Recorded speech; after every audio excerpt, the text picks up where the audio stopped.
Namaste. Please join us this Sunday for a free global online episode.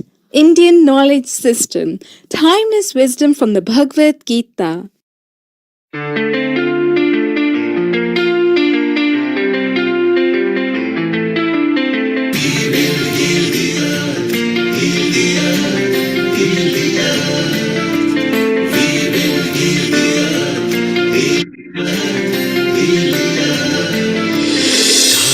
They can tell you stories which are brighter than yesterday. The streets have never been so quiet. The squirrels found a new hideaway. Tomorrow will never be the same. There is so much hope in our hearts. Brick by brick we shall overcome and walk right into a new start.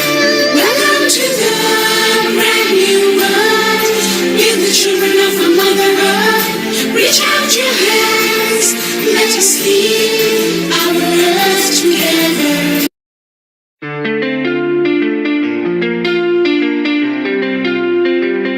Global Namaste. Please join us this Sunday for a free global online episode.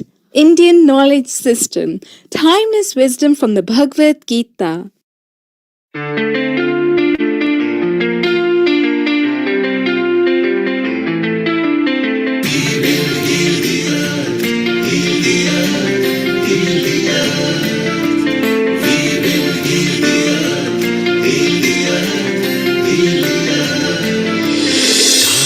They can tell you stories which are brighter than yesterday.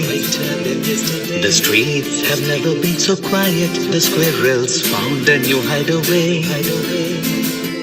Tomorrow will never be the same. There is so much hope in our hearts. Brick by brick we shall overcome and walk right into a new start. Welcome to the brand new world.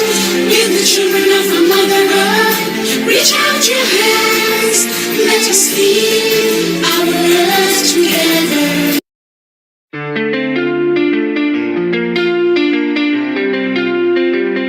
Global Namaste. Please join us this Sunday for a free global online episode. Indian Knowledge System. Timeless wisdom from the Bhagavad Gita.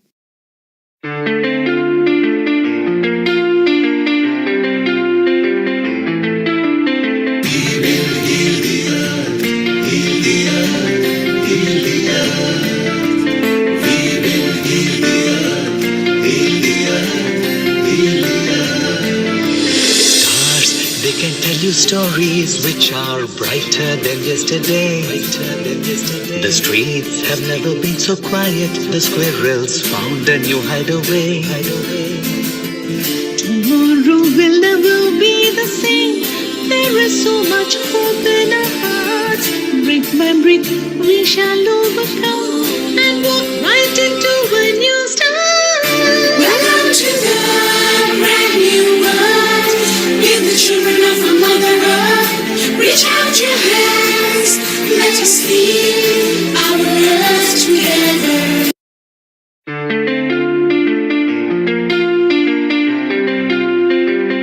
Global Namaste. Please join us this Sunday for a free global online episode.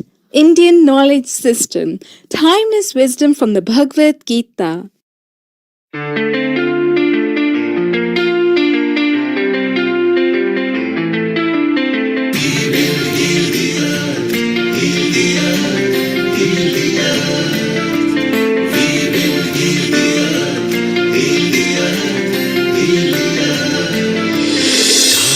They can tell you stories which are brighter than yesterday. The streets have never been so quiet. The squirrels found a new hideaway. Tomorrow will never be the same. There is so much hope in our hearts. Brick by brick we shall overcome and walk right into a new start. Welcome to the brand new world. We're the children of a mother earth. Reach out your hands. Let us lead our earth together.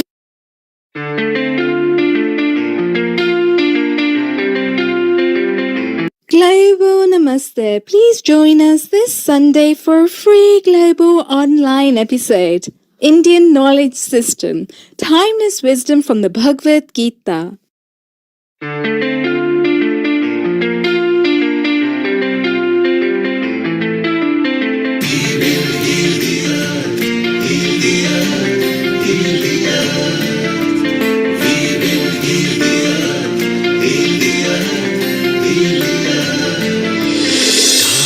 They can tell you stories which are brighter than yesterday.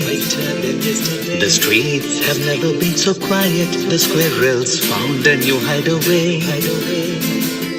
Tomorrow will never be the same. There is so much hope in our hearts. Brick by brick, we shall overcome and walk right into a new start. Welcome to the brand new world. Give the children of our Mother Earth.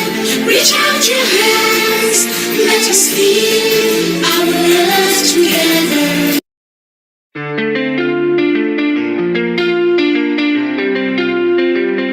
Global Namaste. Please join us this Sunday for a free global online episode. Indian Knowledge System. Timeless wisdom from the Bhagavad Gita.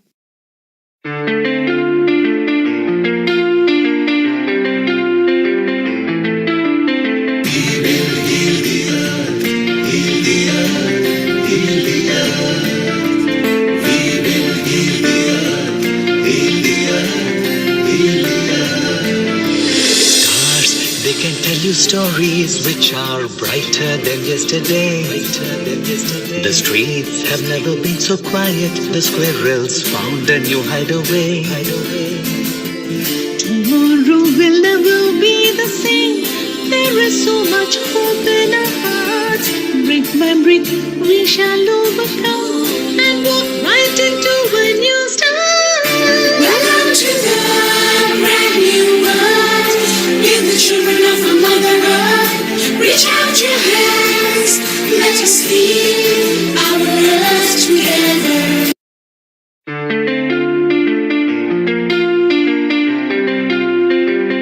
Global Namaste. Please join us this Sunday for a free global online episode. Indian Knowledge System. Timeless wisdom from the Bhagavad Gita.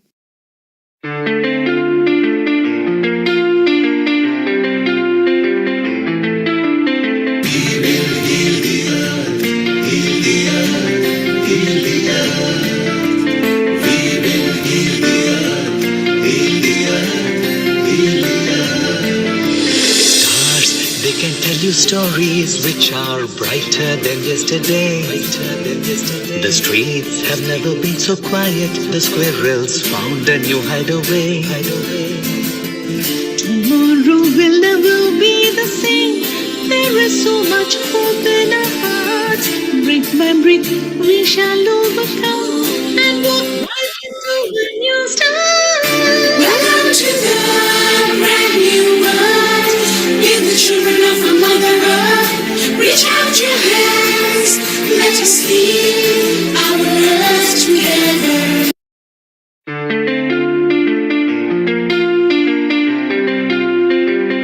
Global Namaste. Please join us this Sunday for a free global online episode. Indian Knowledge System.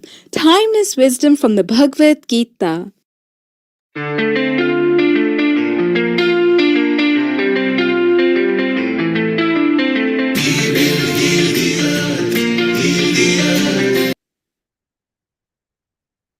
Ten, 9, 8, 7, 6, 5, 4, 3, 2, 1. Global Namaste and welcome to this very special episode that we have today on Indian Knowledge Systems. It's actually the first of its kind, showcasing the Bhagavad Gita and going deep into spirituality. We have an amazing lineup with us ready to go today. But before we start, let's start with the Gayatri Mantra. Om Bhur Bhuva Swaha Tat सविदुर्वरेण्यं भर्गो देवस्य धीमहि धियो यो न प्रचोदयात्. Om Shanti, Shanti, Shanti. So we're in a very fortunate position today where we are going to be joined by some very prominent speakers. They are first of the class in their particular fields, and they're all going to be sharing with us different aspects of the Bhagavad Gita and what it means to them, how they've taken their organization forward, and what they're doing currently to make a difference, to make an impact to the community and the wider British Hindu diaspora and Indian diaspora. And it's fantastic to see some of the accomplishments that they have made from a very early age into the work that they are currently doing in the community. And it's fascinating to see also how this actually makes the bridge between where we were in Vedic times as Vedic Gurukul systems and how this has developed over time to still suit us in the modern day, in the modern age, in the modern era, and how we can actually apply these teachings from the Vedic scriptures themselves, from the Bhagavad Gita, and make it relevant to us today. And the fantastic thing that I actually find about the Bhagavad Gita is nowhere in the Bhagavad Gita does it mention the word Hindu, which means what? That it's a book on psychology that's equally applicable for all of us here today in the modern age. Because guess what? A lot of us are actually in a position where we're facing stress at different periods of our life. And the Bhagavad Gita is a manual. It's a go-to book which tells us how to navigate these times from duality to oneness, to be complete within ourselves, to know who we are deeply. So I'd like to invite my first speaker, Charya Abhinav Yogiji, if he can turn on his camera and join us live. Global Namaste, Acharyaji. It's a privilege to be here talking to you today. From seeing the work that you've done a few years ago on Sanatan Sanstha UK and how this has now become Sanatan spirituality, just seeing the legs that you've been able to walk people through from having a Vedic yoga gurukul kind of system for kids and to enable them to go deeper into the scriptures, to enable them to be leaders of the Samaj, to enable them to have a deeper sense of who they are and how they can just be present in the community. And it's wonderful to see how you've done so many things internationally. You've been invited to speak on so many platforms, and we are so excited to have you here today. So tell us a little bit more about your journey with the Bhagavad Gita and how you've moved from Sanatan Sanstha to Sanatan spirituality.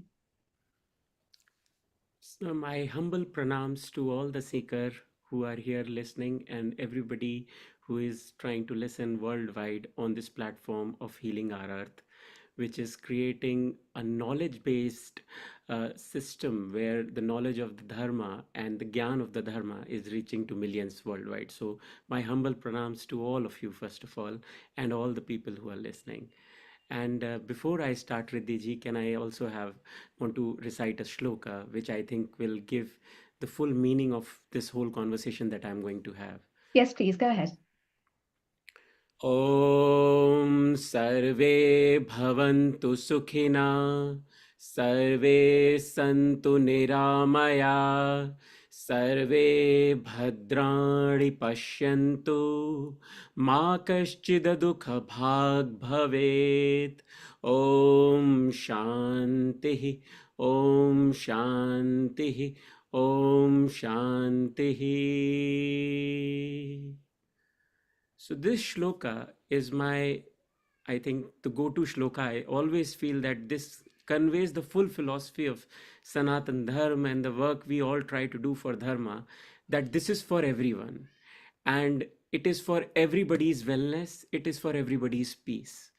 This is all this shloka is all about. We pray for the well-being, peace, happiness, and the knowledge of the dharma to reach to everybody, and we make it a universal conduct, a universal way of living. And that is what I feel Sanatan Dharma is. So in a world obsessed, which is where something is new, trending, we gather today to explore something which predates the human civilization, a truth which is so profound that it has survived the rise and fall of empires, the birth and death of countless philosophies, and continues to guide us towards liberation.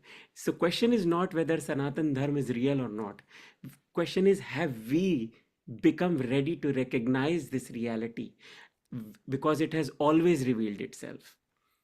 And another shloka which helps to guide in that is Yathe Pinde Tathe Brahmande. What is happening in the cosmos, in the universe, is also happening inside you. And that is what Sanatan Dharma is. It tells you that everything that you see outside in this world is what is happening inside you. And if we connect it to the Bhagavad Gita, this is what eventually the Bhagavad Gita was. That Sri Krishna, when he was talking to Arjuna and trying to guide him in his moments of doubts, he was giving him a sermon, right? And everything was telling him. In the end, what he does was show him the Virata Roop, right? The eventual, the ultimate reality. And that's what it is all about, that he revealed that everything which is happening in this cosmos, be it the birth, be it the deaths, be it the other actions that are happening, everything is happening inside me, and everything is happening inside you also. So Sanatan Dharma is actually the most ancient philosophy, if I have to put it in scientific words, which tells us the ways of life. Sanatan is eternal, and everything around timelessness, and dharma we know is the cosmic law, the righteousness, and together it becomes the eternal way, basically. Now, as you asked me a question, how I transformed Sanatan Sanstha of UK to Sanatan Spirituality Foundation. As I mentioned, I run a series of podcasts. I'm a content creator as well. I try to spread the knowledge through various platforms. You can connect to me on Abhi Yogi Show. That's my handle everywhere. So the thing was, Riddhi, that I realized that Sanatan Sanstha of UK was doing good work. We were running a Gurukul. We were doing great events in very prestigious venues like the Parliament or the Nehru Center and other things. There was a need to go even further, because this knowledge is not just for a particular geographical location or one particular sampradaya or sect or something. It's for everybody. And that's where the idea came that let's expand this and make it into a spiritual foundation which can work worldwide. And the idea came because we were getting some good interest from doing some seminars and webinars in the US. In Bharat, I'm co-creator of Sumarti Ashram. We are building an ashram. The biggest Vedic knowledge base library is what we are trying to build as well. So there are multiple things we were doing. So it made just sense to go more into that universal appeal where everybody could connect.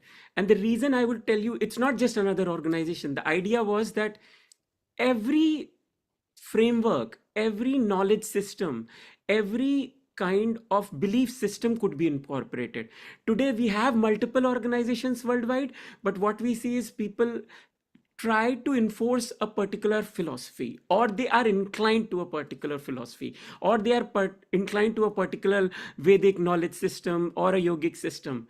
The idea of Sanatan Spirituality Foundation was that let's make it global, very open, like Sanatan Dharma.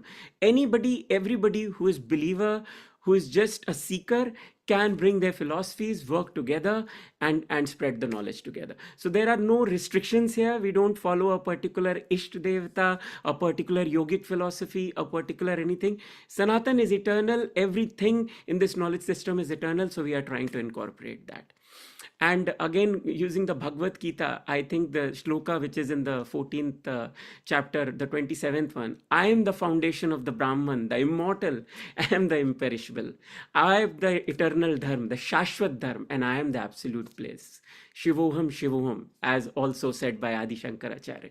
This is what Sanatan Dharma has taught me, that you are eternal, you are evolving every second. You are here on this journey in this life to evolve. Evolve how? Spiritually, consciously, right? And the way to do that is by reading our scriptures, by going into Dhyan sadhana, Yog sadhana, Mantra sadhana, Tantra sadhana. There are various ways, but everything leads to one topic only: eternal spiritual consciousness, evolving itself. And if you see, even Sri Krishna says that very clearly in the Bhagavad Gita.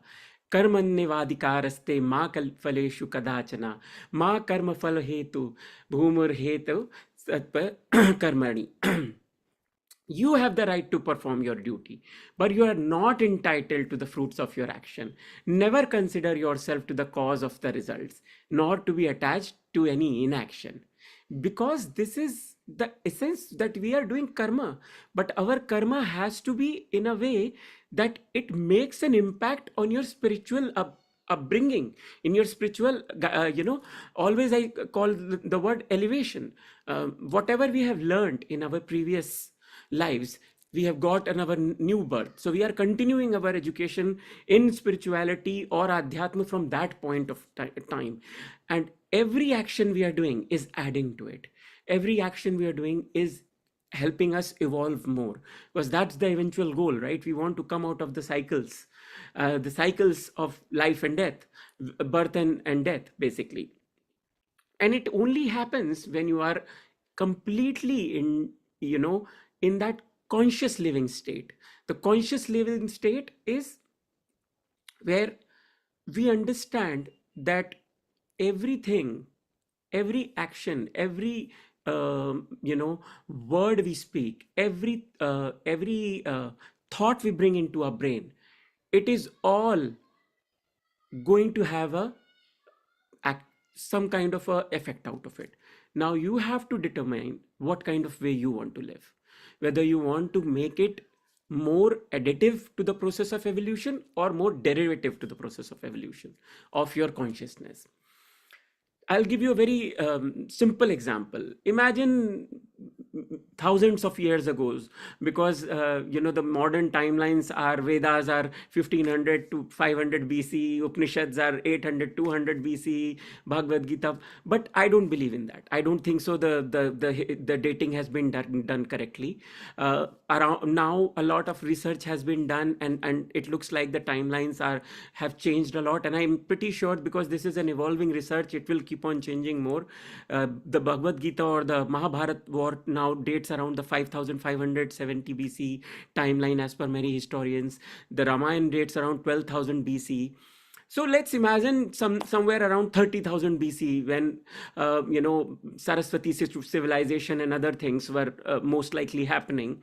Some rishi was sitting there, doing his sadhana, and they realized,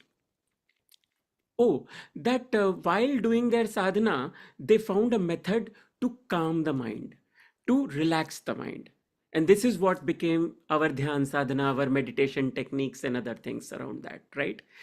And that's why we have so many versions of it, and it has evolved over generations of generations. New philosophies added and added and added. Somebody found a better way, somebody found an alternate way, and all that kept getting added. And that's how the Vedic knowledge system, or the Indian knowledge system, which is your topic today, started to build, basically. Not through any written scriptures or something. At that point of time, it was mostly experiences. It was all whatever they were feeling in that higher state of elevation or their consciousness, they were understanding it, passing it on through the Guru Shishya Parampara, through their disciples, to other rishis, maharishis, rajrishis, and then they were being slowly and slowly, as the evolution of paper and other things happened, many things were written down in different formats. But This is the essence of what Sanatan Dharma is. It is set of practices, it is set of experiences, it is set of learnings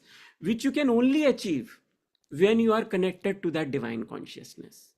Now, I am a practitioner of Kundalini Yoga. I teach Kundalini Yoga for the past 10 years free of cost. And the best example I can give you is that when your chakras or your nadis are activated or opened, right, as we call them, your conscious mind, which is very powerful, expands and it starts to absorb things which are in the metaphysical world. I can give you a very good example that you start to hear sounds of the cosmos also. Sometimes you will hear, you will start to see depth into things which probably others cannot see. You can start to feel vibrations on a level which are very hard to perceive. So, for example, if I go as a Kundalini practitioner to a place where I know that this place is a temple, right? I can go and just put my hands, I'll start perceiving the vibrations, and I will get to know if this mandir or place has been made with a lot of purity or not. A place where a god has come out on its own, which we call Swayambhu, you will feel immense vibrations because that's the divine that has manifested. But a place where a thing has been made by man-made efforts, or if there has been some kind of, say, wrong kind of money used or something, you will start to feel some kind of negativity also. So our body is an instrument which can be tuned like an instrument to understand everything in this cosmos. This is possible still in Kali Yuga right now, and Sri Krishna also talks about it in the Bhagavad Gita that this whole philosophy of yoga, Sankhya Yoga and other things will continue for generations and generations. People who want to learn and perceive can always learn and perceive. It's just that the format might change. So 30,000 years ago, it would have been in a very different format, but today it's in a slightly, I would say, lost format because most of the knowledge is getting lost. People are not practicing and other things. But still, I'm giving you a very practical example. Even in today's time, you can go and experience such things if you are in the practices of, yogic practices like Kundalini and other things. Similarly, I found books like we've learned about what weapons Arjuna used in the Mahabharata war, which is what Sri Krishna himself, being his guide, tells him, prepares him. So even when you have a Krishna-like figure guiding you, you have to go through the cycles of karma, right? So Arjuna, who is now in his going into his penance, into his vanvas, as we call it, he has to prepare himself. So what does Sri Krishna says? You have to go first of all, please Mahadev, get all the weapons which will be useful for you later. He does not understand at that point of time why he needs it, but Sri Krishna guides him. So he goes into his penance and worships Mahadev for some time and gets the Pashupatastra and other weapons, Pashupatastra and other weapons. And he also gets, he also trains himself to be like a transgender dancer. We all know about that, that role he plays later on in his Agyatwas. So the point I'm trying to make is that nobody is out of the karmic cycle. Everybody has to go through their karmic cycle. It's just that if you have a guide like Sri Krishna, if you have a guide like the Bhagavad Gita in the modern world, you are still guided in the right way. You know what you have to do and where you have to put your energies into. And that's very important because everybody, if they are preparing themselves for that higher evolution state, need to be better prepared. So Arjuna, when he goes into this, this preparation mode, he realizes all those things he has learned is going to be utilized later on in the Mahabharata war. Similarly, we as humans have to be in that constant learning mode. We have to learn and evolve. We have to learn and change our format in every life. You will not be born as the same person in every life. You will be born as a different person. But the knowledge never is lost, especially the spiritual knowledge, the Adhyatmic knowledge. It always builds on that. And I try to teach this philosophical vigor, that that the different darshanas, the yoga, vedanta, sankhya, all those are only talking about this preparation. It is also about the psychological and I would say the validity of these things. How do you validate that you are learning? Every experience in meditation, yoga, and self inquiry gives you something new, and you start to see the benefit out of it. And then there is the universal applicability, that these core teachings are like, as you rightly started when you said that I treat it like a manual of life. It is like a manual of life. It is like, it can tell you how to behave with your brother, it can tell you how to behave with your father, how to manage complexities of human minds, how to manage situations that will arise in your life. And it has to arise in your life, because the tests keep on happening all the time for everybody. And then there is a time where we need to understand that karma, meditation, interconnectedness is all globally aligning us to that whole principle and that whole I would say the purpose of life. And the texts like the Bhagavad Gita or the Upanishad are giving you that conscious mind to constantly inquire and find out the purpose and the ethics around it. The living tradition around all this is that there are millions of scriptures, there are millions of texts. Every text, if you pick any of them, be it the Bhagavad Gita or the Upanishads or the Mahapuranas or anything, start to give you a basic philosophy, a guiding principle on what are you, who you are, what are you here for, what do you need to learn from each of those stories, each of those episodes. So I see them as very simple way of educating the human mind to find ways to avoid conflict or do better conflict resolution. Again, going to that example which I took, that imagine a rishi who is uh, meditating and doing all those things. Do you think anything can trouble him, like what has somebody said to them, or who is doing backbiting about them, or who is doing who is trying to trouble them, or who is any actions of their family members, is anything going to trouble them? No, right? So similarly, if we are training our minds, we come out of that conscious state into that conscious state again and again, that nothing is going to trouble you in this world, and you will be always in that eternal bliss and happiness. This is what the essence is, I feel, of Bhagavad Gita and all the texts and Sanatan Dharma, that you have to be in that state of mind that I have a purpose of higher growth, higher spiritual living, and anything in this world might happen, but it is not going to affect my state. These Sanskrit mantras then which we recite, when we say these words, all of these touch different points in our throat, right? They activate different centers. They activate different centers in our brain. Cortisol levels, if I go into science, are automatically reduced and other things. So stress is gone. So Bhagavad Gita, Sanatan Dharma, each and every principle is about a better way of living, a conscious way of living. A person who is living consciously will never be impacted. They might be impacted momentarily by what is happening in the outside world, which we call the Maya, right? And that's how it's described in the Bhagavad Gita.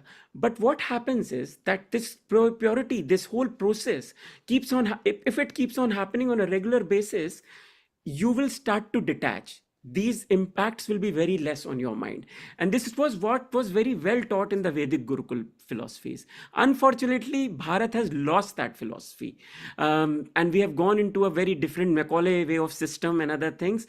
Otherwise, you can see, we have seen the example of, I can take a few days ago, a 200-year-old tradition has been repeated by a 18, 19-year-old boy from Maharashtra, who was able to recite around 2,000 verses of a particular, Ved, and without even looking at the books for 50 days, and that's why he's been given that huge titles and other things. So it is still possible.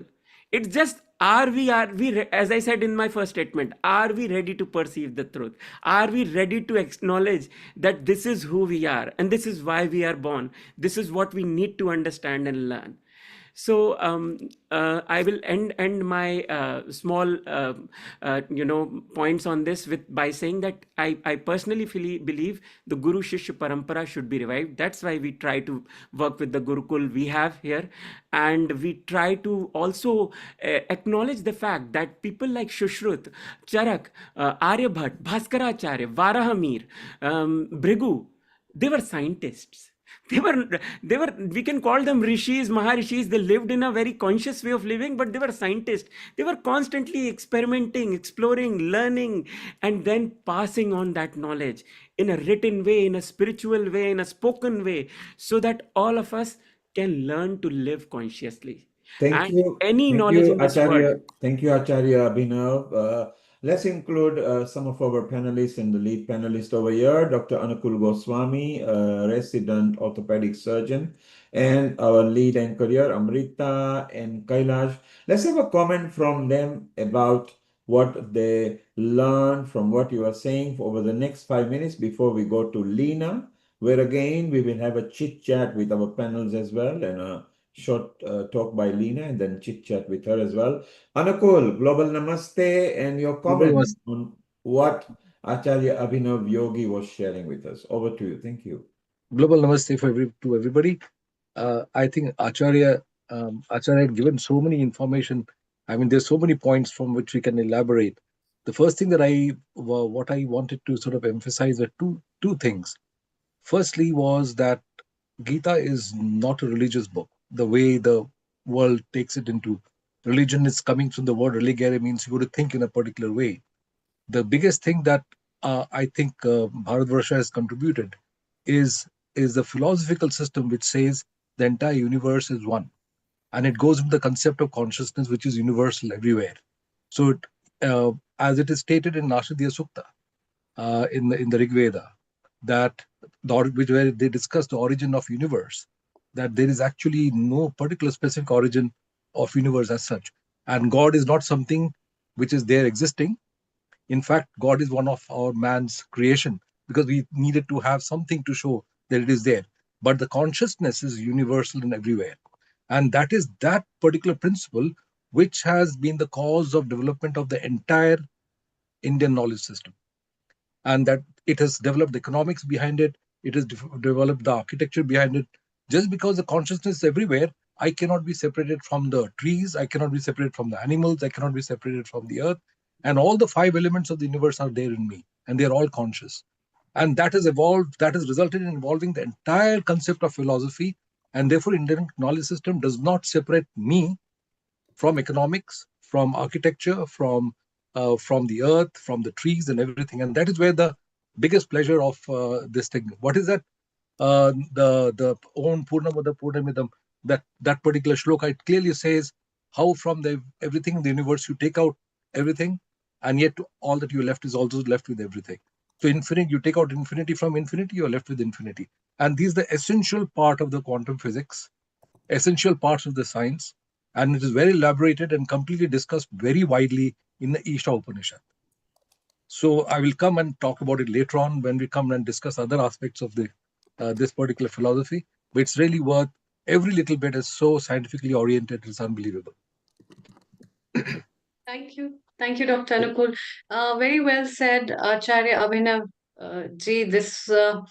I think the whole concept and whatever Dr. Anukul has been also adding up with this whole thing is the ideology of right living and the ideology of right idea as a human being and the purpose of being a human being. So the systems of knowledge that the India gives or the indigenous people of every country give is almost the same, because ultimately it is about being a beautiful soul. And when it is a journey of a soul, whether I call it as through its Atma, through Paramatma, or I call it as an energy, or I call it as a spirit or a soul. In any forms, the words might differ, but the essence is the same. And so, very well said about the concepts. I also like the idea about what you emphasized on the Gurukul system of studying, and especially in times of today when children are completely going in the turmoil of an AI being the reality of life. It is at most important to put these children into a system of learning where they can study about realism rather than the virtual realities. I agree that yes, people are very happy and the parents are pretty happy where robotics class are conducted. The AI has been taught from the very beginning, but it is taking up the state somewhere else. I'd like to also welcome Kailash Ji, Global Namaste, and a very warm welcome. Your comments as well before we move further. Thank you very much. And over to you, Riddhi. Thanks. Global Namaste, Acharya Abhinav. I've really enjoyed your short presentation and I really wanted to listen more because this is like food for my soul. This is what I'm thirsty for. I really want to learn more. And I think, you put in so much effort into this, your work. I'd really like to see this expanding, if we can deliver online sessions or whatever, we can all benefit from this. And I made a few notes, which I just love because I'm into all this. I just love to learn more about the Vedas, the Upanishads. I think it's got that life answers to everything. Like you said, it's our manual, our life manual. So like you were saying, it's the cosmic energy and what's there is inside us. And we are the instrument. And you're absolutely right. There is this saying, that gut feeling you get. And really, that gut feeling is that cosmic energy that when you connect with the universe, you begin to open up those channels and you begin to, be one with the nature as well. So I love the way that you talked about the Kundalini yoga, the sounds of the cosmics and the vibration. And, I've studied a little bit, it's just out of interest of Vastu. And Vastu is the body of the body. And, often you're right, when you go into some places, especially when I was doing, when I was looking for a new house and some properties I went into, no, you get that feeling. Exactly. But when the right property came along the house and I stepped in, right, this is it, I can see myself and you can feel those vibrations. So absolutely. And like I said, in this consciousness is opening up. And I think, this is so beautiful. Vedic, our Vedic Shastra, the Vedic knowledge is universal. There is no tag to it and everybody should benefit from that. So thank you so much. And I'd like to connect with you and learn more from you. Thank you. I've shared the details. Then it's my honor and pleasure. Thank you so much. Thank you. So, Acharyaji, once again, very well done. I think just from actually listening to the feedback from our panelists today, we can actually see the impact that these conversations are having on people. And it's exactly what you're saying, connecting from the heart. Our heart is where Shri Krishna lives. Our heart is where Bhagwan sits. And by connecting with those qualities, not only are we connecting within ourselves, but we're connecting with the cosmos around us as well. And subsequently, we're actually uplifting humanity. We're uplifting mankind. We're uplifting Matrabhumi. And that's really what it comes down to. And I think you said it best when you said to be able to chant those shlokas, to be able to go back to those shlokas, not in any of the translations, but in the Sanskrit form as they were originally intended to be, because that's where we can really start to connect with the vibrations. That's where we can really start to connect with the Bija mantras and see the impact that those vibrations have in our life. So very well done. And I also wanted you to meet Leena Ji, who is our next speaker. A global namaste to you, Leena Ji. Namaste. And the great thing about Leena Ji, Abhijit, you might be interested to know as well, is the fact that she also works with students. She's a head teacher of the school herself. She's also got the platform Think Gita, which she has put together alongside Keshava Swamiji of the Bhaktivedanta Manor. So she teaches these things on a regular basis, again, to get students to connect within, to the sanskars, to their values, to what it actually means to be a youngster in society today. not in a way where they're actually getting stuck in duality, but a way where they're really connecting with their roots. And I believe that our roots are so rich. There's so much that we can actually take from them to be able to bring this out and to be young, dynamic leaders in society today. So, Lena Ji, it gives me a great privilege to be able to introduce you here today. Please tell us more about the Gita. So before I begin, so Think Gita is something I'm a trustee of. So it's a platform where youngsters can connect with aspects of the Gita. We're also writing a spiritual curriculum for schools, whereby they can like connect with, for example, feelings of loneliness or low self-esteem, and how to deal with those sort of situations through the Bhagavad Gita. So I will begin by firstly offering my obeisances to His Divine Grace, A.C. Bhaktivedanta Swami Srila Prabhupada, who gave the world the Bhagavad Gita as it is, revealing its message not only as philosophy, but as a complete way of life. So I also offer my heartful gratitude to Swayam Bhagwan Keshav Swami, whose inspiration actually has led me to study the Gita and share its wisdom in daily life. I offer my obeisances to all the Vaishnavas, the teachers, the mentors who guide us and show us through their own example how to live the Gita in the middle of a modern life. And I offer my gratitude to all of you for being here, for pausing your busy day and to spend some time learning and to hear the timeless wisdom of the Gita. So we will begin by chanting 3 Oms. Om, Om,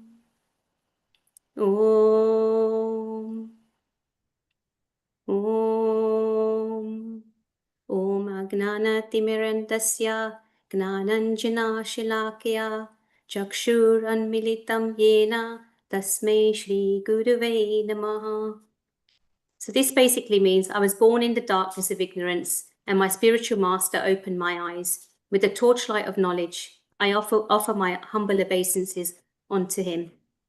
Om Namo Bhagavate Vasudevaya. Om Namo Bhagavate Vasudevaya. Om Namo Bhagavate Vasudevaya. I offer my respectful obeisances to the Supreme Lord Sri Vasudev, who himself is Krishna. So the Gita was spoken for hearts like us. Srila Prabhupada often said Bhagavad Gita is a perfect guide for the human being. It is practical, not theoretical. Krishna did not speak the Gita in a peaceful forest or temple. He spoke it on a battlefield, the battlefield of Kurukshetra. Because that is where we live. Each one of us has our own battlefield. Each one of us has our own battles. For example, in conflict between expectations and reality, in emotional overwhelm, in moral confusion, in stress, in pressure, in any type of uncertainty. So Keshav Swami, in his thought, says, if your life feels like Kurukshetra, then the perfect Gita was spoken exactly for you. The Gita is not an escape from life, it is a map through life. So let us look at spiritual life in a busy world, in a world of technology. So one of the most common questions that people ask us is, how can I be spiritual when my life is so busy? We have work deadlines, we have family responsibilities, we have WhatsApp messages to deal with, so many emails, so many notifications, bills to pay, people to care for, endless to-do lists. So many people feel that you need to put a hold on to all of this and go straight to the Himalayas, or to run from life, or to run away from their inbox, or to just shut down, or even just become a sadhu. But this is not the correct way. So let us see how the Bhagavad Gita unfolds this in the few chapters, the first 3 chapters of the Bhagavad Gita.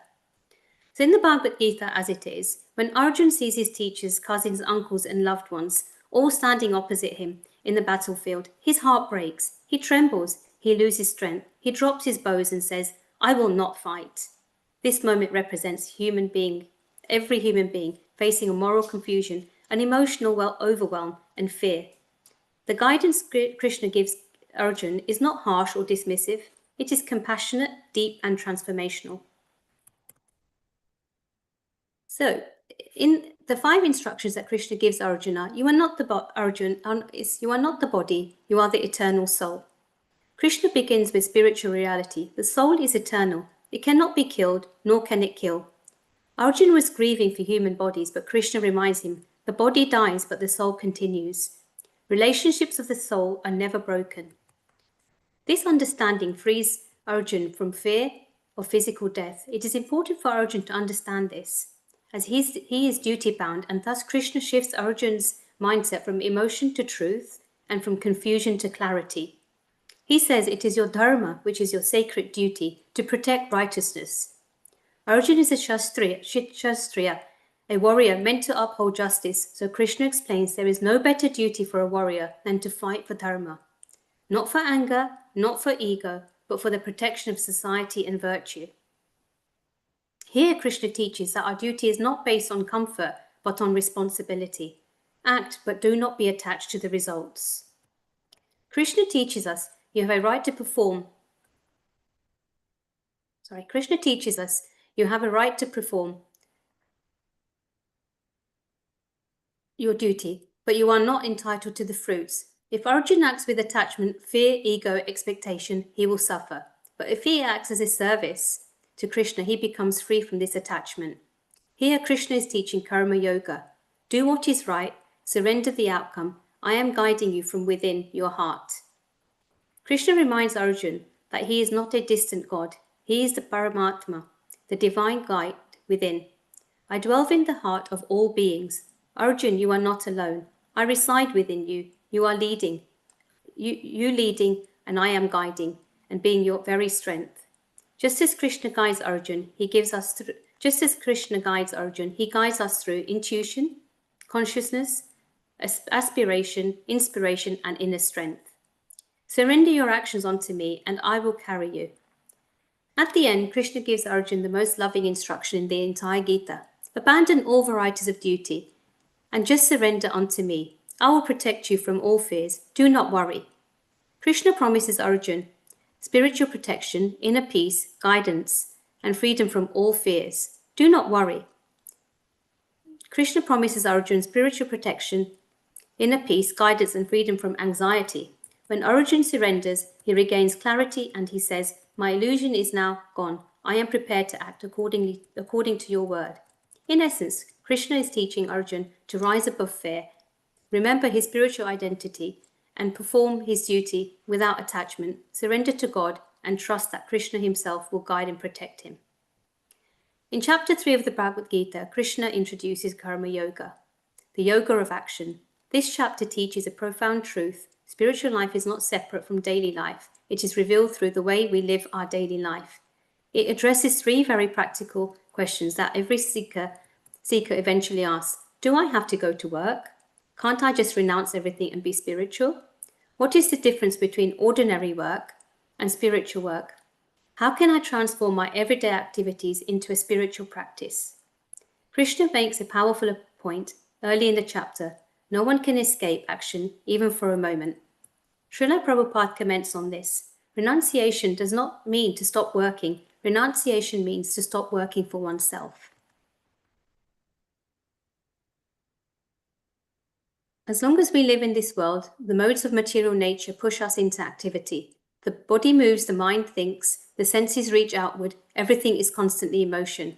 In his purport, Srila Prabhupada emphasized that even a person who sits quietly, thinking, I'm not doing anything, is still acting, as at least on the mental platform.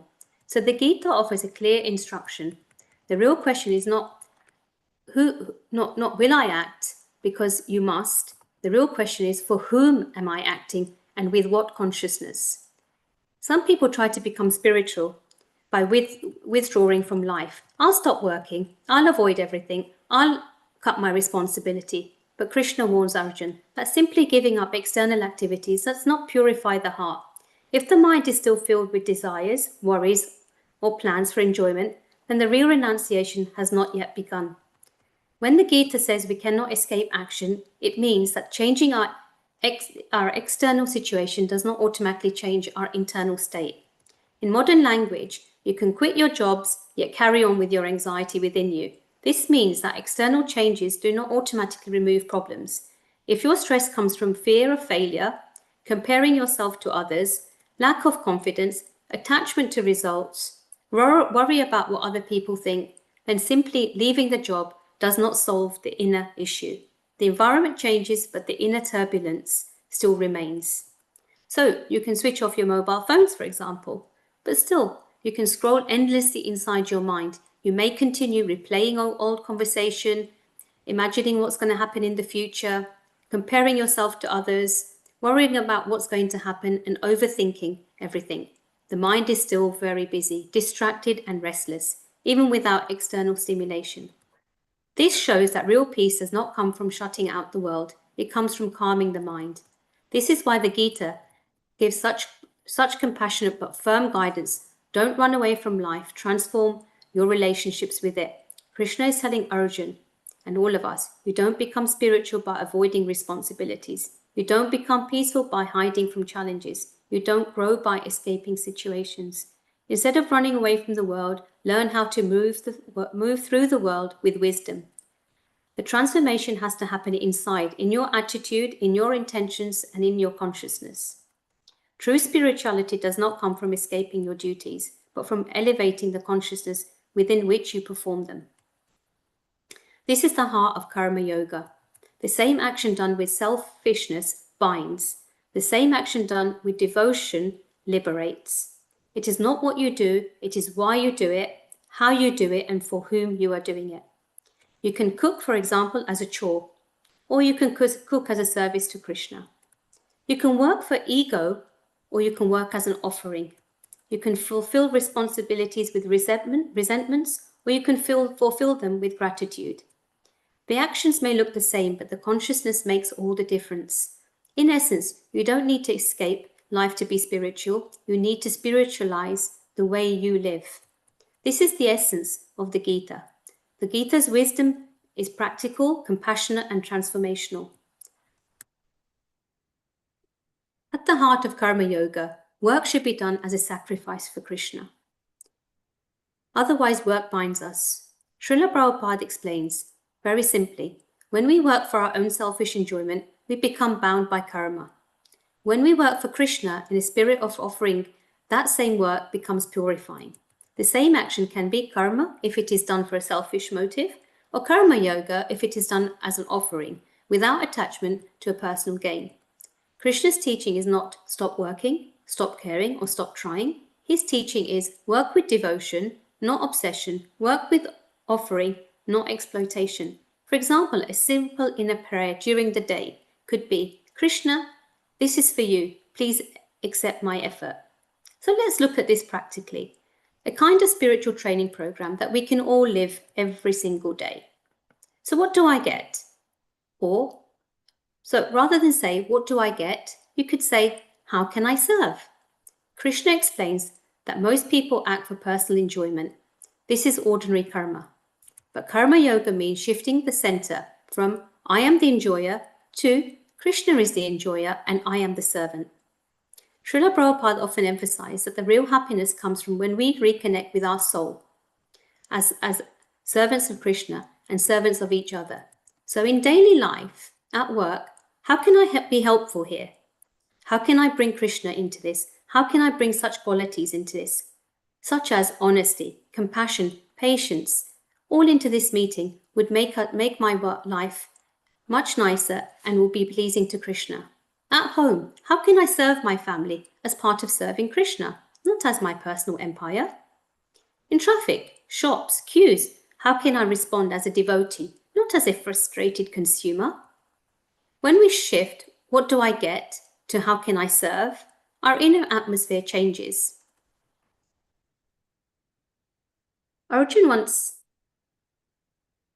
So let us look at the duty of Swadharma as love in action. Our Swadharma are particular roles and responsibilities. Arjun wants to avoid his duty because it is hard and painful. Krishna tells him that avoiding one's duty out of fear is not real spirituality. In modern life, our duties might be being a parent, a colleague, a caretaker, a friend, or a community member. Srila Prabhupada explains that real duty means to act according to one's position in a spirit of responsible service, not out of laziness or escapism. In everyday life, let's reflect. Where has Krishna placed me right now? What are the responsibilities he's entrusted on me? How can I perform them nicely as my offering to him? We may not like every task, but when we see duty as a gifted opportunity to serve it, it becomes an expression of love, not just an obligation. So, in leadership, for example, we must lead by example. We all influence someone in some way or the other. One of the profound values Krishna teaches in the Bhagavad Gita is a principle of leadership by example. In the Bhagavad Gita 3.21, Krishna says, whatever great people do, others follow. Whatever standards they set, the world pursues. We might think I'm not a leader, but in reality, parents lead children. Older siblings lead their younger ones. Senior colleagues lead juniors. Friends influence each other. Even on social media, we influence people who we don't even know. Whether we intend to or not, we are always teaching through our behavior. And Srila Prabhupada embodied Gita leadership. He didn't expect from others what he didn't first expect from himself. His leadership qualities were And I not think there. actually that's the key message here as well, is yogic leadership, being able to empower ourselves first and then to empower those that are in our circles on different levels, to be able to just be that shining beacon of light for other people to look at and other people to be inspired by. And isn't that a great message in itself, where we're filling ourselves first, we're filling ourselves up first, we're filling up those cups with self-love, with gratitude, with leadership, so that then we can actually inspire the next generation. And this leadership can keep continuing throughout the levels. And even it might even just be as simple as actually having a conversation with a friend in need. And that friend actually gains something from that conversation, which changes their perspective on life, because we've actually had a little bit more experience in a particular situation which they may not have, and vice versa as well. So we have the ability there to lead and to influence each other. I think that's just so great in itself. Anukulji, what are your views on this? Absolutely right. I mean, I was just listening to the whole thing. Something that struck me both for Lina, from Lina ji's talk as well as Acharya ji's, was karmane adhikaraste. Now, it's very interesting to understand this, because in our entire philosophical system, we don't have any adhikars. That's interesting. Adhikar is never given to anybody. It is a very special adhikar that you are born. The only adhikar you have is to work. And I often try to explain to others, it's just like when you get a job and employment in a particular, say, for me, it's a hospital or going to a place to work. Now that you have got an ID card, you can get inside and do various things that you need to do. Otherwise, don't have an entry into it. Once we have been born on this earth, we have the only one thing to do, and that is to do our karma properly. And that karma is what constitutes our fundamental traits, that we just cannot be sitting idle. That's number one. I still remember there was a very interesting story that Gandhiji's mother, who was so-called uneducated, but in reality a very knowledgeable lady, she was asked after the Second World War, Gandhiji was asked that, what do you think should be done after the Germans, where so many of them were killed, so many killed the Jews? What do you think should be the adhikar of the people? What should be the normal rights, human rights? And she commented something very, very interesting. She said, I don't think anybody has any rights. If you take care of the others, then others will take care of you. And that is so very subtle and so very important message, that we can only do the duty to make sure that we do our dharma. That is to hold on and uphold the entire universe. And that is from where we got all our karmic results. So I think our main issue is not to consider rights, but our duties all the time. Fantastic, very well said. And yes, we can only actually influence those actions which are in our sphere. We can't actually move outside of that sphere. And so by actually influencing the actions which we can, that's where we're actually just got the right to act. Even in the Bhagavad Gita, Shri Krishna clearly says, don't look at the fruits of your actions, but do your duties and do your duties wholeheartedly. Fantastically said, Ankuji. Amitaji, what are your perspectives on this? Yeah, I had been listening to Acharya ji and also Leena ji, and sometimes I really find the the complete idea of understanding life has been derived from the life itself, and therefore, as is been said, like yatha pinde tata brahmande and tata brahmande yatha pinde. So that concept is very well versed, I think, more than us in the plants and animals. And if you see what Dr. Anukulji had been saying, we are the only ones who thinks about the fruit of the karma. Plants don't think about the fruit of karma, neither do the animals. They just do the karmas. And that's why they don't fall into the pitfall of suffering. They don't fall into the pitfall of attachments. They don't fall into the pitfall of my and you with an ego. They just perform their deeds. There is an immense unconditional love that the plants share, being from the science background, as a physician, as a scientist. Plants release so beautiful hormones when they are in love with other plants in ecology. Animals release so many beautiful hormones, again, in terms of pheromones, and the plants release in terms of growth hormones, which we see, which is such a good, um, it's a good picture of something which is beyond what we can't even see. And if we see, we just have two eyes to see, but still we don't see. That's the irony, actually. And that's what the old way the system is, to see beyond the eyes and the senses, which we fall off. But the nature has gifted plants and animals beautiful senses that are beyond the vision. And so without the eyes, they can see so much. And I think it's very important to learn from them. Thank you very much, Leena ji. There's one small thing I want to add to Amritaji's Yeah. notation. And the only reason I think we have got the ability to intellectualize and think so much, quite unlike the animals or the things, is that we are the only ones who can ultimately realize the consciousness. There's no other organism in the whole universe, trees, plants, and everything. They are manifesting consciousness, but we are the only one who can actually realize it and discuss it, and really, and that's why we talk of moksha and things like that, that we ultimately mix with the universal consciousness. So I think we have the intellect to understand it and feel it. Yes, definitely. Among all the yonis, that is why Manushya yoni is considered to be the most superior, Yes. because they are blessed with that. But we don't use the blessings, we use the other side of it. And if we start using it, I think where the life has come from, it might go for a very beautiful journey. Acharya ji, what are your comments on what Leena ji has said? And then we'll have a comment from Kailashi as well. Over to you. First of all, I'm, bowing my head on the work that the foundation and Leena ji and Prabhupada ji has done, and Keshav Swami ji is expanding. I know personally Keshav Swami ji as well, so he's been part of some of my programs. It's always so amazing to connect and understand the knowledge that they are sharing.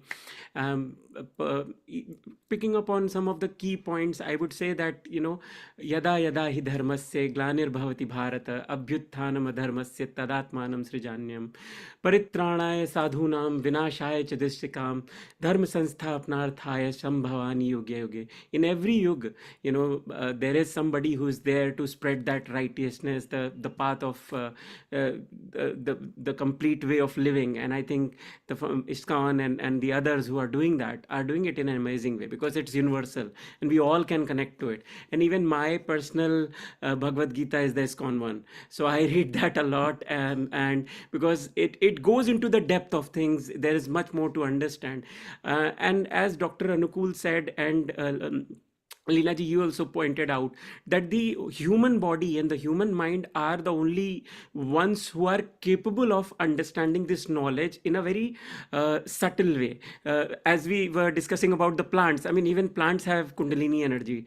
It is known that plants grow because of that energy only. But they cannot perceive the knowledge the way human mind can, and hence we are blessed to have that life and that living consciousness brain that is inside us, that can perceive all that knowledge. That is why we are able to always constantly evolve. And the work you are doing with children, I think that is the foundation we need to lay now, in many ways, because this knowledge has been passed to us by our grandparents. Maybe some of us were born in India and had that things coming to us in a natural way. What is very important, the way I see it in US, UK, and other places where our diaspora is now, that how do we connect our children to these things? How do we make them practice and ask them to read the Gita, or ask them to read the Ramayana on a day-to-day basis, and not just read it, understand it from that point that it is not a religious text. It is not even a thing that you have to do as a ritual and your mom and dad will be happy. It is something that you need to start doing so that you can avoid all the other conflicts that you're going to face as a teenager, be it the bad things in the society like drugs and other things. These texts are what will drive you towards the righteous way of living, and stop you from having that conflict that the human brain starts to have at that young age, that what is right, what is wrong, my parents are not good, the world is unfair. This is what I keep hearing from so many children now, that they feel so privileged that they feel the world is unfair to them. Imagine you feeling like that 40 years ago. You wouldn't have felt that. So the world is also changing, the thought process is changing. I think these texts and the work that is foundations like ISKCON and so many other religious foundations are doing is crucial to bring back that grounding that is needed to connect everyone. That's all I will say. Dhanyavad. Thank you. Thank you. Kailashi, your comments. Global Namaste, Rinaji, again, very inspirational. What you just read out resonates with so many things in my life as an educator. And actually just mentioned that the children, the youths, I think that's very important to impart that knowledge. As educators, if we can bring that into our curriculum, into our schools, that is the way forward. I think, this is absolutely fundamental, that we all kind of work towards that goal, basically, because it's our next generation, our young youths and children that need this now, as well as us. Because I came to this country very young, so I never went to any Hindu schools. But what I learned was from my home, from my parents, and then the mandis were all then obviously we started building mandis where I am, so we were able to impart this knowledge. But I think it's absolutely crucial now that we have all this medium, about online and all the social media, that we can spread this wonderful message to everyone, especially the youths. The other thing you mentioned about was ourself.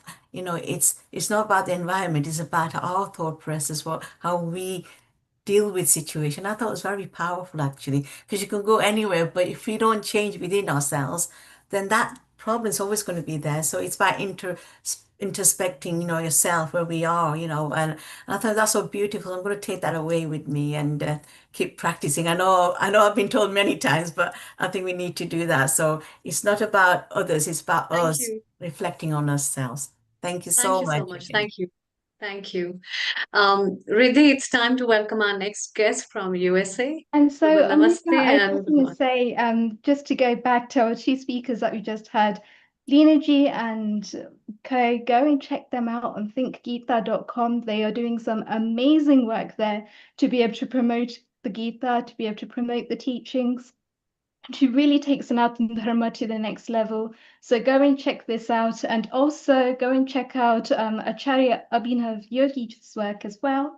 He is on the abhiyogishow.com, and he does some fantastic podcasts throughout Sanatana Dharma to really showcase what Sanatana Dharma is about in the modern day world, to be able to take ourselves to the next level, to be able to free ourselves of any limitations, and to be able to go further. And also, Lena has just dropped in a message as well. You can connect with her on lena1drona@hotmail.com. Please Got do it wrong. chat to them. They are absolutely amazing. And that takes me on very nicely to the next segment of our show here today as well. A very warm global namaste to you, Prashant Ji. It's amazing to have you here with us today. Thank you very much. It's great to be here. Prashantji, for those of you that don't know, he's a part of Vayu. He is the CMO, which is the Chief Marketing Officer at Vivekananda University, Yoga University, and it's the first yoga university outside of Bharat that works on graduate courses, online graduate courses, covering things like the master's and the PhD, and really helping us to be able to delve further into what yoga really means, beyond all of the asanas, beyond all of the pranayams, but really to be able to embed those qualities within ourselves, to be able to really start to wake up, to see things from a different dynamic perspective. And that's one of the things that he also goes a lot deeper in with his yogic leadership. And it's just so great to be able to learn from these people when they're actually showing us things that was started in the 1990s, and they've still worked on 30 years later to get to where they are now. And it's just so encouraging and so dynamic and so diversified to look into some of these practices. And especially for Prashantji, who's not just actually taught us as students, but he's also had the real life experience. He's also gone into corporations, taught corporations, he's taught different leaders, and he's really just enabled us to see things from a different perspective. Prashantji, welcome here. Tell us a little bit more. Yes, thank you very much, Riddhi, and all of you here. And in the spirit of Swami Vivekananda, let me say, my sisters and brothers of this beautiful ecosystem here that we are addressing, and it's a privilege and honor to be here on this Sunday. So I'm just going to take a little bit of your time. This is part of my 40 years of some seva in this field. My better half is a Sanskrit scholar, and together we have done some work. Again, the work has come out of us thanks to again all the grace of gurus and God. So in that context, this weaves so beautifully from the previous speakers and now to this topic of yogic leadership. Just a little bit on the personal side, I was on Wall Street once upon a time, and I saw a lot of things, good, bad, ugly. And I was in the heightened spirit of yoga practice and so on. And then few things came out. I said, hey, what are the attributes of leadership that really make sense for handling all the stress of life? This is all about, day to day, not secluding yourself and renunciating yourself. So certain attributes came to my mind. We published them, and it's presented worldwide in different fashions. So it all comes back to this inspiration called Krishna. And he's called the Purna Purushottam, the enlightened being. And what are the attributes you take from Krishna himself? It's a daring. He dealt with his own mama, his own uncle, who was a bully, and so on and so forth. And he taught dharma to Arjuna, who was I call it an anxiety disorder. And then he really straightened him up, saying that, hey, wake up, arise and awake. And that's kind of the message of Vivekananda, is arise and awake. Uttishta Jagrata. So 6 leadership attributes came about. A 5-year-old can spell the word leader, Leader. Okay, so let's see, what is L for then? So if you want sustainable leadership, remember, this is not about being a leader on a pedestal somewhere and then say, oh, I'm a leader. So it's all about sustainably, how do you lead? We even use the vocabulary, I lead my life. How do you lead a life? That's what parents talk about and so on. So L came to me as level-headedness. And where have you heard level-headedness? In Bhagavad Gita, for example. Chapter 2, verse 48 says, Samatvam yoga uchyate. So evenness of mind, equanimity of mind is yoga. So now you see what happens when there's crisis. You can always blow your head up top, and anger comes to you, but can that be sustained to really lead something out of a crisis? And I mean, I was in management where we were actually given this training where we said, hey, you're on 27th floor and then a fire erupts. What do you do as the first thing? And you would think, hey, call 911, call this, call that. And the right answer was, take a deep breath. So that's what is taught in yoga is, hey, pranayame vinyogaha. So it comes back to level-headedness for sustainable leadership. Yeah, you can get angry. We also need to get angry for the right reasons. But then you let go of that and take a deep breath and say, move on. So it comes back to a very practical tool to become level-headed. You know, we have a story in Ramayana from Valya becoming Valmiki, Rishi Valmiki. So there is a transformation possible. You know, we always try to change the world, and the first thing is to change yourself. So self-management becomes self-transformation, and the word self-realization, if that's too heavy for you, forget about it. Just focus on transforming. So one breath at a time, we transform. So that becomes L for level-headedness as a long-term strategy for leadership. Hope that resonates. Again, it's okay, you don't have to agree with every attribute here, but these are universal attributes. We just heard about universal focus, and that's what Vivekananda talked about, is universal welfare. We really care. Vasudhaiva Kutumbakam. Then comes E. What is E all about? Efficiency. And again, Bhagavad Gita teaches us chapter 2 verse 50, Yoga Karmasu Kaushalam. Kushalta, dexterity in action is yoga. So you see, if you really want to do something, we don't have unlimited resources. We already are seeing the scarcity of resources because of the distribution issue and so on. So there's disparity in the world. And all that can happen with an efficiency in the mindset of a leader who can then execute things accordingly. So efficiency in action is yoga. Again, directly from the Bhagavad Gita, that becomes very relevant for day-to-day leadership, no matter you're driving a $5 billion business or you're a 5-year-old trying to go to your school and do your daily routine and so on. So then becomes very important A for aware. See, if a leader is not aware, you're in trouble. If he's only self-aware for gratification, you're in further trouble. Narcissistic leadership can really be a thorn in the neck. So aware. And what's the first awareness you can have? So this is the beauty, where there's a practice component built in here. This is not just about talking for the sake of talking. It's about living that awareness. So, if I'm a leader leading a team, I need to be aware of my team's problems. So compassion becomes a very awesome tool of first becoming aware. There's empathy, and then taking an action on that awareness. So awareness is a quality that you can develop. Again, if you just put your hand under your nose, again, talk about practicality. Are you aware of your breath? Which nostril is active? Right, left, both. And that awareness helps you even, your current state of the state. So this is the beauty, that you have all the tools within you to manage yourself, to transform yourself. And all the wisdom, of course, of the Bhagavad Gita is there, and beyond that as well. So that's the beauty here, that L for level-headedness, E for efficiency. So efficient leader, level-headed leader for long-term, remember. And then for aware, so that you're aware of your needs of the team. So you have empathy towards them. And then you have compassion. I mean, one thing I had to do as part of my management thing was give kind of a synopsis of what kind of leader would I be. And I said the old-fashioned way is by fear and intimidation. We have seen that, toxic leaders, we actually tremble and feel like running away from there. What's the other side of it? It's passion and compassion.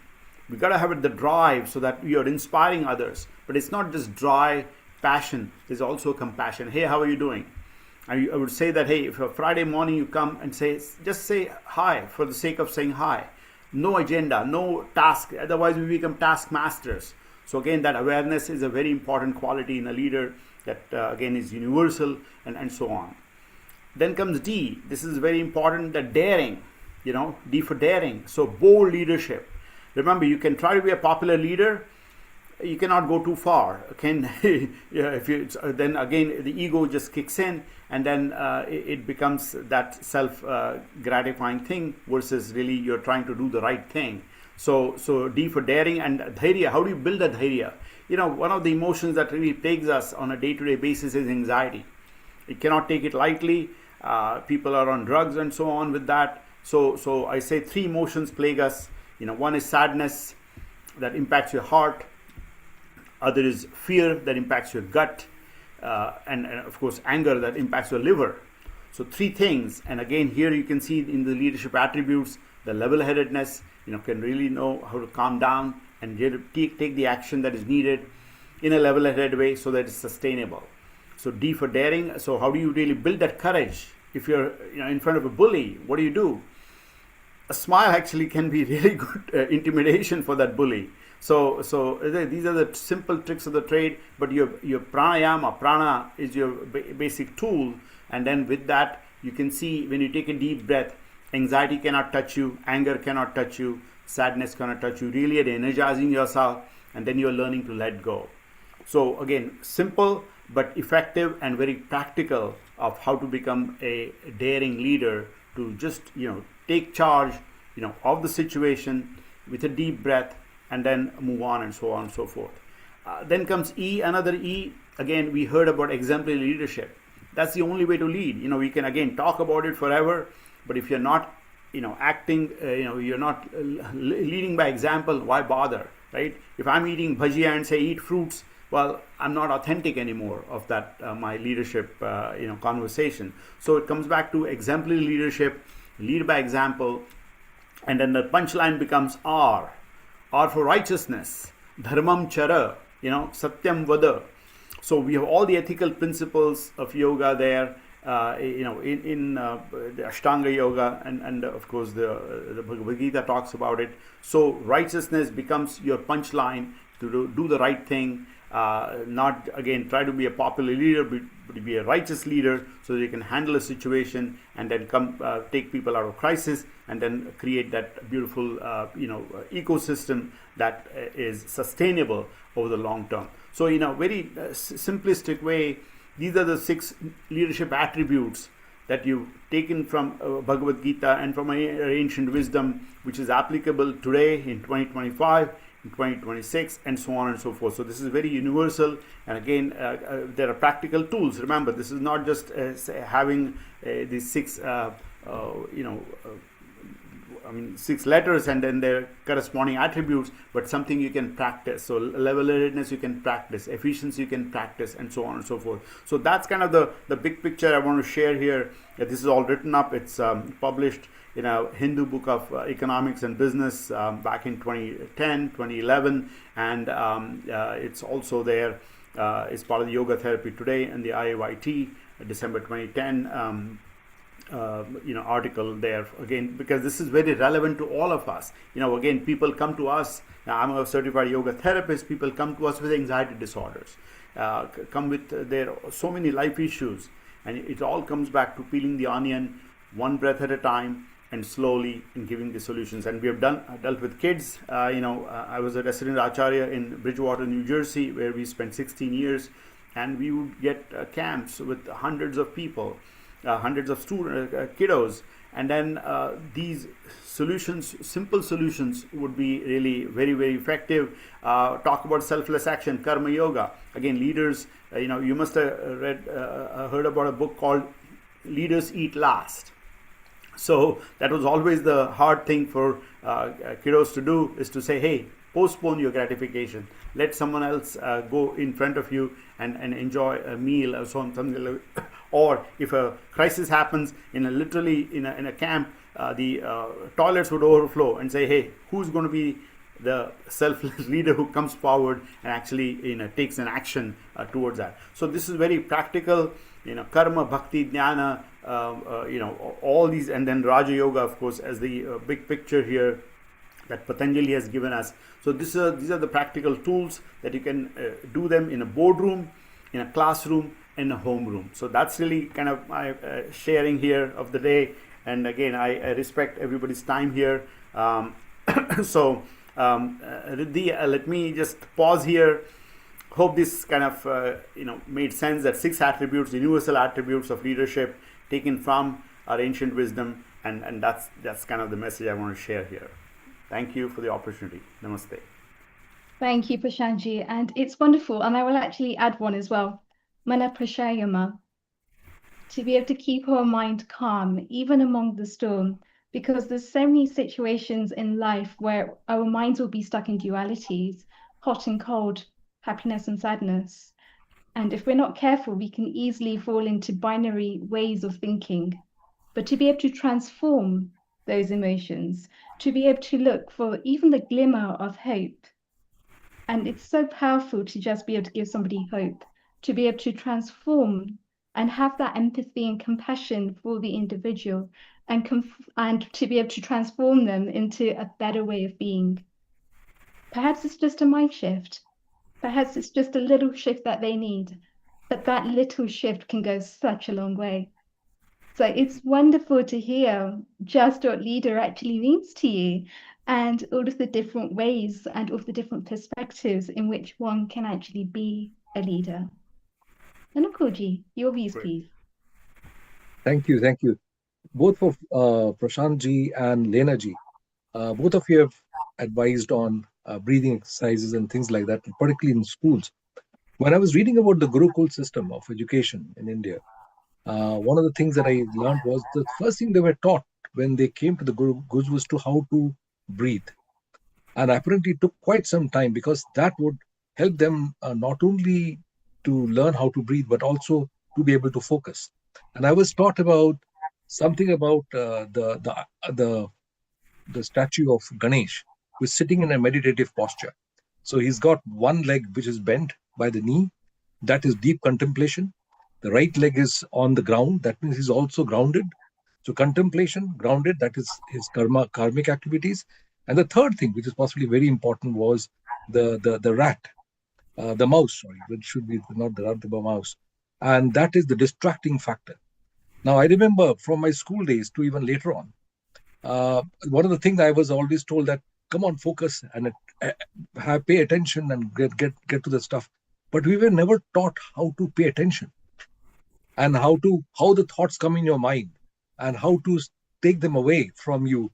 These are essential part of the what we call the Gurukul system of education. I wish they could be introduced. For a small question for Lena ji, that is there any what you call data available here within UK where there's a comparative study of the outcomes of Gurukul system versus the traditional system of education here? There is, but I couldn't refer to it, I'm afraid. We used it when we did our research, and when we started to write our curriculum, we did do some research, and it did show that the breathing techniques and to take a pause and to reflect was more empowering than just a child sitting in a lesson and taking in lots and lots of information, because actually that information, only a percentage of that was going in.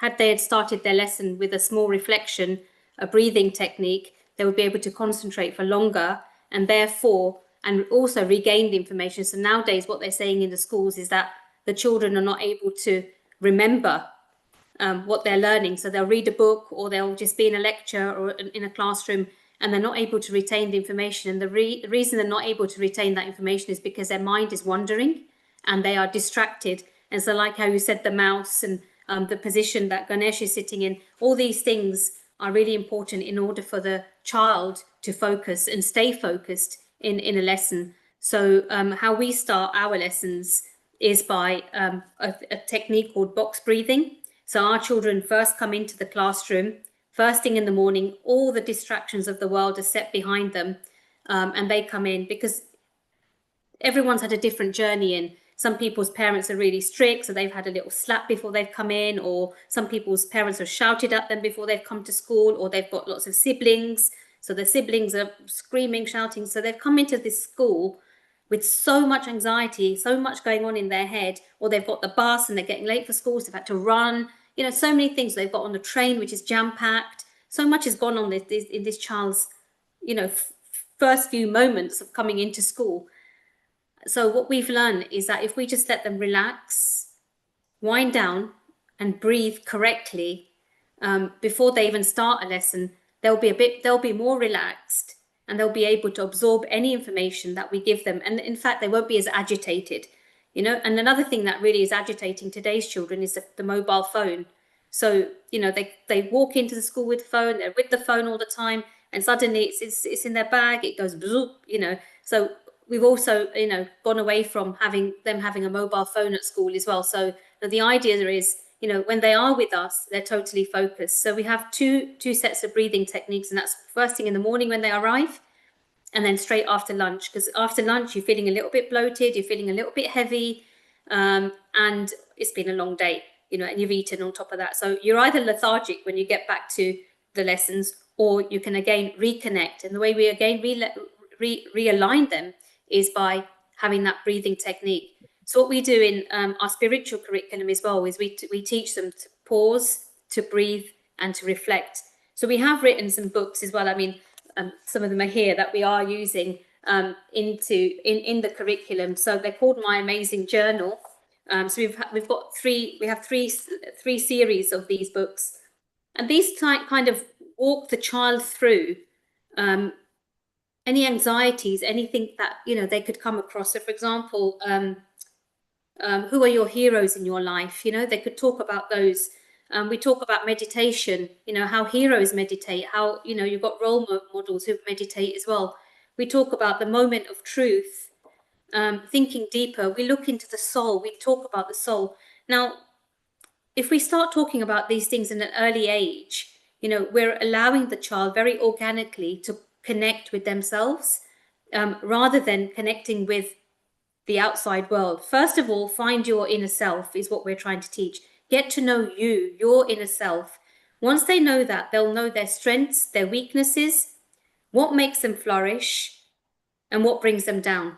Because there is too much going on in the world. Like you said earlier, there's drugs, alcohol, there's abusive relationships. There's so much out there that the children are exposed to very early in their lives. And that's it might not even be happening in their own home, but it could be happening in a friend's home, or it could be they see it on social media, they've seen it on a YouTube channel, or even the telly, you know. So there's so many distractions out there.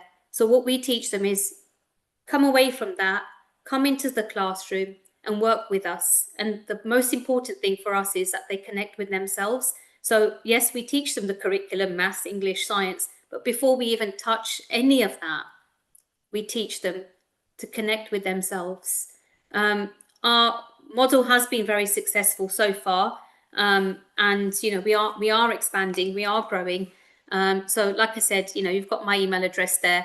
You can connect with me if you've got any other questions, or if you want to know how and where we've got our research and things like that from. You're most welcome to connect with me. But the idea is, you know, connection really with your own self. That's wonderful, Thank you. Lena G. I think Thank you. you've just gone a lot of depth there into how students are actually traumatized and some of the baggage that they're carrying with them. And even though they're in school, even though they're actually going through the school curriculum, there's still something going on in their head. There's still some kind of baggage which they haven't let go of. Anukulji, coming back to your question, something that we've seen happening in the news very recently in the UK is working alongside Krishna Avanti. They have now been in the top 5% in Harrow, and they have got excellent results. They've got the accreditation of grade 8s in 96% of their subjects. And it comes back to this whole reiteration here of sanskars, sanskriti, and then learning from there. One of the things that, because we actually as Yokulam have worked with Krishna Avanti, so we know some of the principles of which they're actually using in their yoga classes and how they're actually getting their students to start to focus, how they're stopping all of this mindless scrolling that happens on mobile phones during breaks or during lunches, times where students think that their teachers aren't watching them, times when they think, okay, I'm with my friends, I can have a bit of fun. But fun for them involves going on Facebook or going on Instagram and mindlessly scrolling through lots and lots of things, or even just watching their favorite show, but their favorite show will go on for hours on end. And there is absolutely no control over how they're using their phone. One of the things that we've done is used Tratak. simply getting a devo, lighting the devo, and allowing the students to focus and defocus in the form of dhyana and dharana. And this we do basically over a 20-minute process. So a 20-minute process when the students first come in to school, a 20-minute process just after they've had lunch. And what we're finding is that the focus improves drastically. They're a lot more emotionally aware because all they've done is turned off this constant chitter-chatter that's happening in their heads. They've turned off all of this background noise and they've just come into a moment of stillness. And even just having that moment of stillness has enabled them to connect within themselves.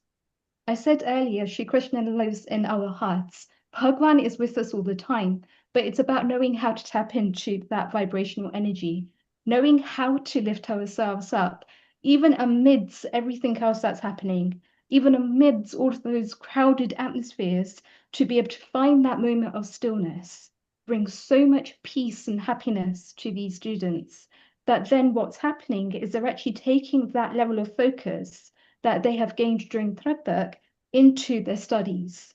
They're knowing how to switch off their minds, even if it's just for a second, and to be able to focus and concentrate on something that's bigger than themselves.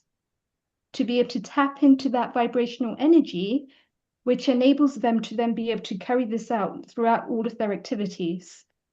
And we teach them this as 5-minute resets. So Tratak we did as a 20-minute, but then also things like Leela said, for example, box breathing, Anuloma Viloma, Nari Shuddhi, Kapalabhati, ensuring that they're giving themselves enough time. So perhaps with Kapalabhati, we'll do it later on in the day. They'll have a 3 or 4 hour break after they've just had their lunch. But Anuloma Viloma, first thing in the morning, just basic breathing. Why? Because even on a scientific basis, what's happening when they're stressed is that the breathing isn't going deeper than their chest.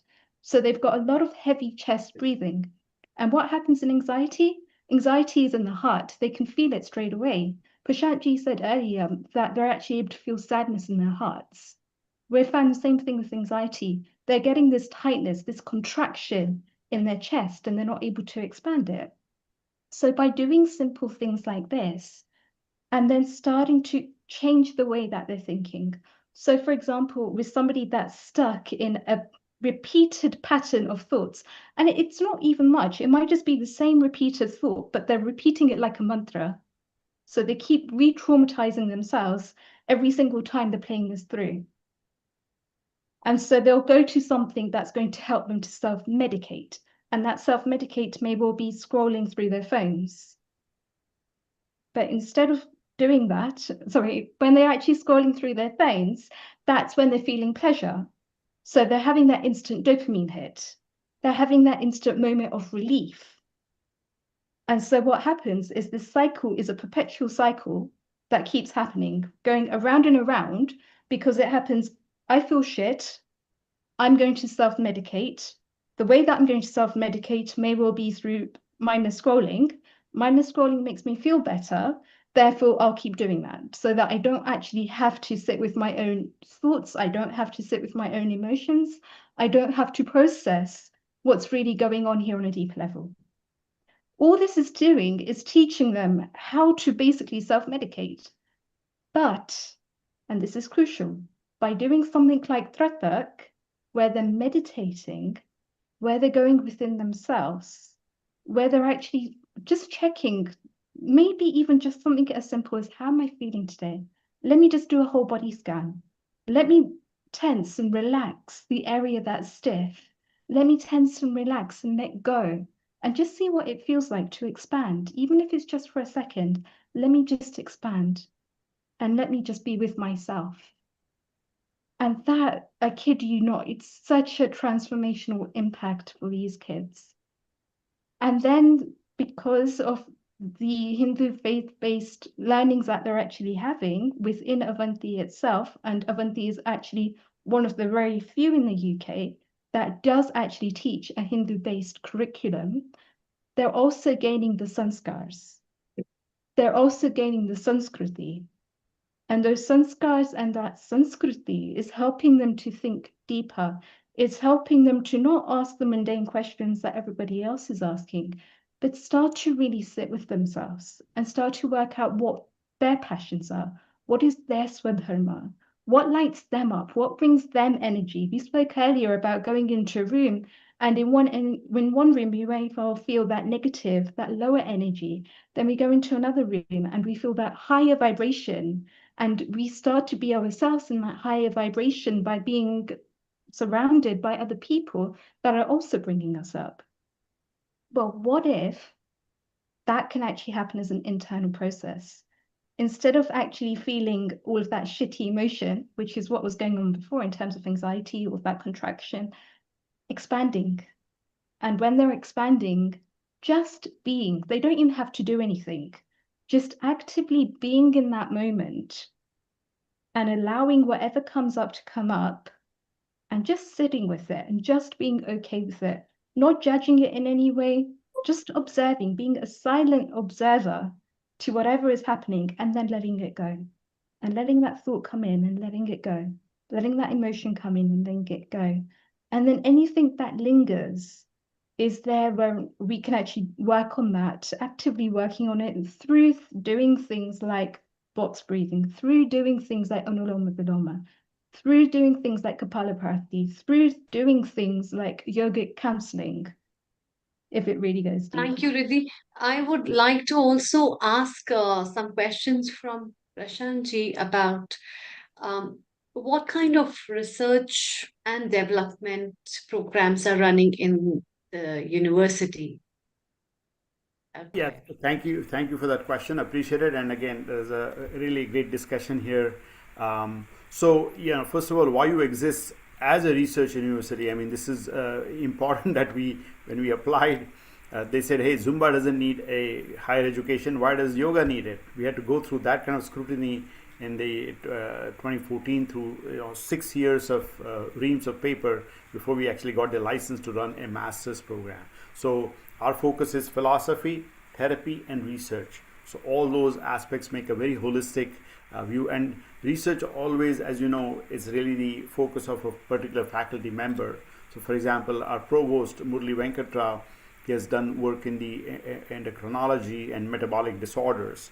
And that's something that there is someone who's working on opioids and yoga, and how we can really tackle the opioid crisis. We have a cardiologist on our faculty who's focused on clinical yoga, bedside yoga. So you can imagine that it's about bringing the healthcare costs down, sedation costs down. So there are many aspects of, and someone actually wants to do research in Sikhism and yoga, the comparison of that. Someone who's actually a flight attendant who's doing a master's currently at YU is and she's takes flights from New York to Delhi and still manages to do the studies at YU. She's doing jet lag and yoga, that study, that hey, how does yoga can actually help alleviate jet lag and so on. So again, a lot of faculty members and their focus, as well as the students, their own innate urge to. So we give that freedom to the students. We have 17 PhD students as we speak, and also the master students doing their thesis. So that's kind of the breadth and depth, and we are growing in that aspect. So thank you. Wonderful. In fact, so are there certain researches that are going on for, are you studying particular style of yoga, or there are some works just on some particular asanas, or you're focused more on the pranayama and the meditation aspects? What is like the key focuses on that? Yeah, so why you really even right in our vision statement we talk about holistic yoga. So we are not focused on a style and on at the end of the day it's classical yoga that we are going from. Patanjali to Hatha Yoga Pradipika to Ghiranda Samhita and all those aspects. So we are talking about classical yoga here. Styles have become really an aberration, if I may. I mean, I've spent 40 years Yeah, now. actually, I wanted to ask you, what is your take on the styles? There's some beer No, yoga, there's a goat yoga, there's a air yoga, yeah. there's so many yogas. No, trust me, I mean, that has really, again, it's always, science gets twisted, every thought has its own, their counter thoughts and so on. So we have been asked a long time back, hey, what do you think about hot yoga? I said, if you cannot breathe, why bother? Why can we not call yoga? So Chitta Vritti Nirodha is the definition of yoga by Patanjali. Let's stick with the definition, everything falls in place. So the point is that we are not focused on styles. The whole styles, as I said, is an aberration. We actually have traced the history of where the styles have come from. The Mysore Raja giving Krishnamacharya and all those people giving the reins, and then to get these Kshatriya minds to really steady, they gave a lot of movement and all that, and then there came Vinyasa. And then the whole focus on alignment as creating. So, but we don't talk about styles. That's not really the focus. It's the ailments that we focus on. And at the end of the day, it's the anti-inflammatory aspect of yoga that is sometimes not recognized as much. So it's really about being that still. And that's why Sthira Sukham Asanam is the definition of asana. Sthirata in the body, the breath, the mind. So it's really the holistic aspect. There's Ayurveda aspect there also in the curriculum. So it's really, again, very holistic. And that's kind of comes out loud and clear. So That's wonderful, in fact. And yeah, apart from this, I'd like to ask Leena ji about with all the things that you have been promoting through the teachings in the system. Did you also find there are changes in the children who join the Gurukulam in terms of their ADHD disorders, or in terms of their attentions towards their focus on their own life compared to if given an AI to be used and the gadgets to be used? Are there some differences that you find in the children behavior compared to other children? Over to you. Thank you. We found that students' behavior is much better. In fact, they've learned skills of kindness as well. So it's not just, the breathing and the meditation that we do, it enables them to be kind as well. So in terms of their behavior towards other children, they're more charitable now. They want to do things, they want to serve each other. And this is not going through like a Hindu curriculum or anything like that. These are just universal values that we want to bring into our children. So we're bringing in kindness, love, sharing, caring. So when we're doing this box breathing, we also do a meditation as well. And that's about gratitude. What things are you most grateful for? So we have noticed that we don't have very many behavioral issues at school, because the children actually want to get on. They want to help each other. So for them to sit next to somebody and support that child and help that child if they're struggling, they're more happy to do that, because that's bringing in happiness into them as well. So again, different hormones are being released. So they've got the energy and that enthusiasm, not only to help somebody else, but as they're helping, and as everyone knows, that the statistics are, if you teach somebody, you're learning better yourself as well. So all these things are happening very organically without us having to preach really anything. It's a very organic way of them learning skills that you don't ordinarily learn. You can't say you can't tell a child, do this, do this, do this. But if you naturally let them naturally let them do it, they actually enjoy doing it.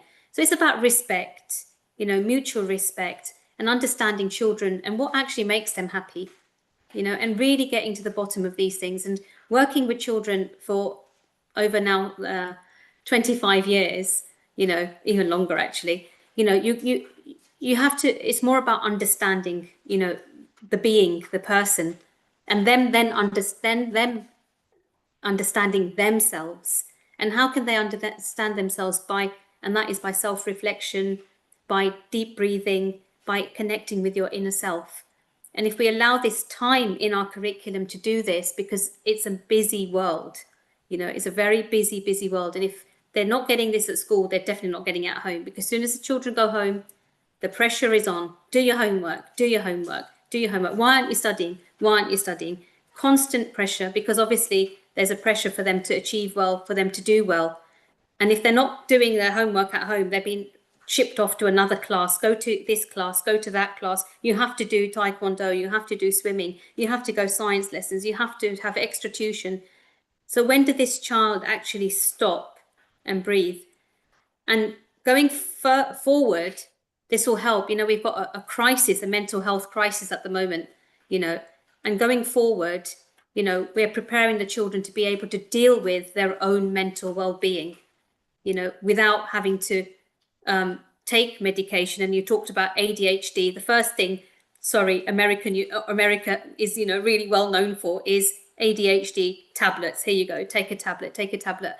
And one of the things I did earlier on in my career, when I finished my PGCE, was when I was working with children with autism and ADHD. We just did a small kind of experiment with a few children, and that was, if they're borderline, let's work with them rather than give them this medication. And the work we did do was breathing and exercise and yoga, different aspects of yoga, different breathing techniques and different exercises support a child who is borderline ADHD as well. I mean, obviously, if they're on medication, they have to have medication. I'm no doctor, so, you know, please, you know, it's not about me taking your child away from, you know, having medication, but there are remedies that we can put into place that can help support a child and deal with their difficulties that they're having. And if that's ADHD, it's teaching them different things. Like we had also blue tack.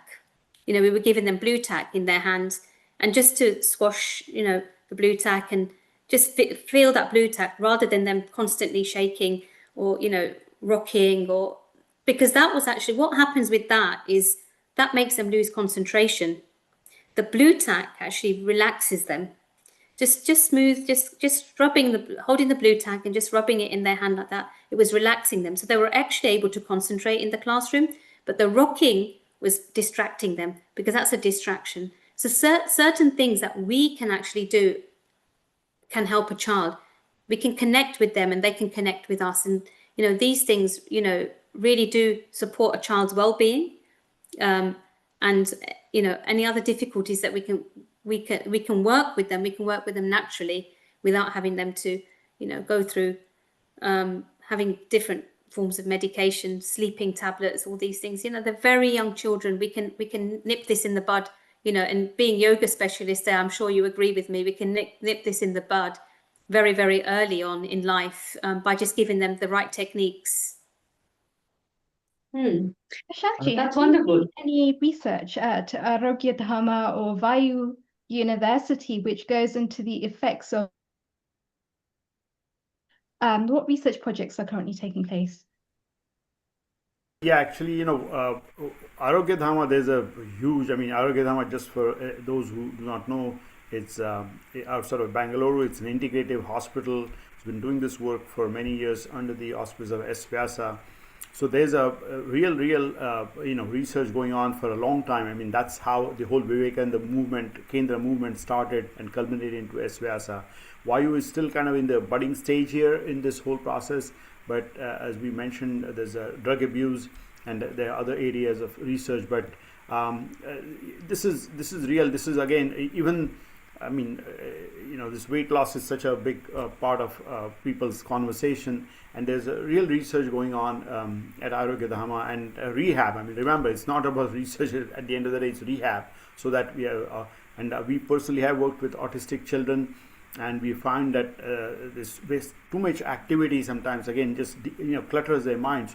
So there is real research and rehab, both are important here, and that's what our focus is. As I said, Vayu is in the budding stage, but I think there is plenty of research and evidence with Arogya Dharma for sure. So. Yeah, thank you. Dr. Anukul, your comment, please. I just wanted to ask I want to clarify something which has come in my mind. It is a question of how we train ourselves to get the shot of dopamine in our brains. In our early childhood, if we are training ourselves to get dopamine by getting distracted, ultimately we develop ADHD. And if we find that we can get dopamine by doing the right action or a good action, and that's how we become a reasonably good citizen. Is that a reasonable way of understanding the whole thing? So to add to that, Anukulji, I think we're coming back to this whole thing of fight and flight. Fight, flight, freeze, fawn. And different people are going to be inclined to different things. So when there is a danger or when the mind perceives a danger, is the mind going to go towards that and find active ways to deal with it? Is the mind going to retract, in which case the prefrontal cortex will be closed? The person's going to retract, so they're not going to have any decision-making abilities. Is the person actually going to completely freeze and go numb in the situation? They're going to dissociate themselves completely. They're going to turn off their emotionals. And this is what Prashantji is talking about when he's saying it comes to drug substances, drug abusers, is usually, broadly speaking here, usually people are actually stuck in this fawn cycle. And what this actually involves is people going numb or people emotionally disassociating themselves. So the only way that they're actually getting around it is to completely go 360 degrees on their circle. Because, as I was saying earlier, they're starting off feeling shitty, they're finding a way to self-medicate. That self-medicate is turning into something completely mindless. Now, that's the key. They're not using their intuition here. They're not thinking about other things that they could be doing. They're thinking, okay, I've got this problem and I don't know how to deal with it. And if I don't know how to deal with it, let me dissociate. Let me go completely loose and limp and not be able to do anything about it. Yeah. So that's why this whole cycle keeps repeating itself. Now, Riddhi, that also. yoga students at by university, what we're actually doing as yoga students is saying, hang on a second. Yes, you're going loose and limp. Now, what's actually happening in this situation? So there's different meditation techniques that are involved. And one of these techniques is something called IRT, instant relaxation technique. Instant relaxation technique involves this whole contraction and relaxation. So from the tips of your toes up to the crown of your head, completely contracting and then completely relaxing. When they're relaxing, automatically what they're doing is going from the sympathetic nervous system to the parasympathetic nervous system. Then we've got something called QRT. QRT is quick relaxation technique. So they're placing their hands on their abdomen and they're linking their breath to the movements of their abdomen, inhaling and exhaling and seeing how that feels in the body. Now, this again is key, how it feels. They're turning into their somatics. When they're in the somatics, they're linking how the body is moving to their breath and breathing with feeling. So again, it's bringing back this sense of actually going from numbness to going to a sense of actually being able to feel. And again, that may well not be an instant feeling, it may well be a somatic feeling, connecting with the body, connecting and seeing what's going on. And then there's a DRT, which is deep relaxation technique. Deep relaxation technique is similar to that in Savasana, but they've got 7 to 10 minutes. 7 minutes is usually a bit too short, so it's 8 minutes to 10 minutes. And in that process, they're completely relaxing their body. Now, research has actually been shown that actually just going into DRT for 10 minutes, and Prashantji, feel free to correct me if I go wrong here, but going into DRT for 10 minutes to 30 minutes is the equivalent of around 5 to 6 hours of deep sleep. Now think about that. If any individual is able to take themselves through this process a couple of times a day, at different times of the day, automatically they're starting to connect with themselves. Because in deep relaxation technique, their mind is actually focused. Yeah, they haven't completely switched off their mind in the case of what would actually happen when the gamma rays and the delta rays are actually raised during REM sleep. But the effect of it is still to have this complete relaxation. Prashantji, can you add to this? No, actually, you've done it well. I mean, let me just give a big picture. We have 60 to 80,000 thoughts a day. That's just the reality of this is again research on this. 80% plus thoughts are negative thoughts. This is again comes back to fight or flight. We are in the survival mode, and 90+% are repeated. That means we are repeating our lives. So when this is our baseline, now you see all these techniques are necessary to come out of that clutter and declutter yourself. So we actually use in our own practice called ABCs of yoga. A for aware, So just first awareness of the entire body, breath and thoughts. Then comes B for breathing, that's conscious breathing. That's where you declutter. And then the outcome being C for calm.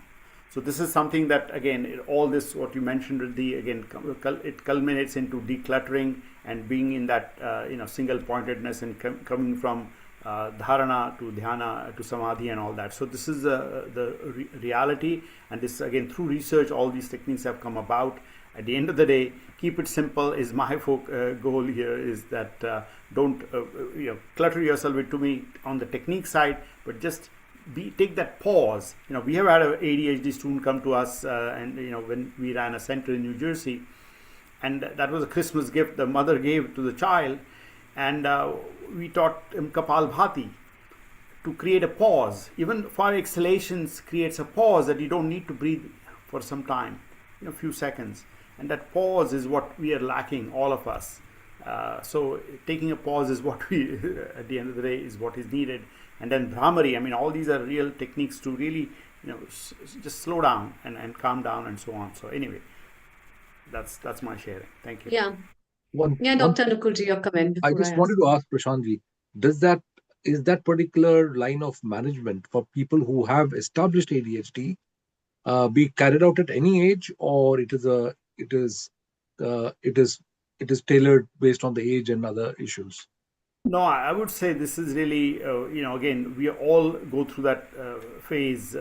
So we are all on the spectrum somewhere, I think is how I would put it. So absolutely, this is applicable to all for sure.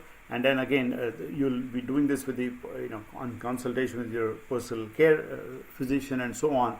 But no, this is absolutely applicable to all. And then that's why this whole clinical yoga is so important, that we are reducing the medications. It's funny, the word medication and meditation has the same medi. It's all about healing. But we can go to literally two different spectrums here on that. So if you build a habit, let's build a habit of taking a deep breath and taking a pause versus numbing yourself. And then we have real stories here of people 8-year-olds on 6-7 different medications because one has the other side effect of the other, and so on and so forth. So again, this is integrative. Mind you, we are not bashing one thing, but it's the right thing to do, so that there's a acute part of it and there's a chronic part of it. And chronic is where all these the yogic techniques really come into bear. So thank you. Thank you. Yeah, that reminds me of telling a lot of people that meditation is the best medication. And that's why I think it's the best self-medication one can do for oneself. I'd like to put this question in an open panel, actually. In today's time, we see a lot of people are dependent on AI, as AI has become a very close friend of people. And that is why trusting the AI is one of a very faithful friends that people have, where they believe that this will not leave them, where people believe that this is absolutely trustworthy, this will stay honest, this will like me, this will tell me a lot of things that I want to hear about myself and other things, and will also give me a wise advice despite and not ditching me. What is your take that the dependency of the brain on an AI is declining the cognitive skills of an individual, as well as also declining the real aspect of the principal working of the brain in terms, if we see the cerebrum and the cerebral part, and the real work of not using what is given and using something that is just a blessing. Or over to you, Dr. Anukulji, before we take up comments from Prashantji and Leenaji and Riddhi. Yes, please. I think I was just telling you a few days ago that next week I'm holding a 3 sessions, 3 hours, 3 different sessions on meeting on AI and how we should be guiding it and not the other way around. And I asked this specific question to ChatGPT as well, that how much can I depend on you to make logical and proper decisions, particularly if it's ethically concerned. And after 2-3 separate questions and giving some other quizzes, it came to it is very dangerous to depend on me because I am not a conscious being. And that's absolutely correct. And I said, at least, so I gave a few quizzing questions and how do you really come to conclusions and where do you decide the ethics? Even the AI says very clearly, it is dangerous to depend on me to make those decisions because I am not conscious being. And I'm so glad that it gave that. And I was talking to one of the very senior consultants on AI, and I was asking that how far do you depend on AI to make moral decisions? And he says there is lots of materials in morality and other issues. So it can look into various algorithms to see whether this particular activity is algorithmic correct or not. So I was asking him how do you decide, because he's a language introducer in AI. So I said, how do you decide where to go and how does it ultimately make a decision? And he gave answers which were almost correct, but he says AI can be almost close to make the correct answer, but it will also depend upon how you can contextualize the issue. And it does not take into account what your viewpoint in that is. So therefore, it's a relationship between how it contextualizes the issue and how you're trying to interpret it. So that's where the consciousness conflict occurs. So I've been thinking about it in different ways.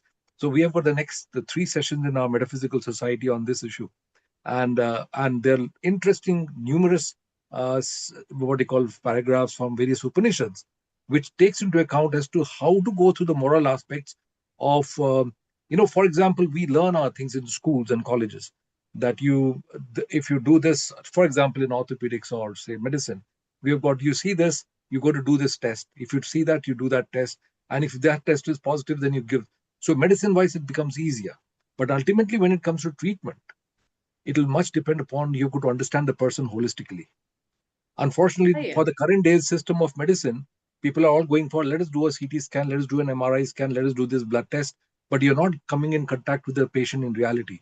That is a very dangerous situation that's going to cause a failure of medicine. But that's what is happening now. The patients are getting blood tests straight away. The blood results give you a certain idea and then says, well, you might be having this or you might be having that as a differential testing. But it is a far different story when it comes to conscious thinking. I agree. Yes, Leena ji, your comment, please. How much do you depend on AI, and is AI your close friend? No. To be honest, Good. That was very powerful. I mean, obviously we use AI, and I think what Dr. Anukul said was, the emotions are not there in AI. And I think in the field that we're in, working with young children, I'm just trying to understand children. We can't use an algorithm. We can't plug something in, write it into ChatGPT and say, this child is feeling this, because actually ChatGPT does not really feel what this child is feeling. So it's about that human connection, and I think doctors, teachers, therapists, yoga, all of these things which are personal, to a child, personal to a person, and have those human qualities, they cannot be replaced by AI. And I do think, yes, as great as it is, it will take away the mundane parts of people's jobs, which are great, which gives, in fact, more time for us to do more research and look into and spend more valuable time, for me, I feel, with the children. We've got more time to be able to say, right, okay, let the, AI do, maybe writing an email, or the mundane, let it mark this, it's not, straightforward, let it do it. But let me then go and talk to the child about that result. Let me talk to the child as how they can improve that result, how we can, work together to get to the next steps, and then looking on the other side, the well-being side of a child. So that's the academic side, but looking on the well-being side of the child, just understanding what emotions that child is going through, what's happening in their life, and how to deal with and how to tap into how we can support that child, requires human qualities, not something that's generated by algorithms, because no child is the same, I'm afraid. Absolutely. And I think the doctors here, all of you doctors would agree that no patient is the same as well. Oh, you know. yeah. That is what the difference is, whether you talk about Dr. Google or you want to talk about the human doctors. That's the difference. And yes, your comment, Prashantji, before we move further. Thank you. Well, yeah, so two things. One is, as a university, we of course have to be aware. We are very strict on plagiarism and so on. So AI can become an obstacle. And again, path of least resistance is how our human mind works. So students are. I mean, I'm a father of two daughters. One just finished college, and I think there is a natural tendency of, hey, going the easy way out and say, take a look at something. But I mean, I personally say that, hey, and as part of I'm there in my early 60s, and we got to use our brain. If you can outsource it, you're in trouble. So my personal feeling is, yes, tools are going to come and go. They're going to take some of our mundane stuff away, but we got to use our own brain to do the right thing. And so even if it gives you a paragraph to think about, hey, this is how we can write it, I think use your own brain to write it is how my personal take. But everybody has to adapt, counter mechanisms so that we can check for plagiarism and so on. So there are real societal issues here, but I would say it comes back to your personal judgment. And this is where, again, morality and all the Bhagavad Gita and all the foundations come into play, that how do you act on the path of righteousness. But every tool will have its aberrations and its abuse, and AI is no exception. So thank you. Thank you. Riddhi, what's your take? Do you use AI?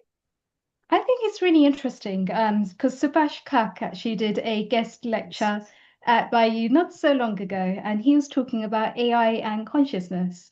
And the fact that if we rely too heavily on AI, then what impact is that having on us as conscious human beings on Mathabhumi? And how do we actually have the correct balance between emotional intelligence and using our own brain so that part of our brain doesn't just switch off, it doesn't just become gray matter because we're relying too heavily on AI, but using AI in a very tactful way, using AI to give us perhaps an initial prod, but then for us to go ahead and do our own research, to use our own psychology with it as well. So, yes, AI can be useful in certain circumstances, but then so can us actually being prudent, being able to raise our own consciousness, being able to bring in the conscious part to AI, and to even be able to further AI in that sense too. Dr. Anukul, would you please?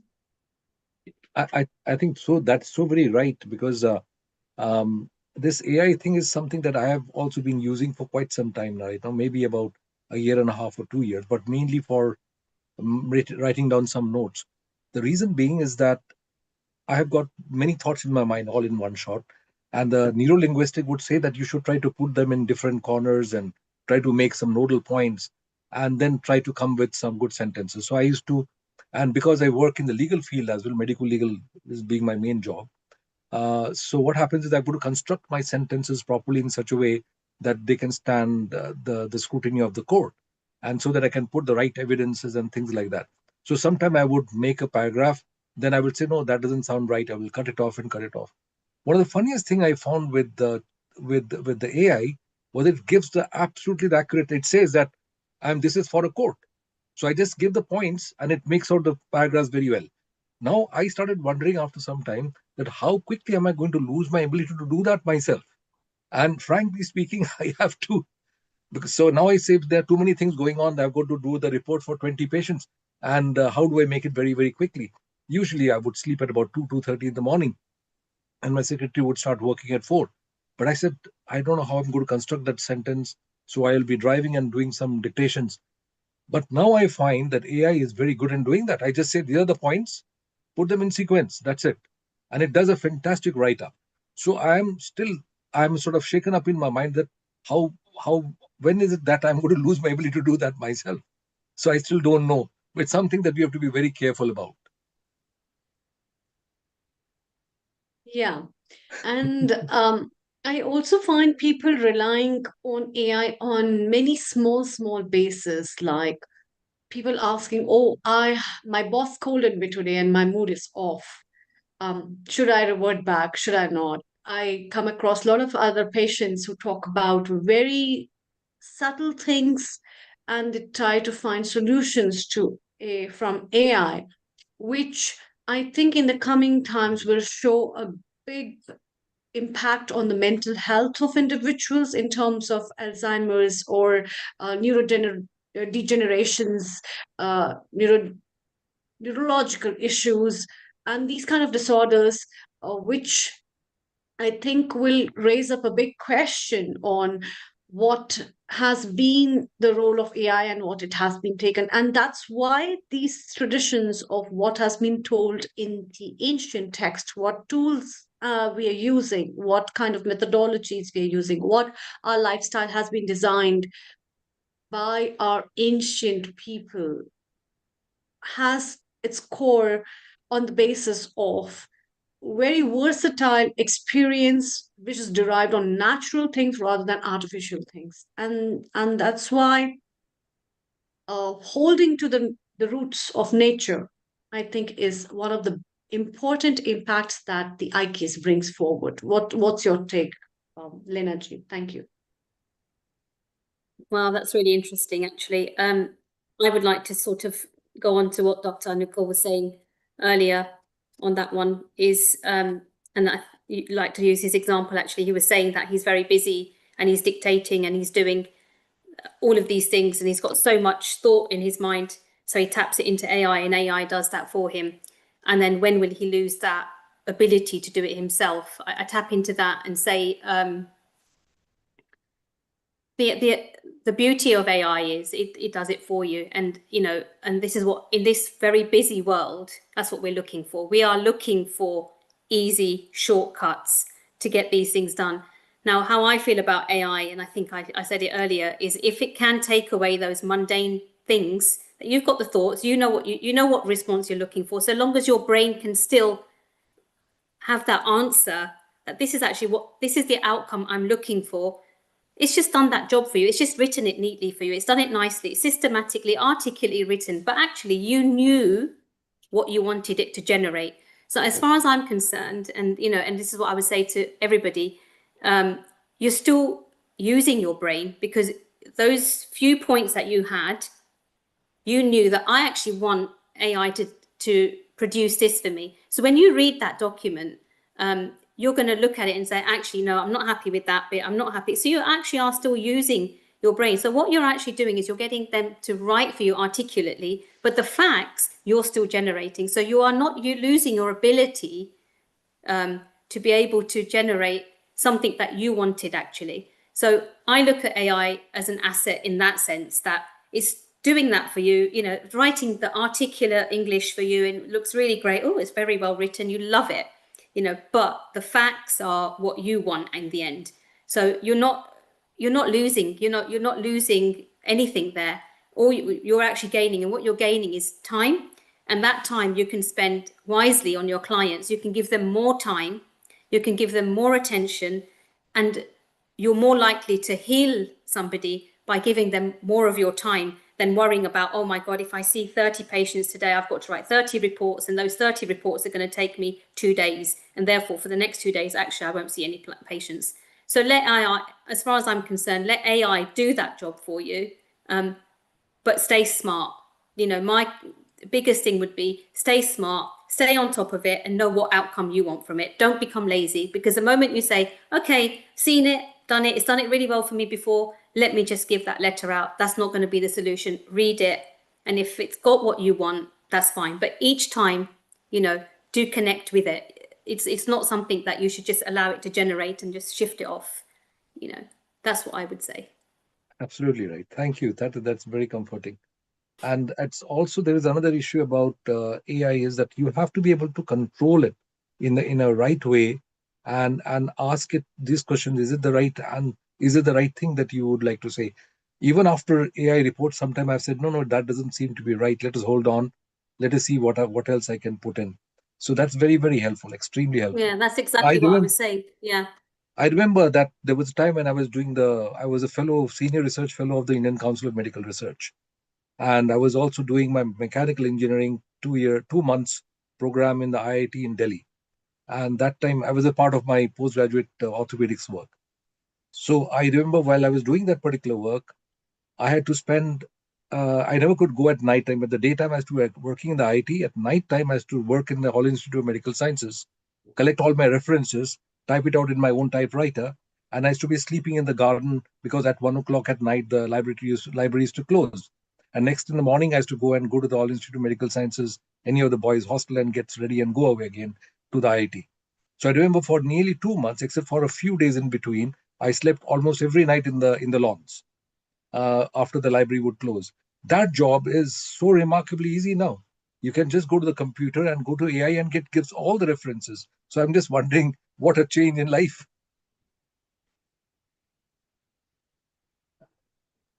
Yeah, no doubt. I think that part of things, no doubt, AI has reduced many burdens and a lot of tediousness. But then the kind of dependency people are having on AI for their mind to make them a very close friend is a pretty dangerous thing where the cognitive skills are lacking. And what IKS has been emphasizing, because that was not part of the system, therefore, the emphasis on self reliance, the emphasis on self belief, trusting yourself, your abilities, as well as having confidence on yourself to what you are and your identity is getting missed out, I think, with the role of the AI because you trust some other virtual thing of yours, which you think is a part of your entity, but it isn't. And Absolutely. therefore, that trust on something else rather than trusting your own decisions, rather than trusting what you believe in and what your principles are in life, may also get a big setback in terms of a lot of things, in terms of your behavior, in terms of your decision making, in terms of your interpersonal skills, and a lot about in your own self. And I think that personally, in the coming times, these kind of issues in terms of human behavioral sciences will have an impact in terms of what we see and people from the around going to seclusions with a close friend, which can be ultimately very dangerous. And in fact, if you remember, Dr. Anukulji, a few days back, Sharon Rose, who is our regular guest contributor, mentioned about how AI is playing a big role in suicidal tendencies in a lot of children in USA. Yes, yes.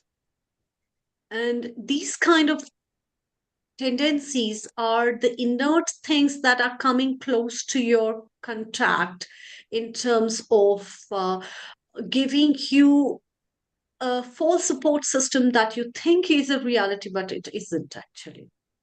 And that's why the role of yoga, the role of lifestyle, the role of Gurukulam, the role of the building up the societies in terms of our principles, what our scriptures talk about, in where whether it can whether it is from any indigenous system, all these scriptures have been talking about your resilience to the realities of our life rather than just clinging to what is now the reality, which isn't.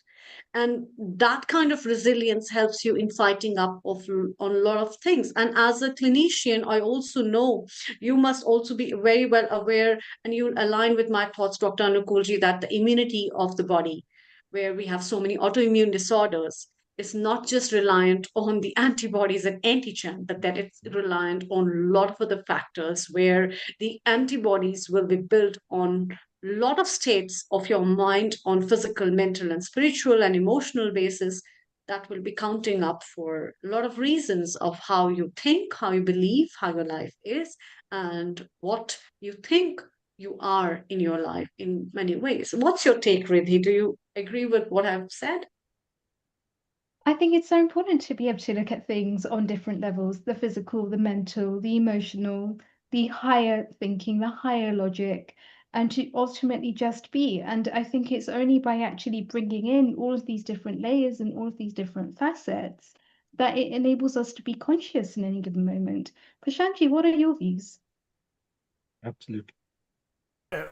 Well, again, I don't have a particular opinion here but I agree. Again, I use this phrase insourcing versus outsourcing. The more outsourcing mentality you have, you again taking that path of least resistance, and this is where our IKS and all these foundations work.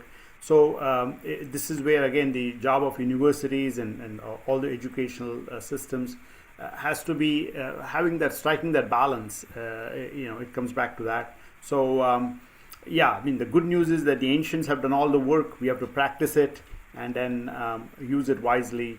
And again, the modern society will always bring, technology will be ahead of the society, and how much to adapt, how much to let go is really up to us. And that's where again it's really comes back to all aspects. I mean, one thing I will say, soft skills, sometimes all this thing that you talk about, compassion, empathy, they're categorized into soft skills, and the corporate world ignores them.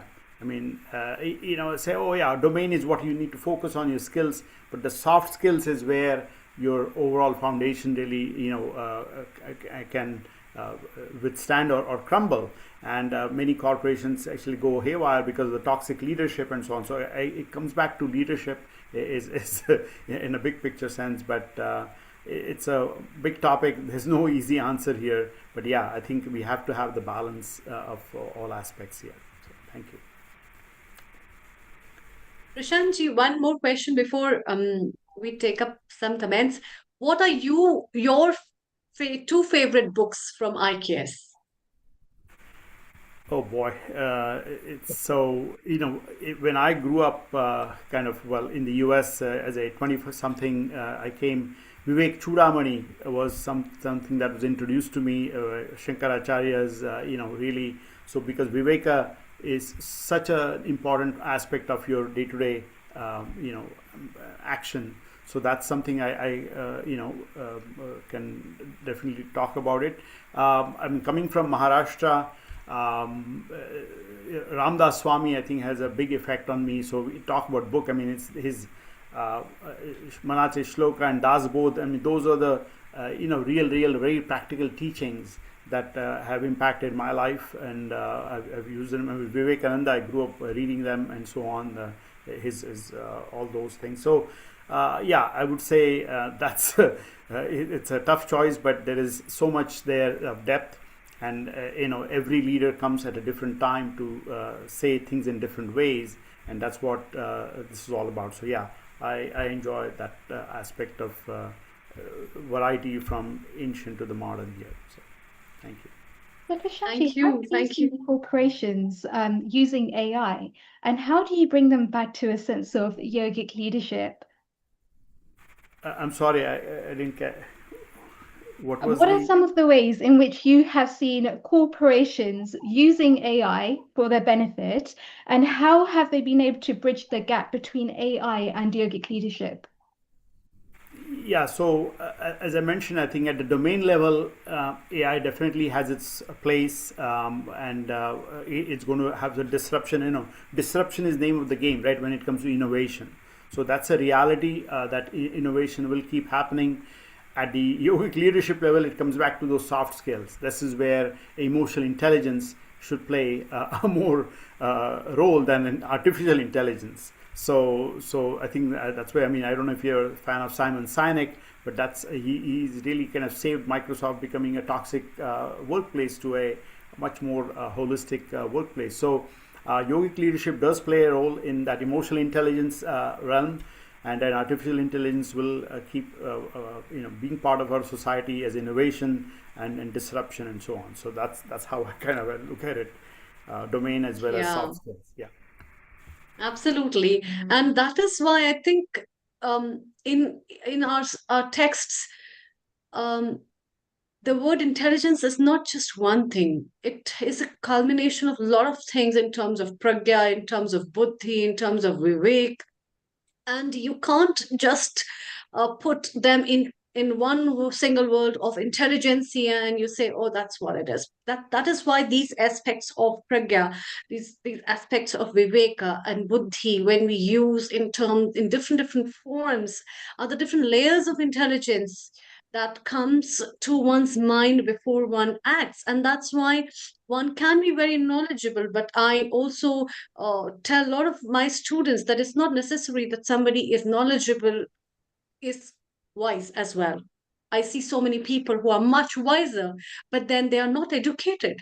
Their lives, they take good decisions. Their wisdom levels are pretty much higher compared to, if you see, there's an educated person. So that kind of the viveka part of it has got a very key role in a lot of ways when we talk about intelligentsia. What's your take, Lina Ji, on that? In fact, in Bhagavad Gita also, there has been a big talk about this aspect of pragya, this aspect of buddhi. There's a complete chapter that are devoted in Bhagavad Gita on buddhi yoga. And that aspect of buddhi yoga is so much important, where Krishna tells Arjuna about what is pragya and how that perception of yourself can be so important in looking into the life. Can you throw some light on that as well? Over to you. Thank you. Kindly unmute yourself.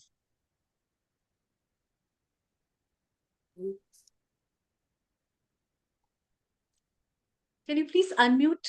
Yeah. So just giving that a thought, actually. Your question was, sorry, I lost your question. I was asking that Buddhi Yoga has been a very integral part of Bhagavad Gita, where Krishna has talked to Arjuna about the Buddhi, the essence of utilizing the Viveka in terms of understanding your perception and your perceptual spaces in life, and understanding what is the reality and what's the myth. So, can you throw some light on that, of what Buddhi Yoga in terms of Bhagavad Gita has been given by it is all Krishna? about integrity. It's all about integrity. And I think going on to what we were talking about earlier is using your professional integrity when you are carrying out your work. So in terms of going back to Arjuna and the Bhagavad Gita, Krishna was saying to Arjun that you are a Kshatriya, so your professional role really is to fight in this war, against whether your family and friends, but your duty is to do this. So in our lives as well, we have to go according to what our professional duties are, and therefore to use that. Like if we're, for example, a doctor, a teacher, these roles are there for us to convey, certain messages, and we can't use AI or any forum really to replace what we would be able to offer anybody. So I do believe that, where we're sort of drifting with this AI and it's sort of taking over our lives, I do feel still we have that duty. We have a duty to be able to give the correct information to whoever we're working with, and that's where our professional integrity comes in. And that's whether it's from the Bhagavad Gita, or when we obviously qualify, we have to sign a document saying we prefer, we will go by our ethics here. So I think that's really where I would come from. Yes, what's your take, Dr. Anukulji? Kindly unmute yourself.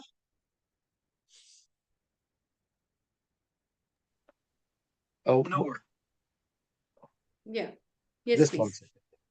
What the whole thing would come in the concept of the entire thing is very well taught in the Sankhya Yoga, where you've got the entire concept of discriminating what is right from wrong, and that's where I think we have got to work on the concept of buddhi. If I'm correct, is that the way you would like to think, Prashantji?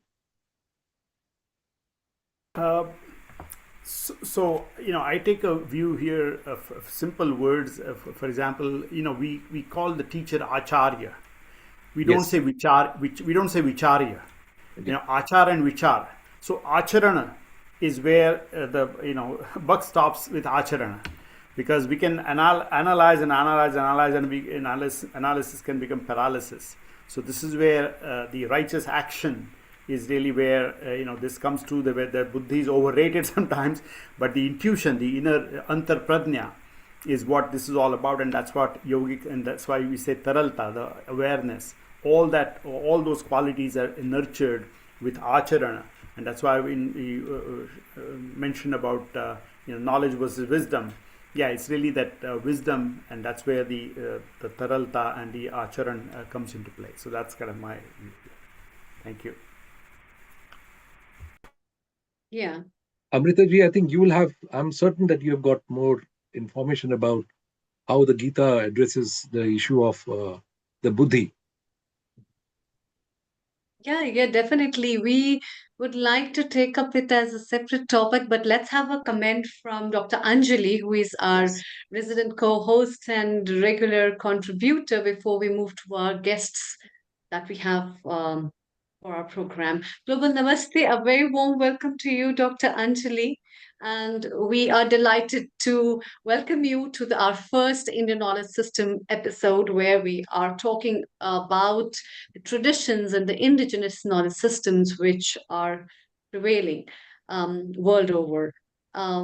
What are your comments and thoughts about it? Over to you. Thank you. Global Namaste, Dr. Amrita. Global Namaste to everyone. A very interesting, discussion on intelligence and artificial intelligence. I think what is original, God gifted, we cannot take that away. And I think we can create artificial things all the time, but what has been inborn with us, which is our God gifted brain, which is like a brain mapping, which can think, which can feel, which can, you know, do so much of decision making on its own. I think nothing can replace it. I think it's an added benefit to have an artificial intelligence, but not something which can supersede the natural intelligence which we have. Because humans are emotional beings and we think through emotions, we feel, we think, we conclude, and we decide based on our emotions, based on how we feel and think. So, which I don't think so artificial intelligence can take away from us. It can be an added extra benefit for us, but I think that's what all our, uh, you know, the scriptures and the teachings from all our lessons from all the religious discourses also teaches us. We need to be more narrowed down to our behavior, more narrowed down to our decision making, and all this comes from very childhood of how we have been brought up with our culture, with how we give water to the plants, how we offer prayers to the sun. These are things which we cannot replace with anything which is artificial. It has to be so natural for us to think and feel and do things. I think Yeah. so. Yeah. Absolutely. We'll be taking over with all these things further as well as it's time to move with our other guests who have joined us recently. Um, in this move of the IKS episode, which we have now, it's time to move to our other guests. Riddhi, over to you. Thank you very much. So thank you everyone for all of your contributions so far. It's all been amazing to see how everything comes together to form the bigger picture, and also for all of the panelists on your discussion so far as well on AI and yoga. It's been very insightful. So we're just going to take a deep breath.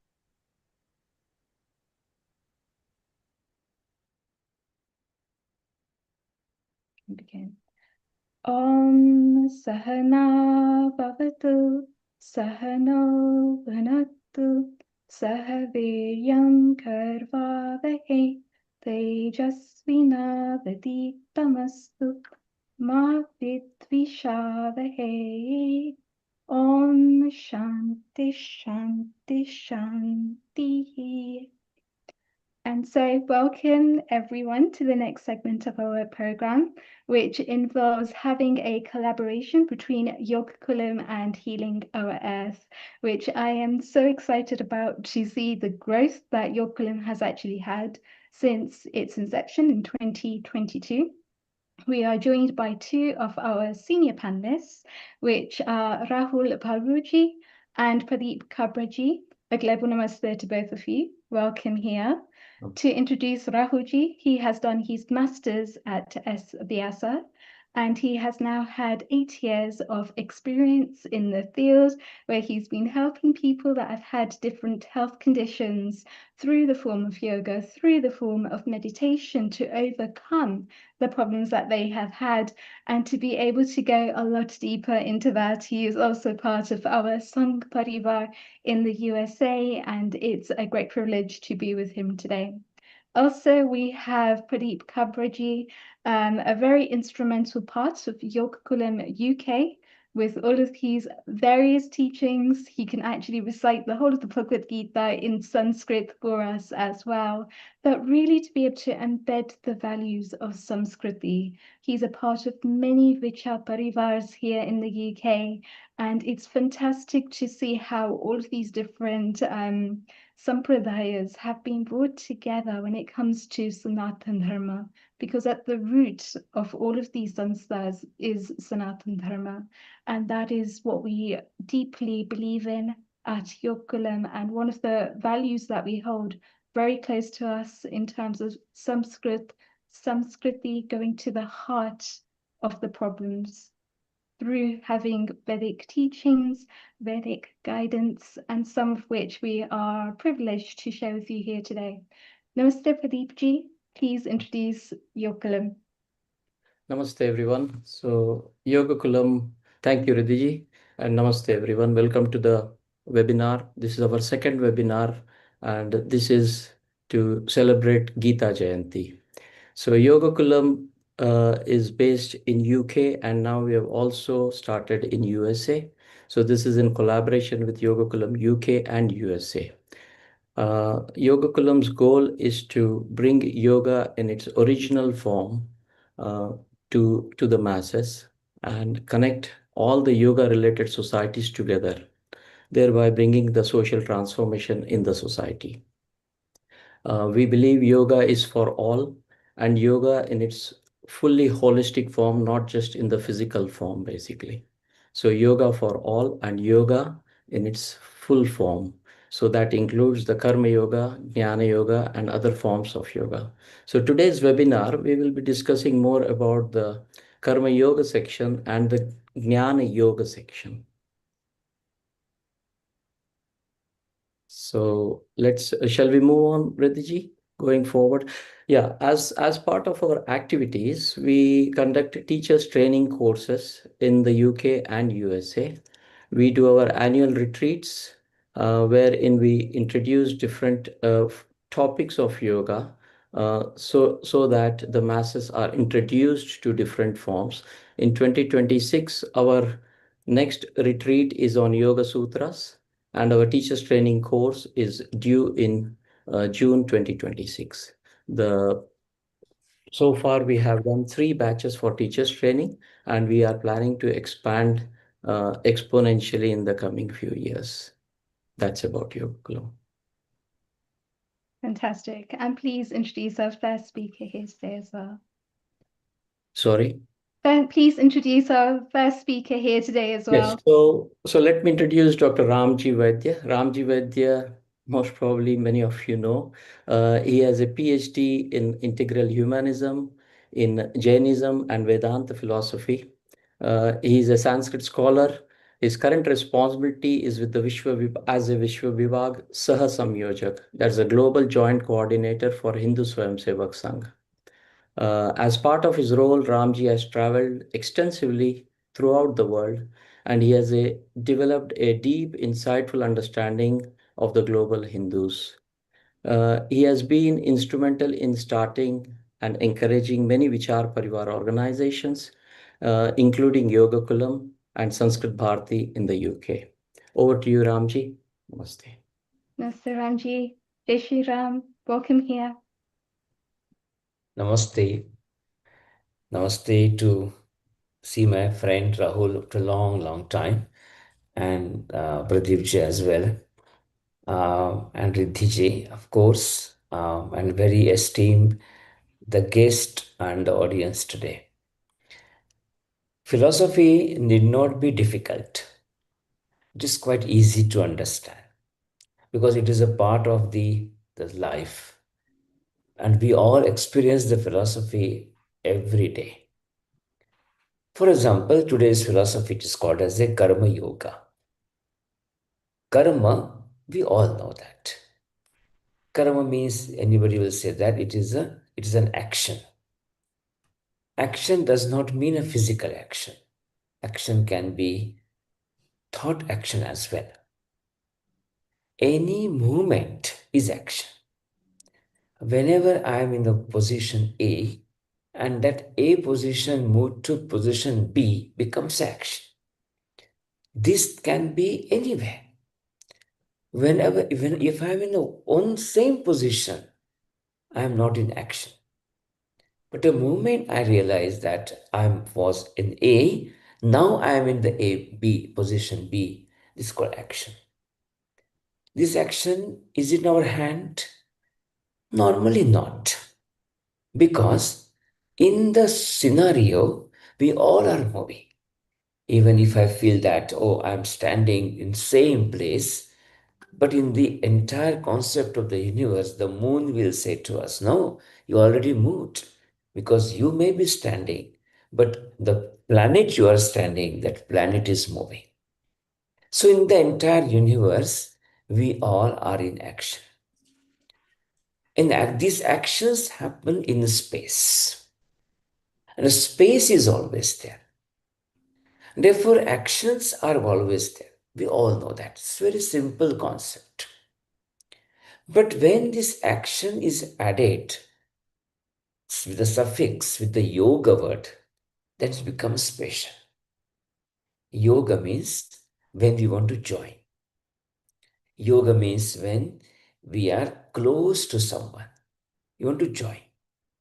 Join what? Join to the truth. Truth means permanence. When my action joins the permanence, eternity, it becomes a karma yoga. Therefore, yoga word we need to be, it's very interesting, but we need to understand. So, if everything in the universe we realize, that will definitely are so very diverse. This diversity will one day will come into one. For example, I have a beautiful massive house and so many things are there. But my transfer happens and then realize that entire house becomes a part of one container. That one container, by somehow, if it get burnt, that entire container becomes a part of a one pot. And that one pot can become a part of a one atom. Ultimately, we are just completely one. That oneness is very important. This oneness is permanent. For example, I have so many jewelry, ornaments, bracelet, the chain, the ring, and I have a beautiful murti. Many murtis are there. Ganesh murti, Saraswati murtis, Shankar murtis, all made of a gold. I take these murtis to the goldsmith and I say, I want to make a gold out of it. So we have so many murtis, so many varieties. Goldsmith will make it one bulk. And I say, oh, this is your gold. What happened to all those murtis, the bracelet, the ring? They became one. They became a yoga. The gold is permanent in all forms. Similarly, that oneness is a permanent in all the beings. If my actions are geared toward this oneness, it is called karma yoga. Therefore, the karma yoga needs some consciousness, certain viveka, discrimination power, certain buddhi, brain, certain thought. And whenever you give a thought to any karma, ideally we are heading towards the karma yoga. I speak and I give some consciousness, some thought in my speech. I am heading towards karma yoga. Yoga means going towards permanence. For example, without thinking, if I speak something, probably that this my thought, my speech, my pronunciation, my utterance is because of my mind, because of my mood, because of my emotions. And these emotions, my mind, my mood are very flickery, temporary.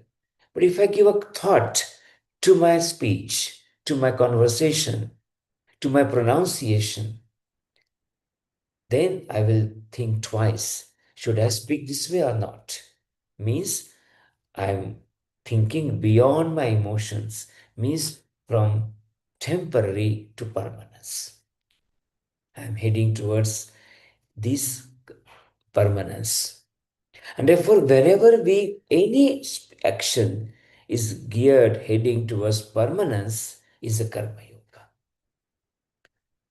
Therefore, we always say that karma yoga is based on the intention of action, not action. You can have your action, but intention of action is very, very important. And intention will decide the result of the actions. This is for sustainability or for destruction. This is for divisiveness or for union. Your intention of action will decide. When somehow the mother is angry on the child, this is not called as a abusive nature or behavior. Because the intention of the mother is to shape the child.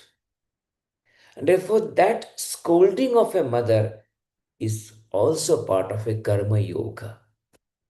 Because mother wants that child to live a good, permanent life, successful life.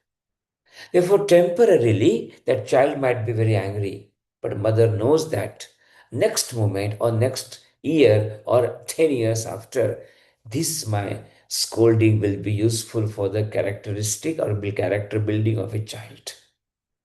So, mother is focusing on the permanence. Therefore, the action of the mother is a karma yoga.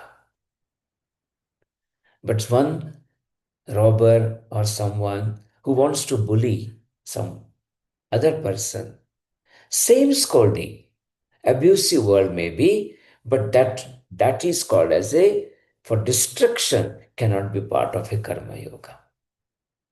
That's for the intention of our action, this is the decision.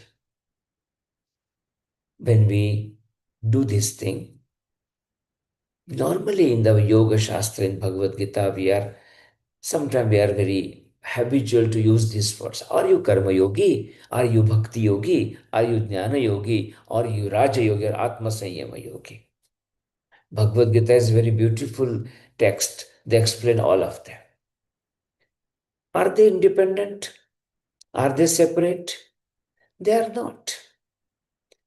Sometimes Bhagavad Gita will say that the jnana yoga is very high.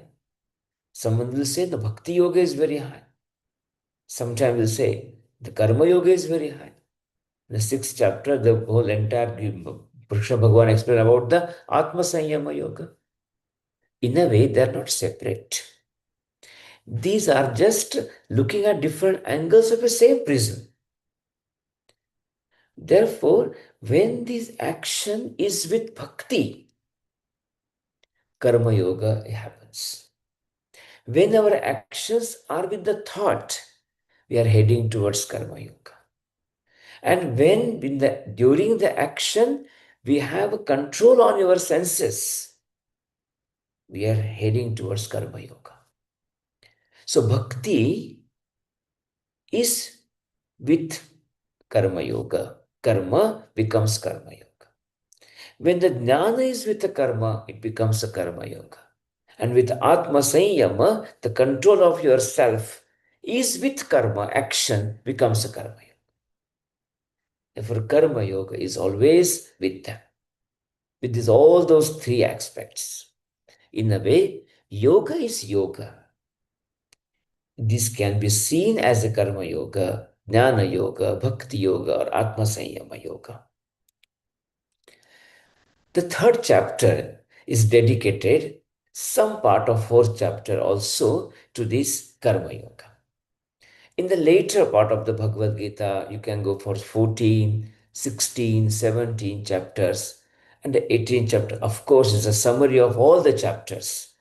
And there are so many shloks are dedicated for the karma concept.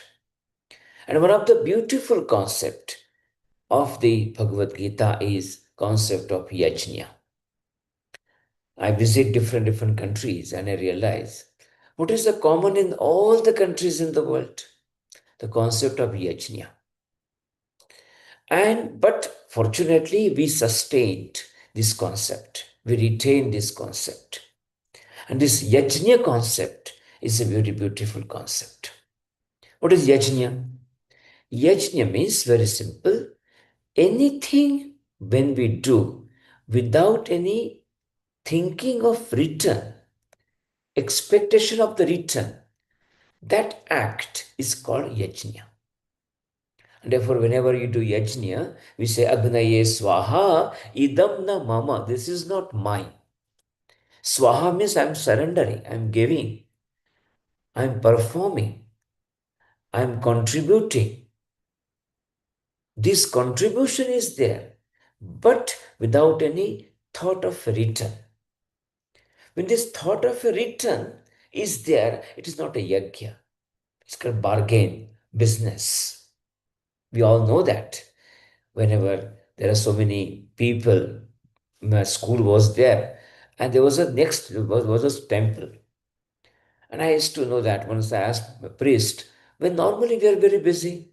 See, I'm busy with whenever there's a festivals are there, but I'm busy with exam time. Before the exam, all our students become very spiritual and they go to the temple and say, okay, Hanumanji, please help me in my exam. And he does it, help, definitely. He comes there to solve your exams because he's a Bhagavan. He can go anywhere. That is bargain.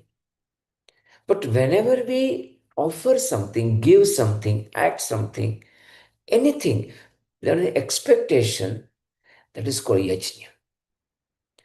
Recently, one of the house I visited and he mentioned that, Ramji, everyone in the family, society, they are selfish. I said to him, it is not true. If the moment you realize that my son is with me, my son respects me because his eye is on my income, that one day this whole money, wealth will come to me, that moment you start trusting your son. You start trusting your son. You cannot trust your son. You love your son because you know that in spite of anything, he will be or she will be with you, or daughter will be with you. This is the core of our work, of our concept that we all are selfless. And if you allow any human mind think unconditionally, we always follow yajna. We always have a concept of selfless contribution law. We are not animals anymore. We are human beings. This yajna concept leads us from animalhood to the humanhood, then divinity. How does the yajna concept work? Very beautifully, and we'll understand the concept of this thing. One day, I have something in my home and I will go there and I buy some mithai, sweet. My favorite one, rasmalai, maybe gulab jam, maybe rasgulla, is my favorite one. I will keep bring it and I will keep in the fridge because I love it. I like it. And I decide that every day I will eat one because I bought it. It's mine. My wife says to me that, oh, there is a puja and we need a prasad. Can I use this mithai you bought for the prasad? I say, yeah, why not? And this entire mithai which is bought by me, when I put in front of the Bhagavan and I do some pranaya swaha, panaya swaha, udanaya swaha, samanaya swaha, brahmane namaha, and say namaste, that moment, that entire mithai bought by me becomes prasad. Now immediately I say, oh, this is prasad of Bhagavan. And now where my intention was to preserve it and eat it every day, now my intention changes and they say, let me distribute as early as possible. to everywhere, to everybody. What happened? The moment it was belonged to me, that I was the owner, it changed, becomes a prasad, becomes a yajna. From karma, I'm heading towards karma yoga. This is the way it happens, so naturally, so instinctively. This instinctive nature, thought process is karma yoga. That's why philosophy is not difficult. We practice it. And therefore, whenever we realize that this happens, this become a prasad, then why only that one? My education can be a prasad. My action can be a prasad. My entire wealth can be a prasad. I will receive whatever I need it. But I can offer everything. And therefore, in our one of the mantra in Isha Chintan, we say, Jivane yavat adanam syat pradanam tatodhikam. Whatever I receive in my life, oh Bhagwan, I would like to give more than that. If you give this shlok to any accountant or auditor, he will say he's mad. It is impossible. How can you give more than you can receive? But you can. Because what you are giving back is all your things, not only material wealth, your intention, your aspiration, akutihi, hridayanivaha. These are providing, giving. And all those things become a prasad. Then we are heading towards karma yoga, towards permanence. Another concept of the karma yoga is very beautifully, 18th chapter it is mentioned. This concept is very, very useful in the present day. In the entire, now recently this whole discussion about the AI is happening. What will happen when the AI comes? We all are panicked. And I think there was a discussion before also. But when someone understands the Bhagavad Gita, he or she won't. Because AI will become difficult to digest for those people who thinks the human being is the center of the universe. When human can do everything. Now here you got somewhere, oh no, I also can do more than you. Then you become panicked. But when we say that, you are not the center of the universe, you are the one component in the circle. And therefore, let AI come. Let anything will come. Human being will adjust with the situation. Because in a way, it is not his hand. This concept explained in Bhagavad Gita, adhishthanam tatha karata karanam cha prithak vidham vividhascha prithak cheshtaha daivam chaivatra panchamam. Adhishthanam, the foundation, the karta, the actor, karanam, the mediums or the means, cheshtaha, prithak cheshtaha, various actions are in your hand. You can have a control. You feel you control. But Daivam means which is not in your physical control. It is part of your prarabdha karma, sanchita karma. For example, I am a human being. I have a certain age, certain gender. And in that gender, in that age, in that physical form, I can perform something. I cannot perform something. But if I change my gender, if I change my age, if I change my position, I can do something different things. Very simple thing. Because of the human being, I cannot hear, which is the dog can hear. I cannot smell that much, which is some snake or somebody may smell. I'm a normal human being is a very dumb character than the other animals. We take 9 months to walk. The calf walks within a day. Only we have a brain. That's the only capacity we have.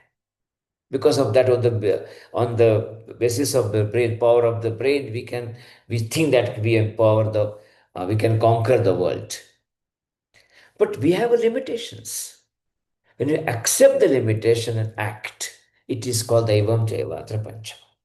When we accept our limitations, when we accept our limitations, we act. When you say Daivam Jayavatra Panchamam, then I will tell you, will never be depressed. We never be frustrated. Because we know that Daivam Chaivatra Panchamam, the fifth factor of any action, is beyond our physical control. When we understand that it is beyond physical control, means it is a part of that phenomena. We don't believe that it is the control of somebody else sitting in somewhere else. No. It is a part of a phenomena. If the rain is there, I will get wet. It's phenomena. If I eat something, I will get indigestion. Phenomena. Daivam Chaivatra Panchama. And that's why this Daivam Chaivatra Panchama, when we understand, our actions are leading towards yoga. And that's why the Krishna Bhagavan says beautifully that you act. Don't worry, you become very happy. You act ferociously. Act as per your role. Your role may be CEO, supervisor, mother, father, driver, child, retired, anything. You might be in the prisoner officer. Act accordingly. You may be a warrior. Act accordingly. But when you act, just think this thing, that you always think that Daivam Jaivatra Pancham. You are acting as per your role.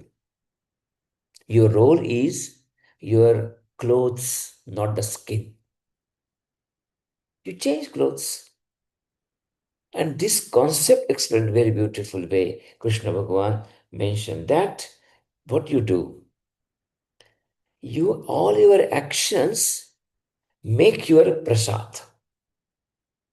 All your actions, say pranasva, apanasva, udanasva, samanasva, make your actions, make a prasad. When it becomes a prasad, it becomes not yours. You become lighter. For example, when you are working for someone else, 9 to 5, you come home and you sleep well. Wow. But when you work for yourself, you have a business, you can't sleep. Because this business, because you own the business.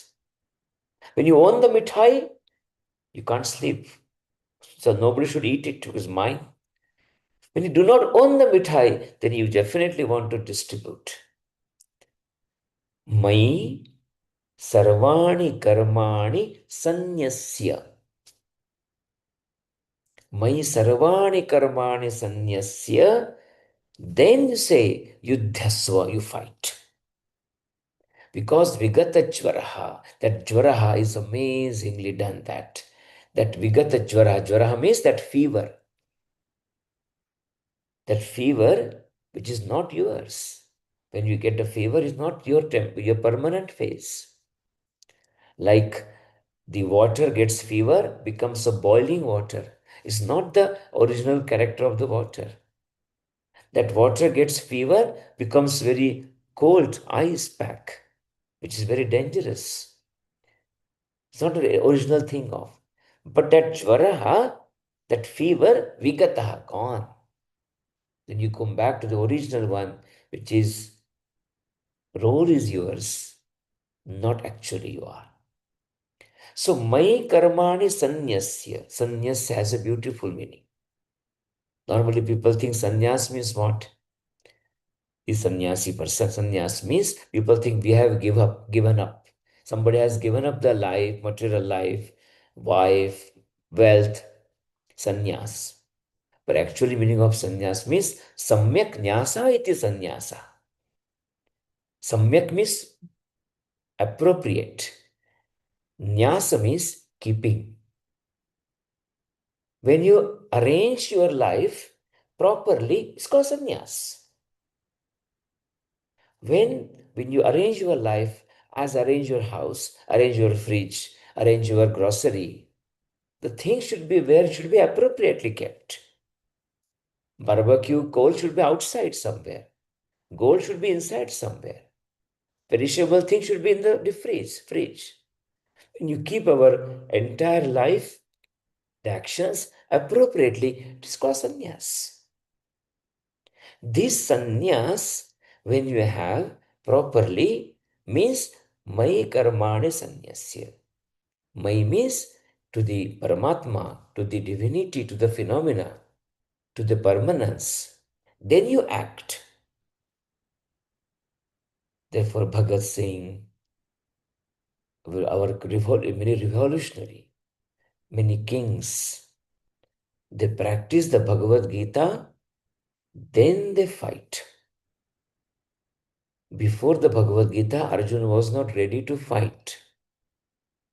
So the inaction was full of blindness, with blindness. And when Krishna Bhagavan opened his eyes, he was ready to fight. Normally people think after spiritual experience, we become calm, quiet. No, other way around. After spiritual practice, we become more active. Because we become more active physically, because internally we are very calm. Our movements do not happen internally, A to B, because physically we are okay. Internally we are the same place because permanence. Mai sarvani karmani sanyasya yuddhasva. This is the concept of the Karma Yoga.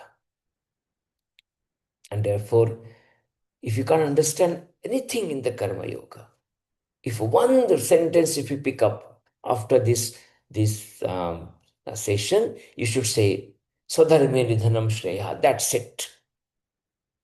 Shreya means beneficial. Nidhanam means even the death. Swadharme means your own actions, own duty, own role. You appreciate your own role. If you're old, enjoy your old age. No need to put the color all your thing on your everywhere. Don't pretend. Pretendance is very bad. Accept. Our Bhagavad Gita says that we are complete in every sense. When a child is born, it is complete, not incomplete.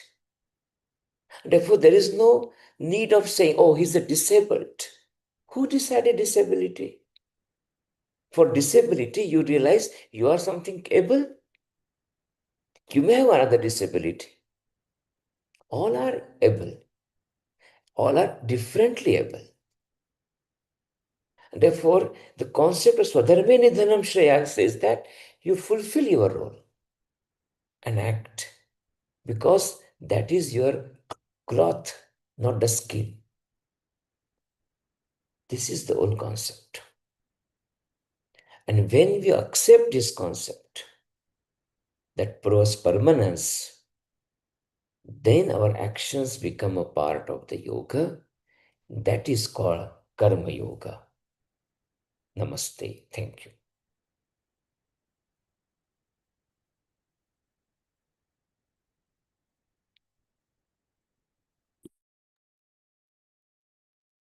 Ramji, that is a wonderful discussion. I'd like to just invite a couple of thoughts here as well, which is that every single time that we're going towards we're going away from our true nature, but every single time we're going towards Sat, we're going towards our true nature. And our true nature will vary according to the role that we are playing within society. So our duties will differ, which also means that our karmas will differ. But the way that I see it is it's only going to differ if we attach ourselves to the karmas. If we're taking on a duty, we're not doing it selflessly, we're doing it in a tamasic state. That's where we're incurring the karma. But if we do our duties in a selfless way, which is for the bigger good of society, it's for the wider benefit, then we don't incur karma. Is that true? Perfect. The articulation is always a different. We can use some technical words what we used. I thought that we should experience this whole karma yoga while listening, and that's why the articulation is this way. But you are perfectly right. Fantastic. I'd like to invite Pradeepji, Rahulji to ask any questions that you may have. Yeah. So, Dhanyavad Ramji. One question. Many people understand this concept. They might have heard many Baudics lectures. They might have gone to many courses. So, in spite of knowing, what drives them away from Karma Yoga? Because it's not a concept which is beyond, it's not quantum physics that's very difficult to understand, like you explained. So, in spite of knowing, what is it from internally that drives them away from it? They don't. Basically, we realize that we always think that we should get result immediately. Today, I think, okay, I want to become fit and I will uh, subscribe the gym, and next day onwards I start seeing the in mirror, okay, what sort of change happened to my body. Is it possible? No. That's why the moment the thought comes, okay, I'm attached to my action, my journey towards karma yoga already started. And therefore, it may happen. Only small life is there, maximum 100 years of this physical life. How many lives can be there, physical lives? As many as we can think of. For example, this moment, I am dying. For example, billions of tissues are getting died.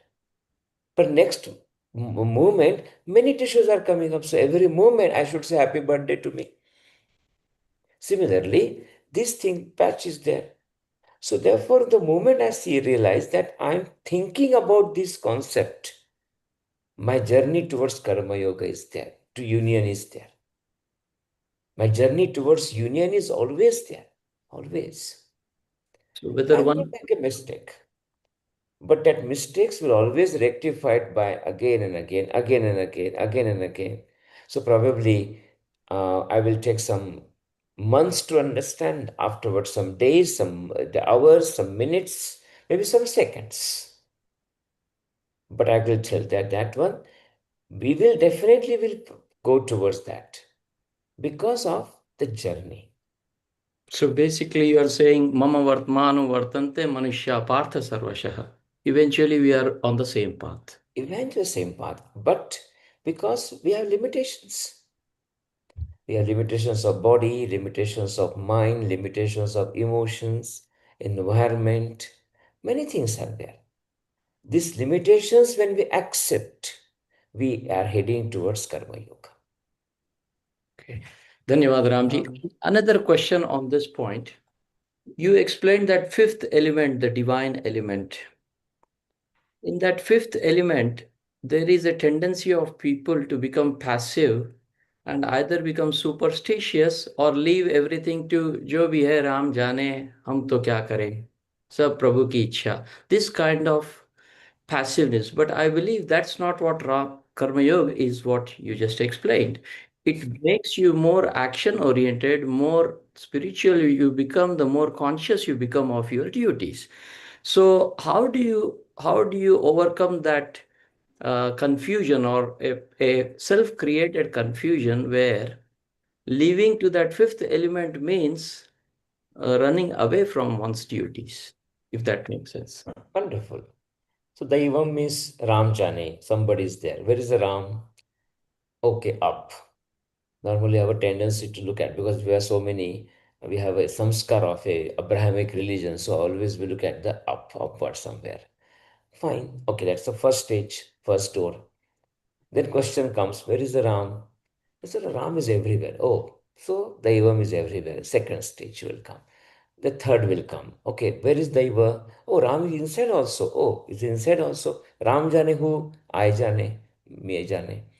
So this step by step. One is Ram is outside, above. Second is that Daivam, divinity, is around you. Then the divinity is within you. Step by step approach. Then we realize that one, oh, this divinity is basically I. Only I know. But what are this adhishtan tathakarta karanam prathapidam? They are my foundation, my body, my means, mediums, my actions. So I is important, permanent. My is temporary. My house is temporary, I is permanent. My age is temporary, I is permanent. If this I and my start understanding, I is a diver, then this journey becomes very, very peacefully and active. Initially, okay. For example, whenever child thinks that my mother will do everything, every daughter is very relaxed. Every son is very relaxed. Who is going to clean your room? Mother is there. Daivam Chayavatra Panchamam. But when we realize when you go to hostel for the university studies, where is the mother? I am the mother. You have to clean it. Then becomes aham. What Okay, I happened have a now? question. Initially, that journey starts with the mother. Now it becomes I. So not to worry. All leads to the same. And even if you die in this physical body, you born into yoga prashta shuchir deshe. You were born in the 88th chapter, it is mentioned that you will born, you carry forward that one. You did not repeat everything. Knowledge is always with you. And the people who are sitting in this room now, they all are basically that yoga prashtaha. They already had done now. And now they are ready to understand and listen this knowledge. And we go further. And that's why do not worry about this. Today people become passive today. Tomorrow they become active. Ramji, namaste. It's good to see you after a long time. One question on the Swadharme Nidhanam Shreyas that you mentioned.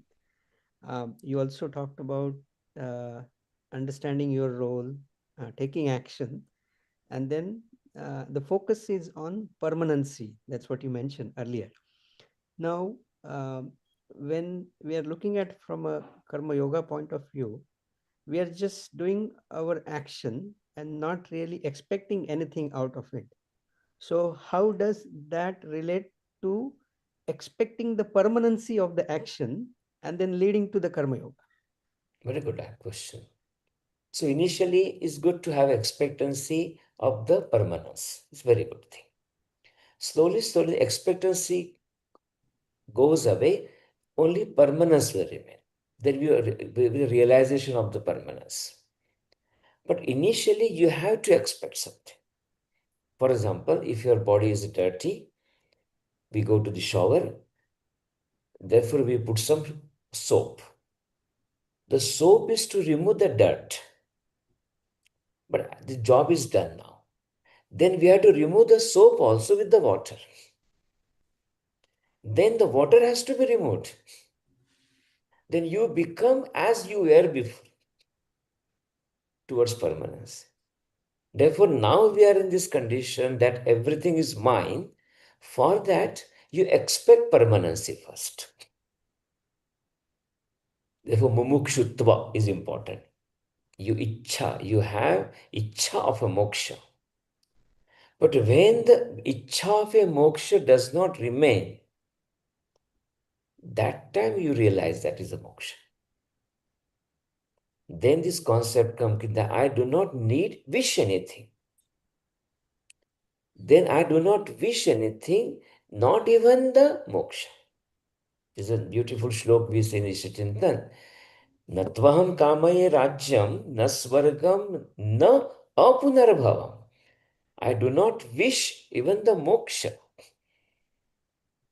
That position only we can think about the others, artinasha. And that's why initially soap is very, very important. But I love this soap because the soap has removed the dirt. I cannot come with the soap out.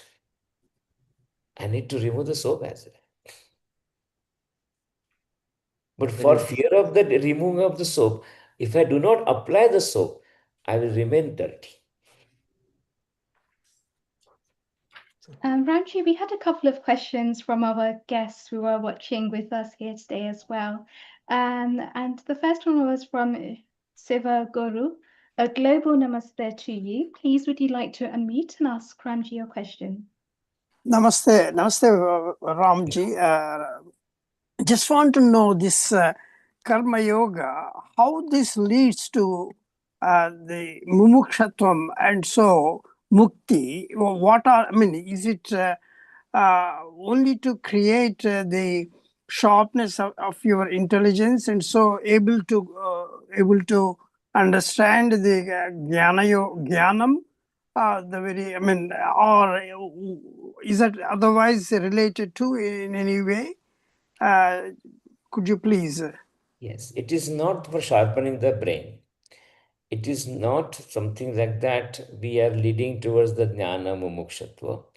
Karma yoga is the concept of a moksha only. What is a moksha? What is a mukti? Mukti means when we realize the reality of the universe. It's called mukti. It's not going anywhere. We do not go from A place to B place. Yeah, I know Basically, that, but understanding what is the nature of the universe and what we explained today about that one. If nature of the universe we understand that there is a permanence and there is a temporary. Permanence is called I and the temporary is called my. And therefore we this understand and then we act.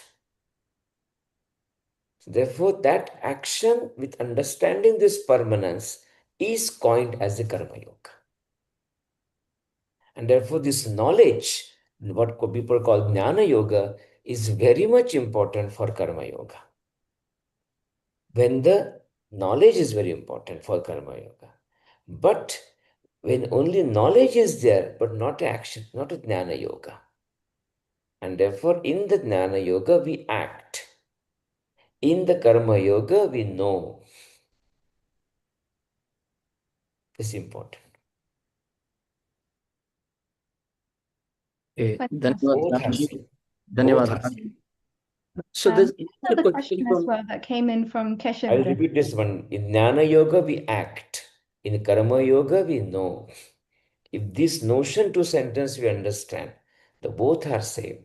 And the both are basically the leading for realization of I.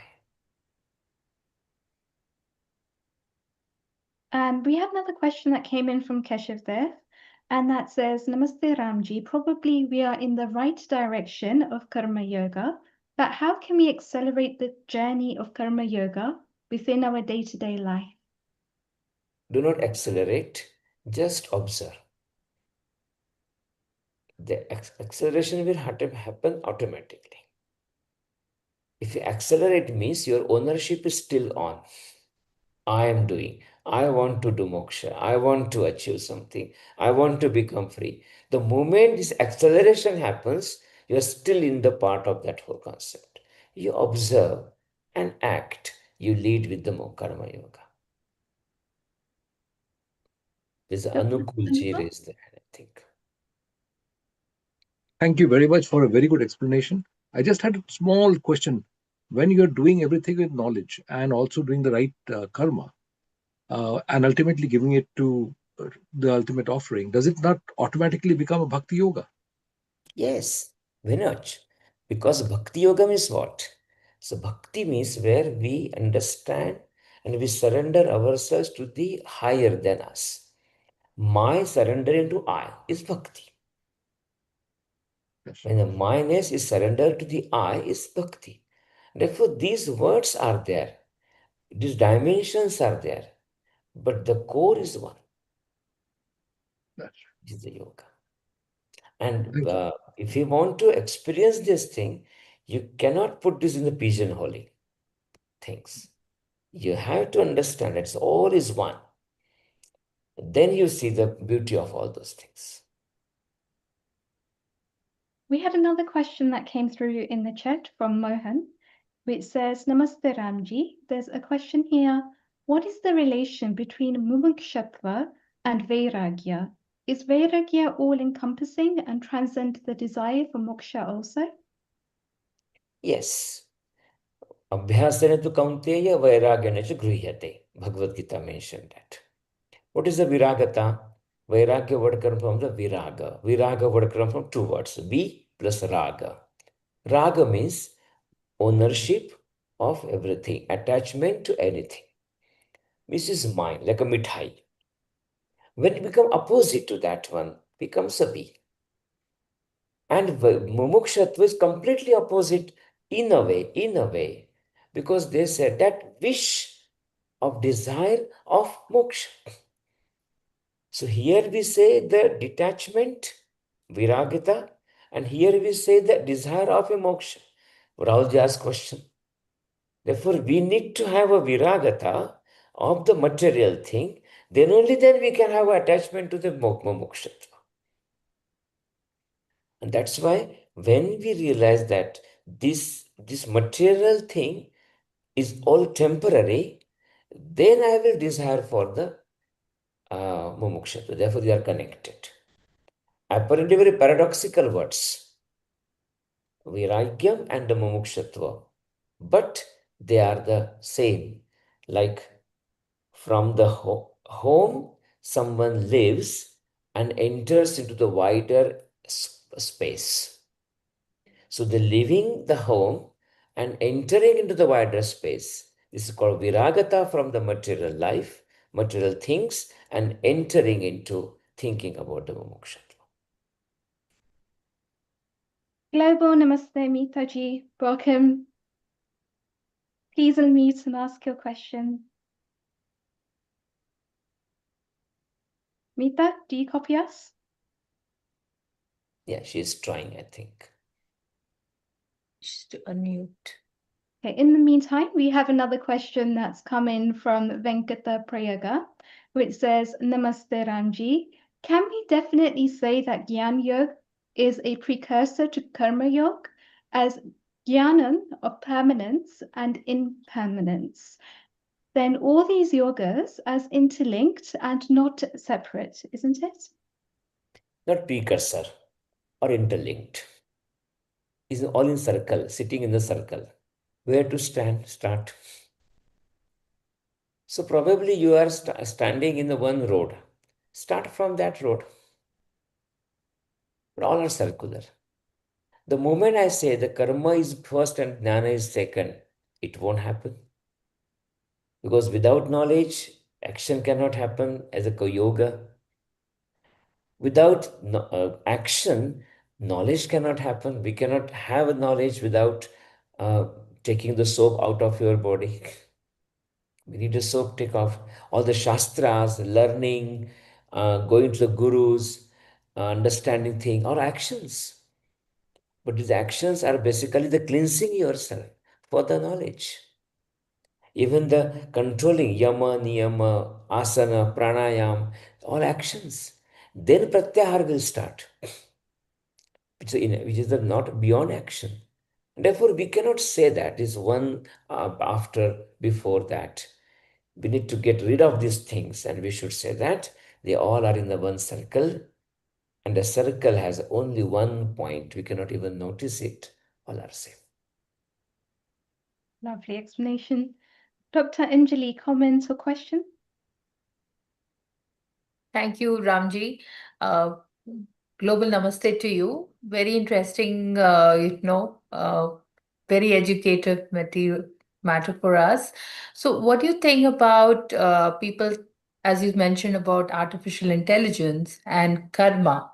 So when we're using ChatGPT or AI to get answers for any kind of queries versus what we're getting from Bhagavad Gita, what do you want, the young people who are taking the use of AI for every answers nowadays? It's fine. In the past also, we used to have a calculator. In the past also, we used to have knowledge, always have a the new advancement. Always seek for something else. People used to have a mother and a father for the actions, for the knowledge. Then they got the books to get the knowledge. Mother, father may not know this thing. Then they realize, oh, the books are not enough now, the library. Can we have this book digitally? Again, different ways come. Therefore, knowledge can come from anywhere. But this knowledge also, chat GPT or anything somewhere there was a human factor is there. Fine. The faster knowledge is always a good, better knowledge. When we get scared of this thing, the moment we realize I'm losing my centricity, that centricity when I lose and I feel very scary. Sometimes people feel at the home also. Oh, my central position in my home, my office, as I'm losing, I get very scared. Similarly, people thinking that, oh, in the entire science, entire knowledge or evolution, economics, based on that human being is a central place, is a center. Even today, the people talking about the environment, because the human is suffering. The moment the suffering of the human will stop, people won't care about environment. So today, all those green energy, everything is, we're talking about carbon footprint because human being is suffering. But our concept is different. This human being, you realize, is only one component in the space, in the entire entity. Then entire entity, chat GPT also one of the space. AI also one of the space in the entity. Let it be there. I learn how to deal with it, live with it. For example, if I know that the Saturn, the Jupiter, these planets are much bigger than me, I learn how to live with them. When I realize there are much, much bigger planets than this Jupiter, this Sun, I need to learn how to be with them. If summer comes, scorching sun is there, I need to wear the appropriate clothes. Same as a winter, same as AI. Kalikaji, we Thank will you. be with you shortly. Just had a couple more questions for Ramji, if you don't mind, Ramji. So Prashantji, would you like to unmute? A global namaste to you. Please ask Ramji your question. Namaste everyone. Namaste Ramji. In the Bhagavad Gita, like Bhagavan Krishna says, skill in action is yoga, yog karmasu kausalam, and also teaches knowledge of the self as the highest wisdom. How can a seeker harmonize karma yoga and jnana yoga so that action becomes a doorway to inner awakening rather than a distraction from it? I think we discussed a couple of times. Yoga karmasu kaushalam. What is the expertise or the excellence in the action? Excellence in the action is to understand the essence of action.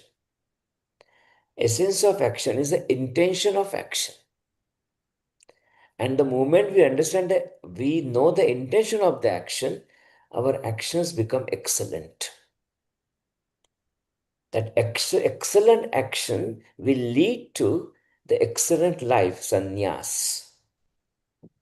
And that sannyas, excellent life, aligned life, arranged life, arranged action leads to the proper understanding of the things. When we start understanding the things as they are, we are leading to the liberation moksha.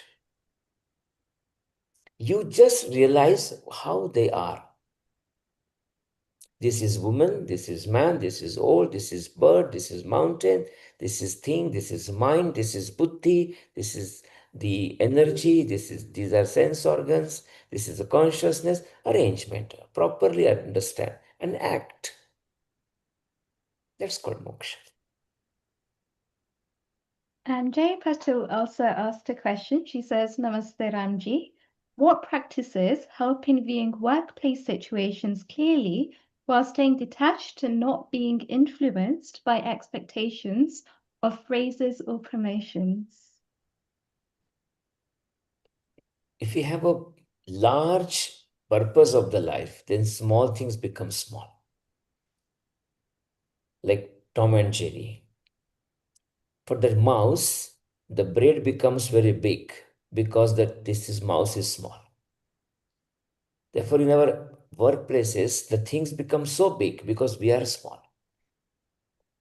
So if we become large, these things become very small.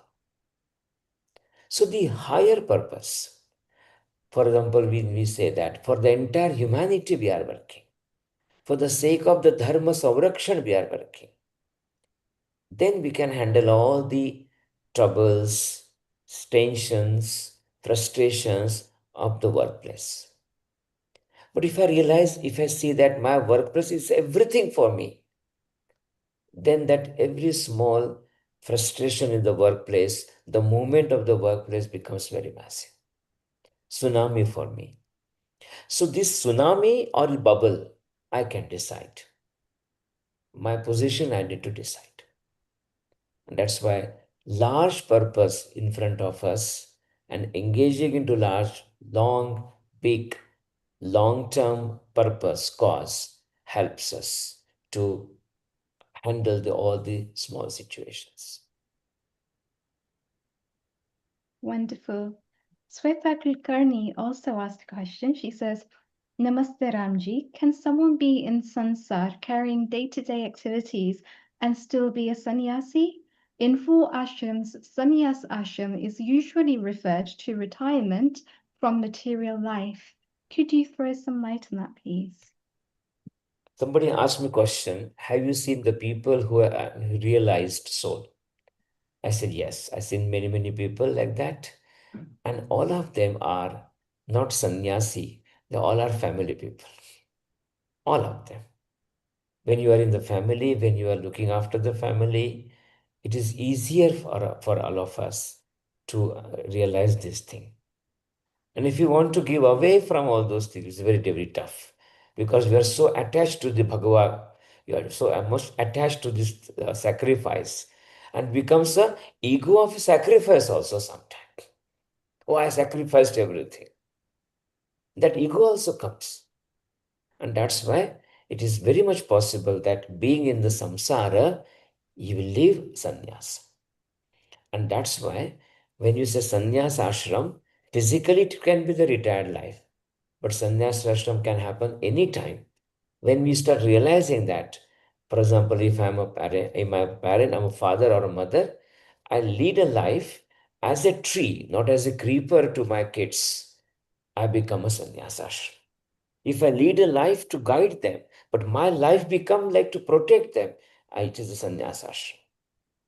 The moment I do not get bogged down into our day-to-day routine, and I just follow the practices, but for a higher purpose.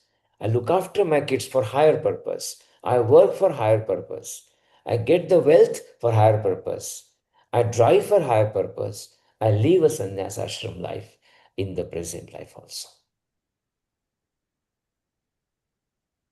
Wonderful. That's been so inspiring, Ramji. And I know it's really late in the evening for you, but we are Smita so Joshi was raising the hand since some time, basically. Can we allow her to ask? Of course. Please go ahead. Ramji, really enjoying your session. Very, very useful and knowledgeable. I am a Hindu chaplain at university in UK, University of Surrey, and there are so many different ways to interpret in day-to-day life Bhagavad Gita. It's from Vedanta, Vedas. And one question, because all the work I do is voluntary, so there is no monetary benefit at the end of it. Everything is in kind rather than cash. And so my question is, which is a better state of mind for conscious human being to implement the gems of Bhagavad Gita in leading our life? Would you say that those who are goals oriented, because some people, as you said, if your goal is for the betterment of the society, of the community, then no matter how much you are earning, that is also a yagna, because you are giving away to the community.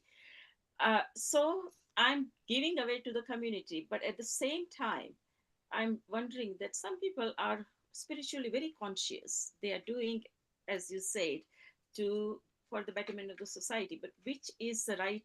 Is that supposed to be a balance in having a goal-oriented life with artha, finances involved in it, and also at the same time giving away for free.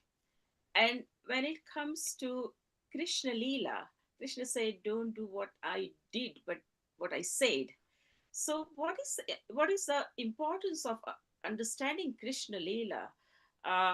Because it's like, if someone is going one day at a time, one moment at a time, and giving away in that fashion, or someone is goal oriented and giving away in that fashion, which is relatable more to Krishna Leela, which is more, a better understanding of Bhagavad Gita and applying to your life. Thank you. Very perfect. The entire your question, so many questions you asked, there was so many times you used the word I. And English I is very in capital letter. It's very bad. Because I is The always reason there. that the reason I Always. asked, because What is the I've best been way to told, do it? Best way? I've been Understand. told off by all the people that you are doing the wrong thing. You are not doing anything for you, and that's the reason. Perfect. I have. The answer is basically, Yeah. there's English grammar is called passive voice. Karmani prayog in this. So use the karmani prayog in our life. So I clean the house. Now another sentence will come. House is cleaned. So when I clean the house, I becomes capital. House is clean, house become major. Right. Then we can say by me. So the best way of karma yoga and understanding is that changing active voice into passive voice. When the passive voice comes, kartari prayog becomes a karmani prayog. All our things become very easy. Therefore, to give this danam, dhanam, everything. So money to be given is passive voice. Tree is planted. This bridge was built. So in the permanent things, basically, people are normally in the passive voice. This red bridge was built. Howrah bridge was built.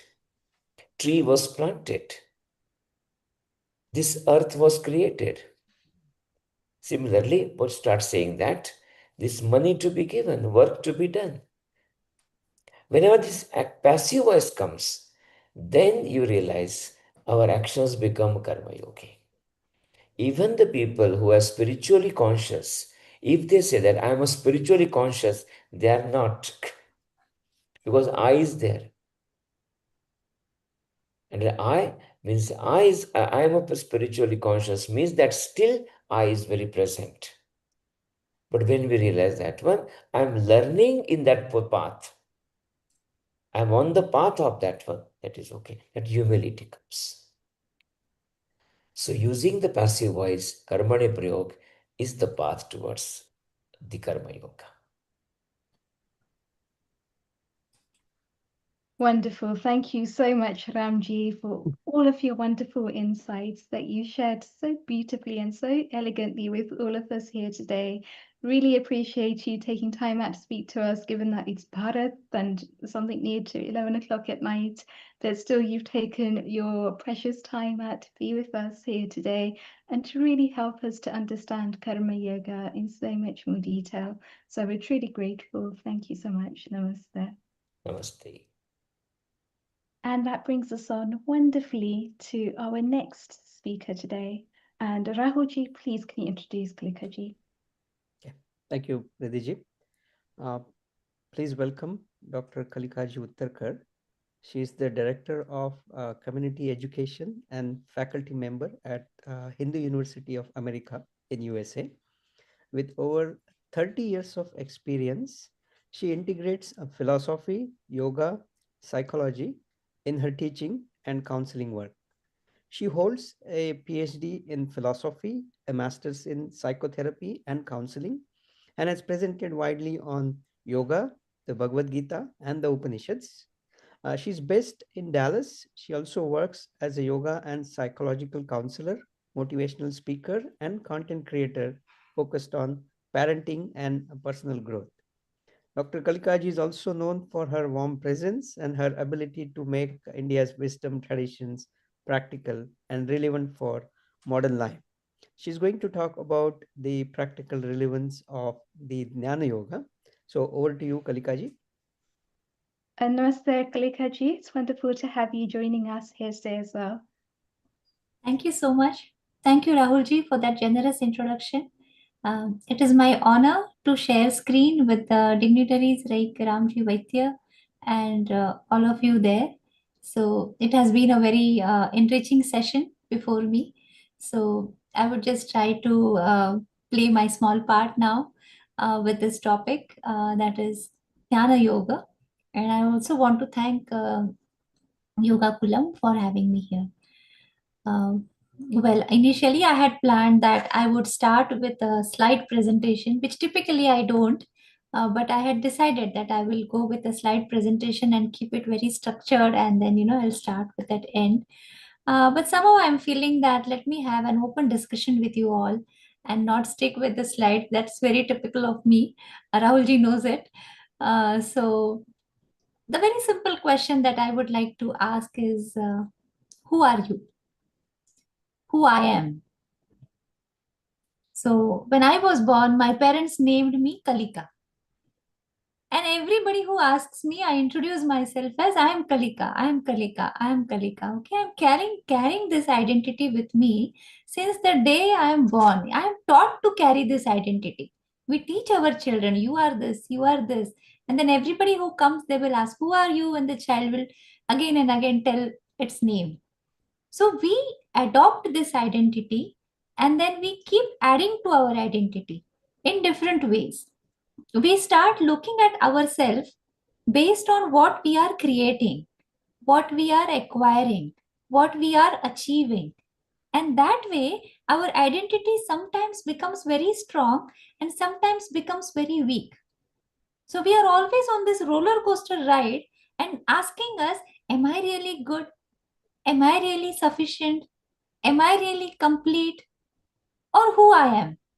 When I see somebody who is much grander, who has a grand presence than me, then I feel less. When I see somebody who's little weak, I feel big. So everything that I'm experiencing is a relative experience. I am understanding myself based on my surroundings, based on the people, environment, and the attachments that I have acquired going forward in life. And therefore, this question, who am I, becomes very significant to our basic existence itself. And this is the answer to the question, why Jnana Yoga? What is Jnana Yoga? Jnana Yoga is about knowing who I am.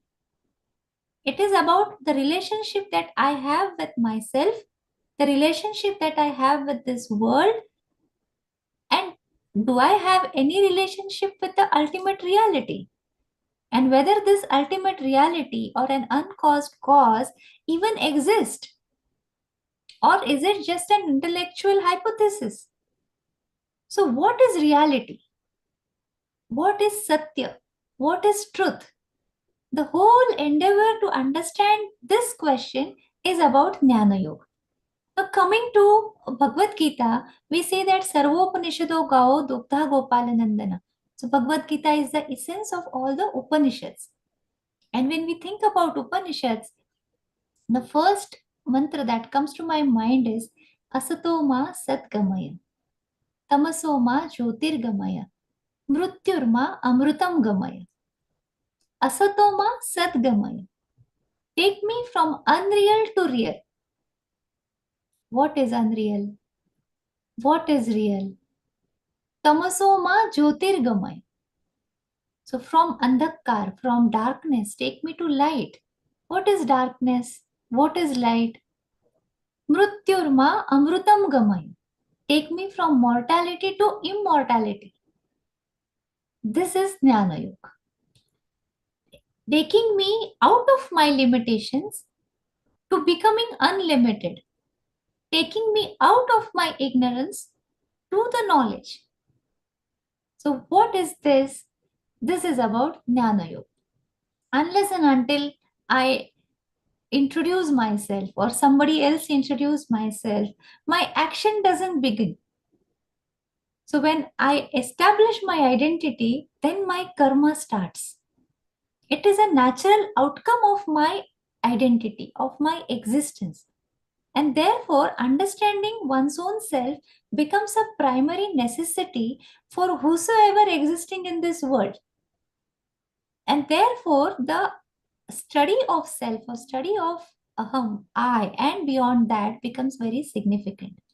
Now let us come to the understanding of what is truth. The meaning of truth is Trikala Baditam Satyam. That which is in the past, that which is in present, and that which is in future. So if something be sorry, sometimes my video might drop because of the internet. Yes, sorry for that. So if something has to be the ultimate truth, it has to be everywhere at all times. It has to be now, it has to be here. What is that? Ishavasyamidam sarvam yatkincha jagatyam jagat. Tena tyaktena bhunjitha ma gruda kasya svitanam. Ishavasya Upanishad begins with this mantra. It says that that Ishwar is everywhere. One has to understand that, realize that. And then comes the next shlok. Kurvan neveha karmani jiji vishet shatam samaha. That is, only by doing karma and living life for 100 years, one can make the best of one's life. That is how life has to be lived. So first we have to understand who I am. Once I get that understanding, automatically what I do becomes karma yoga, as Ramji was just suggesting. So understanding who I am is about Jnana Yoga. Who I am, if I am Satya, then what I am not comes the next question. If I have to be here now at all times, then this Kalika Uttarkar frame or a personality cannot be everywhere at all times. But if I am that truth and it has to be everywhere, that means I am not what I am appearing to be. It means this appearance is temporary. It is created and it is going to end. So reality has to be something which is never created and which will never end. Then this form which we see each other in is a temporary form. Here comes the concept of Panchakosha which comes in Taittiriya Upanishad. It says that we live on 5 different stages of existence, 5 stages of awareness. So it is it starts with Annamaya Kosha. That is the physical existence, material existence, the world around me. It's not just me, but anything and everything that is visible through my sense organs is Annamaya Kosha. Building on this knowledge, that is perception, pratyaksha pramana, what we do is we think. That is our tarka. That is what we understand. So everything that we are building as a body of knowledge is based on sensory experiences. Then we believe in what others are saying. That is Shabda Pramanya, testimony, books, videos, people, anything and everything. Now, Grok, ChatGPT, everybody comes in. Wherever we are gaining knowledge, but the question is, can I imagine something which I have never thought, seen? It can be a combination permutation, flying horse. But can we imagine a circle which is round, which is square? We haven't seen it. So we cannot imagine. So the whole body of knowledge that we are experiencing is temporary. So when we say asatoma satgamaya, what we are seeing, observing and identifying ourselves with is unreal. That is the concept of Maya. When Shankaracharya says Brahma Satyam Jagan Mithya, it is Mithya is this. But Mithya is not unreal. It is Anirvachaniya. It is there, it is not there. What does that mean? Mithya comes from Dhatu mit, to count. So anything and everything which has form. Counting is having a bracket, isn't it? Form is having a boundary. So anything and everything that is created and anything and everything that has form is Maya. Now, does it exist or does it not exist? For example, if I carry a pencil, holding a pencil in my hand, what is this? We all will say, obviously, it's a pencil. Somebody will say, no, it is wood. Okay, it is wood. Somebody will say, there's also lead in it. Okay, fine. But what is it? It is a bundle of protons and electrons. No, somebody will say, no, it is just particles. Somebody will say it is wave. Somebody will say quantum mechanics will say it is particle. String theory will come up with a different understanding. And now when we say that two particles, when they come in pairs, and when they come in pairs, and if they are kept apart, spatially and temporally, and if one particle moves, even the other particle moves. What is the connection between these two? This is the new development in physics which they are discussing about. In neuroscience, they are talking about hard problem of consciousness.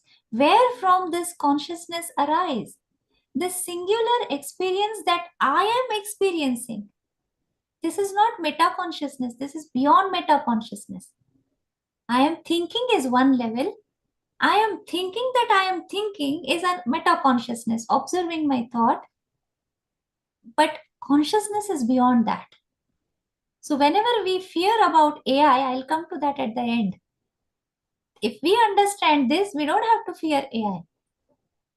I'll just mention consciousness of something and consciousness are two different things. What we are doing is consciousness of something. When we think about Sankhya Darshan, they talk about 24 elements, Purusha and Prakriti. And from Prakriti, Mahat arises. From Mahat, Buddhi arises. Then Manas. And then Tanmatras and the rest of the elements follow. So, intellect is also part of creation. And creator is different. Purusha is different. This is the Sankhya perspective. But coming to the Vedantic perspective, Sakshi Bhava.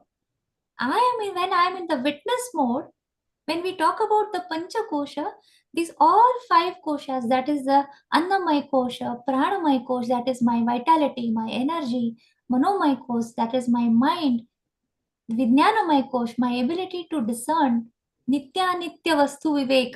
So that is one thing, that we are able to distinguish between what is Nitya and what is Anitya. That is Vijnanamaya Kosha. Then comes Anandamaya Kosha, where there is absolute bliss. This is similar to Sushupti. This is still not realization. It still has a tail of ignorance, is what Taittiriya Upanishad says. Because it is beyond duality. But it is still not that state of oneness. So when we transcend all this Panchakosha, we go towards understanding who we are, who I am. And this reality has to be singular, homogeneous reality, which has to be everywhere at all times. This sounds logical, isn't it? This links with the particle concept that we just discussed. If one particle is moving here and there is no time and space difference somewhere else, it's also moving. It means they are not two. Now science is finding whether there is some interconnection between it. Vedanta is saying all is one. So Vedanta doesn't talk about unity. Vedanta talks about oneness. Aham Brahmasmi, Tattvamasi, Om Purnamadaha Purnamidam Purnat Purnamudachyate. This is what Vedanta talks about. It talks about oneness. Now, if I am that, then what is it that now I am experiencing? What is it that we are many? So what is this relation between me and that? So once I realize that that divinity, which is Sat Chit Ananda, I am part of that. But then, is this a real distinction or an apparent distinction? Here comes Advait Vedanta, Vishishta Advait, and Dvait. They will have their own perspective, whether the effect is real or it is apparent or they are two different things. So these three people will have different perspective. But for a simple reason, they do not contradict each other. They just have perspectives from different sides. If we see Brahma Satyam Jagatapi Satyam, it is not very different from Brahma Satyam Jagan Mithya. It is more or less, it is seeing from a different perspective. Because the concept of Vastu Sthiti comes in Jnana Yoga. There is Vastu, that is Sat, Satya, and there is Sthiti, state of existence. So is Vastu different from Sthiti? Is ocean different from the wave? Apparently, no. But as we see, yes. Of course, wave is different. It has a form. It has to be different. How will it be see? No, but is it different? It is ultimately see. Yes, Brahma Satyam, Jagan Mithya. So Mithya is that which is temporary, that which has a form. It is not that it doesn't exist. Then what it is? Vishishta Advait will say it is Leela, Ishwara Leela. Shankaracharya will say it is Vivarta. Kashmiri Shaivism will say it is Spandana. So there are different ways of explaining who is the creator and what is the creativity, what is the creation. So it says it's all one and the same. So once I realize this, what is my next duty? And therefore they say now the sadhaka, and he's asking this question and wanting to pursue this path, first thing what is required is viveka, then is vairagya, then is shat sampati, and then mumukshatu. All this goes simultaneously. What is vivek? Vivek is to make a distinction and understand what is real, what is unreal, what is temporary, what is constant. So what that is temporary is also there, but I should know the scope of it. I know the limits of it. Then I know I don't have to be frustrated, depressed just because I didn't get good grades in one exam or I didn't get a promotion. That's okay. It's a phase. I myself is a phase. I was born and I'm going to die. One day we come with an expiry date. And how about these other things? Sometimes they will happen, sometimes they will not. So Vairagya comes out of Jnana. A small girl playing with her toys and a boy playing with his toys, when they grow up, they are no longer attached with the same toys. Because now they have the knowledge and the experience that I am not going to get the same happiness from that. Of course, they find substitutes for that. That is a different issue. But just for this example, the girl who was playing with a doll will no longer feel interested in that doll. One fine day she'll become a young lady and want a child of her own. So Vairagya for the doll comes through knowledge. Similarly, Vairagya about the world comes when I know the limits of this world. Simple limit is my experience comes through my senses. They are limited. And I take experiences of the objects. They are also limited. So while I am navigating through this limited and constrained things, I just have to be aware that I am unlimited. I am complete. I am Sat Chit Ananda. This is Jnana Yoga. And once this is established, once we are with our excess, navigation becomes easy. Then we move on to Karma Yoga. Karmanyevadhikaraste ma phaleshu kadachana. Don't get attached to this. Now the question that Mitaji was asking. What should we do? Once there is competition. So I take growing up with Gita for children. Okay, so this is the first question. We all are living to get grades. And you are saying that don't expect gains. How to move ahead? Well, getting grades is good. But the process of getting grade is much better. Because grades come when I am tested. But happiness is in knowing. So to have that learner's mindset and to keep knowing about the reality is a real student. And that is mumukshatva. To find the boundaries of this world and try to go beyond that. That is mumukshatva. To find the limit of my existence and to go beyond that. Could be spiritual mumukshatva, it can be scientific mumukshatva, it can be psychological mumukshatva. It is just going beyond our boundaries. So when they say Anandam Brahmeti Vajanat, Ananda is my real experience. So what happens when I'm happy? I feel expanded. I feel light. I feel big. Bruhatvat Brahma Uchyate. That which expands is Brahman. And that which contracts is limitation. So Jnana Yoga is about going from contraction to expansion. Expanding my awareness, expanding my identity, and then sticking to that. That is Shraddha. That is, once I understand something, then I hold it on as a valid hypothesis until I get it through my experience. That is Shraddha. Now that my logical mind has told me something, I have understood this sounds logical, this is a valid hypothesis. And then based on that, now Upanishads say don't stop here, where Western philosophy, Western psychology stops. Now we go to a second level of experience, that is experience the divinity within. But there are barriers to that. What are those barriers? Are Shadripus. Kama, Krodha, Lobha, Mada, Moha, Matsara. So how to come out of that? So in Sadhan Chatushtaya, as we are seeing, first we saw Viveka, then we saw Vairagya, we saw Mumukshatva. But all this sounds good. But I need to practice Shad Sampati. I need to overcome this Shadripus.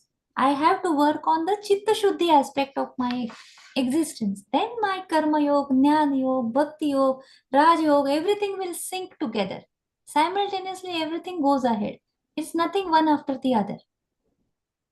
At the same time, I'm thirsty, I'm hungry. I have to quench my thirst from all aspects. I need to prepare myself on all aspects. So when we come to Shat Sampatti, it is Shama, Dama, Uparati, Titiksha, Shraddha, and Samadhana. So what is Shama? Shama is to pacify our internal dualities, our internal restlessness. That is Shama. What is Dama? Dama is to control my sensory expectations, sensory experiences. How much can I eat at a time? I cannot, so we eat 3 times. Nowadays, intermittent fasting, we eat 1 or 2 times. Everything that is excess becomes a problem. So we need to control. So that is called as Dhamma. And what is Uparati?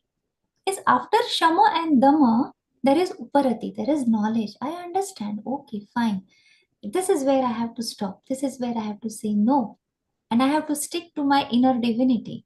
That is Uparati.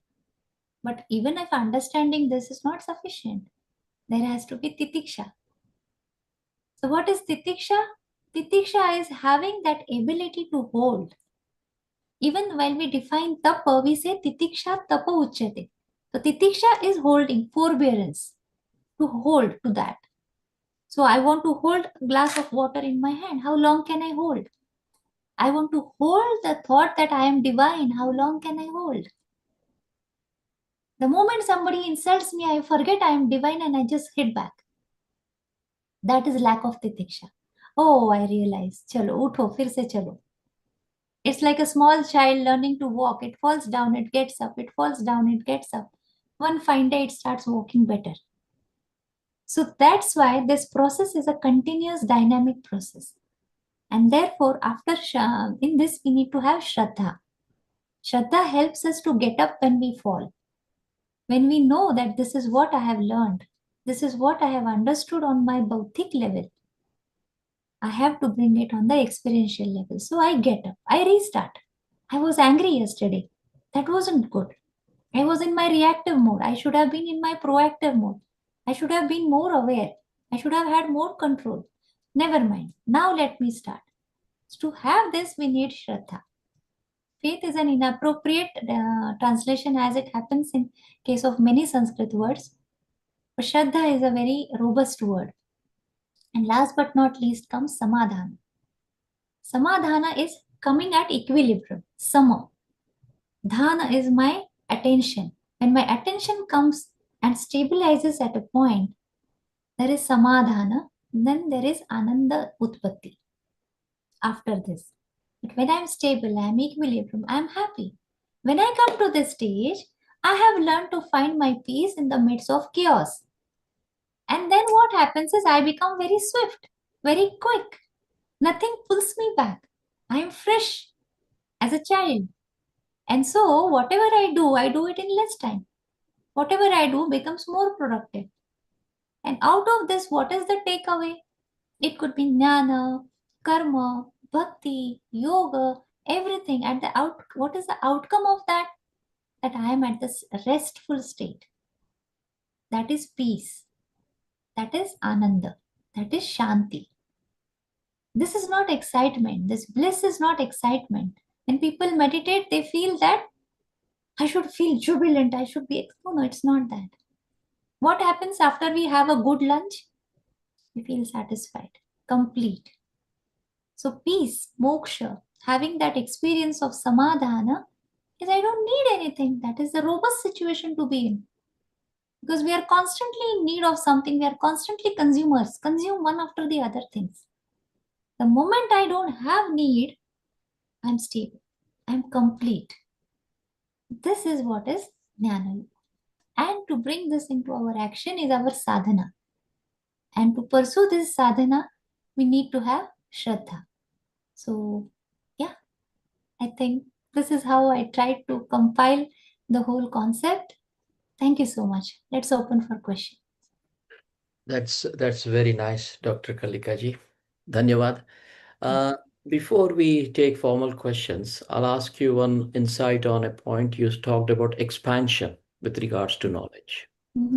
So now there are two types of expansion. If we take the story of Bali Maharaj versus Vamana Dev, Bali Maharaj expanded from nothing to owing the whole three worlds, basically. Yes. Yes. But then when Vaman Dev started expanding, he showed how small Bali Maharaj was. Yes. Now, Yes. how come then that expansion of Bali Maharaj didn't lead to the realization that only happened afterwards when he realized that his expansion was nothing but a drop in the ocean? So how do we, because what I'm referring to here is the concept of Abhiman. Yes. And how that is a risky element when we are dealing with the concept of jnana. And it's like a mix of ghee or aag ka jo relation hota hai, the oil and fire. So what are your insights and thoughts on that? Sure. Thank you, Pradeepji, for that wonderful question. So whenever we talk about expansion, two things expand. If it is coming out of knowledge, then that expansion is not something expanding to become big. It is a shift from thinking I'm limited to thinking I'm unlimited.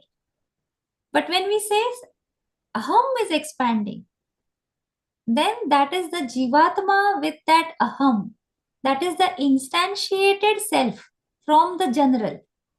And when this aham, which is tied to the identity of the world as a person, then however knowledgeable I might be, I am still limited and I am just expanding like a balloon and that's going to burst.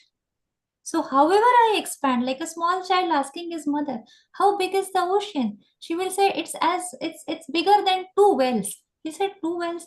No, bigger than 3 rivers. 3 rivers? No, it's bigger than that. So whatever is expanding, as long as it has a boundary, it is limited and that is going to burst.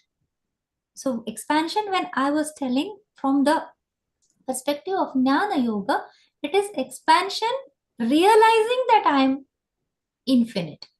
It's not a process that from something expands. My awareness just becomes big. So there is a difference between that. Now coming to the current economic status, political status, environment, personalities, everywhere, what is expanding is this ego is expanding. The aham, asmita as we say. This is expanding. In the vernacular languages, Hindi, Marathi and all, we say abhiman. Abhimana is about my form. That is expanding. So I'm not satisfied. So greed comes in. Domination comes in. Manipulation comes in. Economy, as if we look, study from the Artha Shastra, our economy talks about live and let live, collaboration. The villages were complete. The system was so, nobody had to run from villages to the cities. Our economic structure was broken by the colonial invasions. But we have lived for thousands of years in this system where we think about collaborating. But when an economy develops, for past 100, 200 years, whatever is happening, it's a bubble in the ocean. The economy which is growing is based on profit and loss. Somebody is profiting, somebody is losing. Then that bubble has to burst sometimes. And everything has to come to a normal state and restart again. So this is a natural phenomenon which keeps happening for thousands of years and again. So this is how the world is. So, but we have to be cautious as students and as sadhakas that it's not my ego. Otherwise, भले भले परेशान हो जाते हैं. So, with all great knowledge, if this aham is not taken care, then that dooms that person and the people around. So, thank you, Pradeep ji, for that question. Thank you, Dr. Kalika. That was so wonderful. Riddhi, we are now going to enter into a chit-chat session with Dr. Kalika and the others. Let's welcome Sharon, our American correspondent and senior host there. Just before we welcome Sharon, Riddhi, let us share and tell people what's happening over the next 4 weeks at Healing Our Earth. So here we go. And some of the future episodes. Healing Our Earth broadcasts every Sunday on YouTube, Instagram, Facebook, Twitch, and our website too as well. And Riddhi, so what's happening next week, Riddhi? So next Sunday on the 14th of December, we have a session that's dedicated to health on the Universal Health Coverage Day. This is Health for All. And the theme this year is how can we make the health affordable to everybody in every country. And the following week, we are entering the festive season. We've got fun, laughter, and sing-alongs, and that is on the 21st of December, 2025, welcoming in Christmas and then the New Year. And Riddhi, of course, 21st is also now going to be the World Meditation Day. So together with fun, laughter, sing-along, and poems, etc., we'll have a bit of meditation too. Wonderful, always welcome. And the following week, Riddhi, we are going to take a break. We wish you all the happiest festive season, and we will be back on the 4th of January. And when we come back on the 4th of January, the next episode is your favorite episode. The yoga, welcoming yoga, looking into mantras, vibrations, resonance, but also to look into Sanskriti in a little bit more detail and embracing our true nature. Brilliant, Riddhi, and what a wonderful family of Yokkulam we've got here today. Several people actually joined, so it's beautiful, and it's nice to have Rahul and Pradeep contributing as well, together with other contributors here, Riddhi. Let's chit chat with Dr. Kalika and some of the comments with Anukul. Lata might have a quick comment, and welcome Sharon. So Riddhi, welcome Sharon, and a bit later in about 20 minutes, Sharon will be also sharing some points to us. Yes, a global namaste, Sharon. It's lovely to have you here as well. Join us for the next 20 minutes. We're going to continue with this Jnana Yoga discussion, which I can already see we have lots of fantastic comments coming through. And then after that, we will pass it over to you. And I know you've got something very special lined up for all of us. I certainly do. And what an amazing, what do you call that? Spiritual teaching you just gave us, Dr. Kalika. That was extraordinary. And I am so grateful. And what I have to bring is my husband, Jay Widener, did a wonderful interview with Bibhu Deb Mishra about his book, The Yuga Shift. And some of the points that you made, Dr. Kalika, are also discussed in this video. So I'm looking forward to showing it to you and just hearing more of this discussion. We look forward to seeing it in about 20 minutes or so. And I know it's going to be something really exciting for us all to see. So stay around, Sharon. We will come back to you in about 20 minutes or so. Rahulji, over to you for the next question. You are muted. Yes, I do have a question for Dr. Kalikaji. So Kalikaji, you mentioned about, you started with, who am I, right? That's the journey. And knowing who am I is the Jnana Yoga. So, but at the same time, there is a slippery slope of, focusing on I, and that can turn into a disaster, right? How do you suggest that one should not get slipped into that slope and still focus on getting the true knowledge, the truth, the satya that you mentioned? Okay, thank you. So, yes, this is in connection with what Pradeep ji was also, he also mentioned the expansion of aham or ahankar, as we would say. Over here, two things happen as a sadhaka when I am just a new person starting to know. And suddenly I come across this thought that aham brahmasmi, I am that Brahman. Automatically what happens is I start thinking that I am someone special, something really great. Now, this has another side to it. It's not just I am Brahman. Sarvam Khalvidam Brahman has to be realized. So everybody opposite to me is also Brahman. So there is no difference. So anybody whom I meet, when I do this, that is a respect that the other person or the animal or the plant or anything that is there, that is also Brahman. So the real knowledge has to bring in humility. We have to be humble, we have to love, we have to respect, we have to have empathy. So these are the natural outcomes of understanding that we all are one. If we are exclusive, if we are not respecting, if we are dominating, then these are the red flags. So this is a sadhana, this is an ongoing journey. So morning we will be spiritual, afternoon we might be very tamasi, evening we might be different. So, this is how mind operates. Mind has 100 eyes. Mind is called as Indra. And we have to keep navigating and having this control. So that is what is Jnana Yoga, accompanied by Karma Yoga. And here what reminds me is of Vivekananda. Vivekananda in modern times was a person who attached this Vedanta with Seva. He attached it as duty. And therefore, whatever I am learning, it has to come in my actions. And I have to give back to the society, to the community in whichever way it is possible. Automatically, when I'm working with the community, with other people, and I'm working on developing empathy within me, automatically I'm humbled.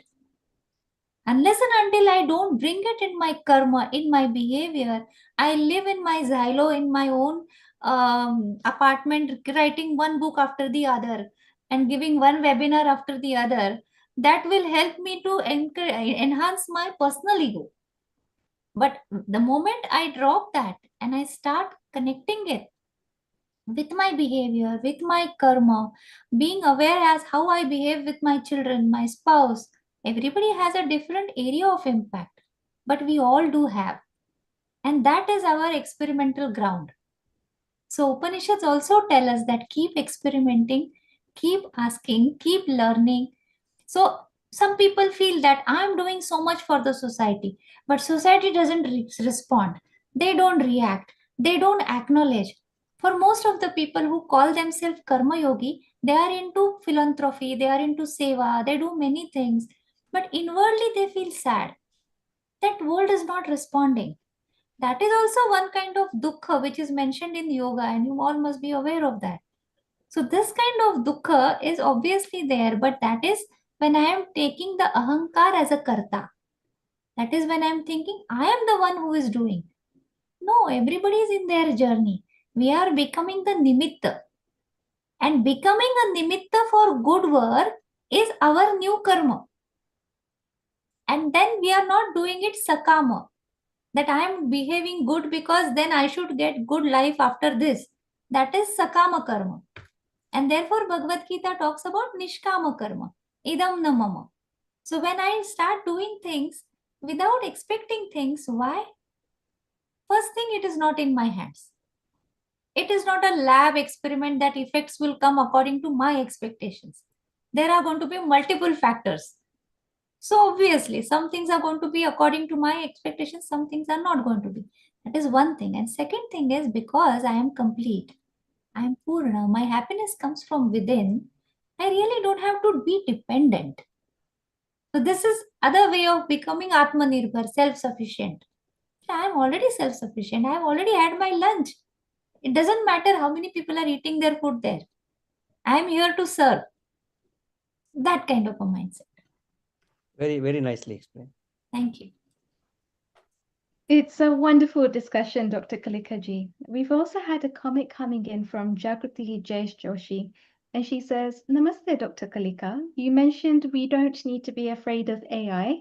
Please, can you explain the most topical issue? Dhanyavad. Okay. Yeah, I slightly touched on this topic while I was discussing. So when we talk about AI, or for that matter, any human capacities, what is the scientific development or the technical development doing? So now we all are sitting in different places and at different time zones, but we are connected. What does this mean? We have enhanced our sensory experience. We can see that which is far, we can hear that which is far. We cannot touch, so that is a limit. But yes, the whole experience is coming through this. So when we travel by plane, when we go to different planets, what is it that we are doing? Bring down to the fundamental human actions. They are all sensory actions.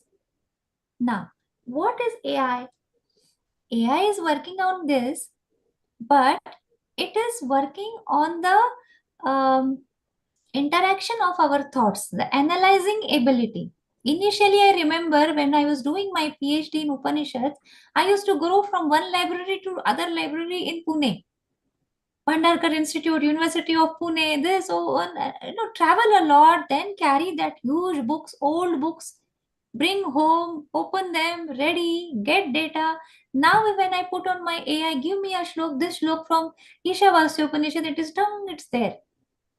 Just fingertips. So what am I doing? I have enhanced my intellectual, analytical abilities, memory. So all these are segments of buddhi. When we talk about Antakaran Chatushta, it is Mana, Buddhi, Chitta, Ahankara. So buddhi is a creation. Buddhi is still, AI is still working on that. AI is not working about my singular experience, subjective experience. That is what is the hard problem of consciousness. They are still not reached there. They don't know that I am experiencing that I am sad. This I is a continuous experience. Remember yourself sitting in the classroom when you are in your kindergarten. So many decades have gone by and now you are sitting here and I am sitting here. Somebody says, oh, you are different. I say, no, I am the same person. It's just that I am growing old. I am the same person. This continuity of experience of I existing cannot be reproduced. It is independent. So whatever intellectual enhancement is happening, let it happen. There are going to be other aspects to it. Different work will be required. Different areas will be required. Society will have to learn through this. that as much as I am going and depending on sensory experiences, my internal issues are going to increase.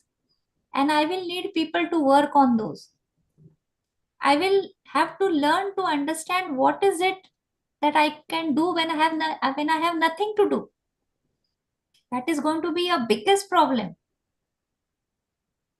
So empty mind is a devil's workshop. Should the devil start working or should the yogi start working? That is going to be a big dilemma in coming years. Who is going to work and who is going to do what? And then the next question is, why should I even do this? What is the purpose of my life? Who I am? Everybody will have to come to Jnana Yoga. The moment they come to Jnana Yoga, then the next question would follow, do I really need all this? Then comes Vairagya. So then do I need really this many enhancements of lifestyles, such big industries? And who is going to rule? Are there going to be presidents and prime ministers, or they are going to be corporate giants? And if they are going to rule, how long will people take to realize this is not freedom? And the moment people realize this is not freedom, they will fight for freedom. Then the question is, freedom from what? See, this goes round and round. This is how human life and human things are. You needn't be afraid of AI. Use it cleverly. Use it with a constraint. Because when we had tails and we didn't stop using, it fell off. If we are not going to use our brains, what if it stops working? So using AI is good, but it has to be used in a very articulated and a nice way. Otherwise, the society will have different issues. So more and more knowledge about this Vedantic aspect goes out into the society, through schools, through colleges, through different things. So I'm a part of Hindu University of America. We take a number of courses there. I would request you all to go and visit the website today, because I'm not marketing the university. I'm saying it's a platform to learn all these topics. So just you can have a look and be ambassadors of this wonderful thought wherever you are. And I'm sure I'm so glad to be with you all. You all are doing great job wherever you are. I'm happy to be associated. And we're really happy to have you here as well, Kalikaji, sharing your wisdom with us. Somebody had a follow-up question with you, and I think you touched on this briefly in your answer just now. They said, how about consciousness? Is it internally expanding through the aham expansion? Okay. Consciousness is not expanding. Consciousness is there. It is my awareness of it, which is limited, which is becoming unlimited. To understand this, let us understand two things. One is, I am conscious of something. For that, consciousness is different and I am witnessing something. So that is one state of awareness. So I am witnessing everything that is changing, everything that is moving, everything that is created and destroyed. I'm looking at all this. That is my consciousness about something. That is what this heart problem of consciousness David Chapman is talking about. I am just conscious about that. Now he's asking, where from this consciousness arise? If he wants it to happen from the material around, then it is a heart problem of consciousness. But for Upanishads, they don't have this heart problem. They say that consciousness was first, and then out of it came the whole world. It was there.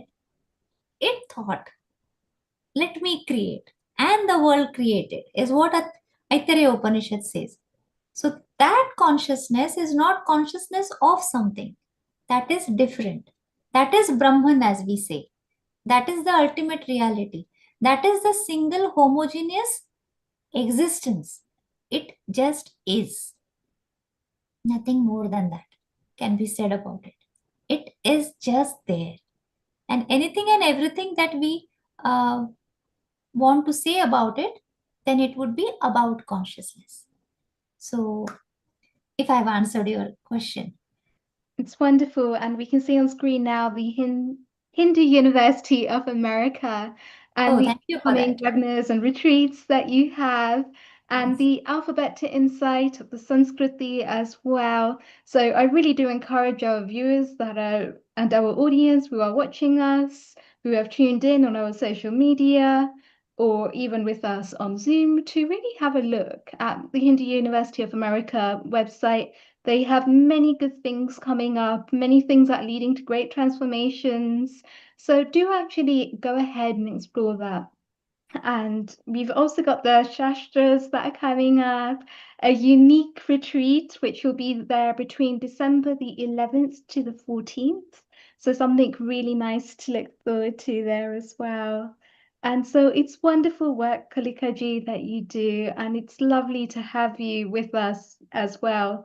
Anukulji, just coming to you briefly, because I know you were the one that brought out the conversation of AI a little bit earlier. Did you have any insights or any questions for Kalikaji?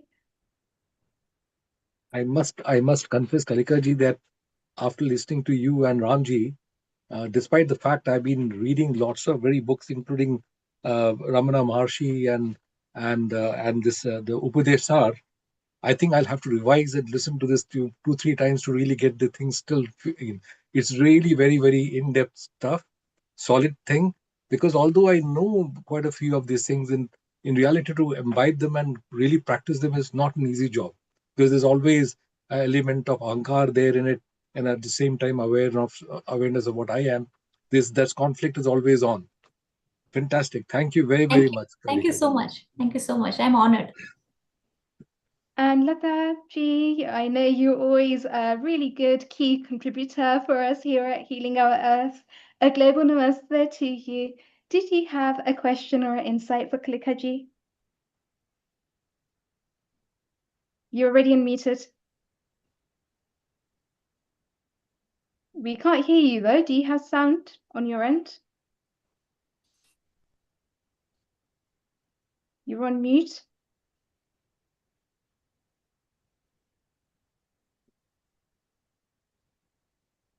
Now? Yes, we can hear you. Go ahead. Okay, I need to raise my voice volume. So, yeah, you've answered most of the questions that I had, a few burning questions about how the economy and the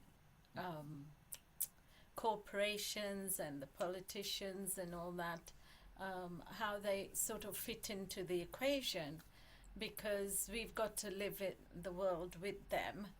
And you know, our great leader Mahatma Gandhi, how he lost his life, and there were many martyrs because they were trying to, you know, be pacifists and humble and practicing our religious teachings, and yet we lost them. You know, the world didn't appreciate them. So I'm just wondering how we're going to get this message across and bring all the connections so that we can work as they said, collaborate with each other so that we can have one unified world where we're all trying to be peace makers and peace bearers, and that, you know, what we've come to the earth for. I'd love to understand what other some people want to be, like you said, you know, difficult characters and fighting and manipulators and greed and all that. So they want to take over the world. So how do we cope with that situation whilst we're here, sitting here, trying to build our knowledge and our personal development and our cleansing ourselves spiritually? How are we going to face this other thing? Because obviously it's going to create the elements, you know, of fear and how we're going to, it's going to break our mental health down. And So how would you explain that aspect? Okay. Thank you for that question, Lataji. Before I answer your question, just a small point and then I'll move on to that. First thing is, in this whole, I would talk about this planet. Okay. So on this planet, whenever people have killed each other or they have behaved in a way where they wanted to hurt others, there have been many reasons. But if we think from the perspective of dharma, then I would say religion is different than dharma. Religion is different and dharma is different. What is religion? Religion has a form. Religions are created, they continue, and then they will perish. What stays is knowledge. Now, what is dharma? Dharma is defined as dharana dharma, that which holds. What does it hold? It holds itself and it holds anything and outside me. So it holds the system. So marriage is a dharma. Why? Because marriage holds relations. Marriage holds children. Marriage leads to holding the society. If it is practiced in a right way, is a disclaimer. But if it is truly understood, it is a good system which holds. Individually, what holds me? My stability holds me. My physical, emotional, intellectual clarity and stability holds me. This is dharma. So anything that holds is dharma, that is eternal. This is the fundamental thought of Veda and Upanishads which came into Bhagavad Gita. Now when we talk about religious exclusivity, not respecting others, asserting, manipulation, these are human limitations. That comes out of ignorance. And that needs to be dealt with, depending on the space, time, and circumstances. So, what do we need to do? We need to practice dharma, artha, kama, and purusha. These are the purusharthas of life. We have to practice dharma means we have to hold ourselves. Before holding, we should know what we are. So first understand who I am, hold to that thought, convert my behavior accordingly based on dharma. My behavior has to be dharmic. Paropakaraya punyaya papaya parapidanam. Helping others is punya, virtue. Papaya parapidanam. Hurting others is pap, vice. This is dharma. So when I practice, hold this, let live and let live comes in the modern language. So when I contain to this kind of thought and behavior, I am a dharmic person. I could be a Christian, I could be a Muslim, I could be a Jew, I could be an animal, I could be a plant, I could be anybody. Who is dharmic? One who holds oneself and helps other to hold themselves. Live and let live. This is Sanatan Dharma. Now, those who don't understand this, they need to come out of their ignorance. Those who misunderstand this, they need to be ignited. They need to be told. In spite of that, if they are creating problem, then we need to have our Purushartha. We need soldiers on the boundaries. Why? That is not ideal. That is human limitation. It is a limitation of human nature that we need boundaries and we need armies and navy and air force. Because it is human mind which is fluctuating, which has all shadripus. Kama, Krodha, Lobha, Madha, Moha, Matsar, all this is there within all of us. So when that becomes more, we feel that everything is wrong that is happening. What should we do then? Now, you and me, what we are doing is, we have to learn ourselves, gain our knowledge, bring it into practice. That gives us strength. So ignite one lamp with the other lamp. So when we are igniting these so many lamps, it is knowledge which becomes powerful. Ignorance becomes less powerful. So when you read the Puranas and when you read the other stories, there is always a fight between the Dev and the Asuras. So who are Dev? they are those who are the followers of knowledge. These devas also, when they engage themselves in overindulgence, they lose the battle. But when they are philosophical, they win. Who are asuras, who don't have control over themselves, who are ignorant? The first strategy is to make them aware, give them knowledge. But if somebody is coming and holding your neck, have the ability to fight with them. Hold their hand and don't allow them to touch your throat. In spite of that, if they are going ahead, make yourself strong. So Karma Yoga, Jnana Yoga doesn't tell us to be cowards and weak and submissive and passive. It tells us to be vigorous, strong, happy, vibrant. Don't exploit. Don't live on the cost of others' happiness. But don't allow others to live on the cost of your self-respect and happiness. That is what is Hindu Dharma or Sanatan Dharma. This was existing. What has been created is also not completely bad. But there are people in everywhere across the globe who don't understand. Some understand. So we have to build on increasing the understanding, knowledge. Jnana Vardhan is only the way. And by the time simultaneously we are working on this, we have to guard ourselves on other things. Otherwise, we won't have locked our homes. When we believe in our neighbors, even then we lock our homes and go, isn't it? That is also simultaneously we are cautious about, because that is guard against human limitations, which is also normal.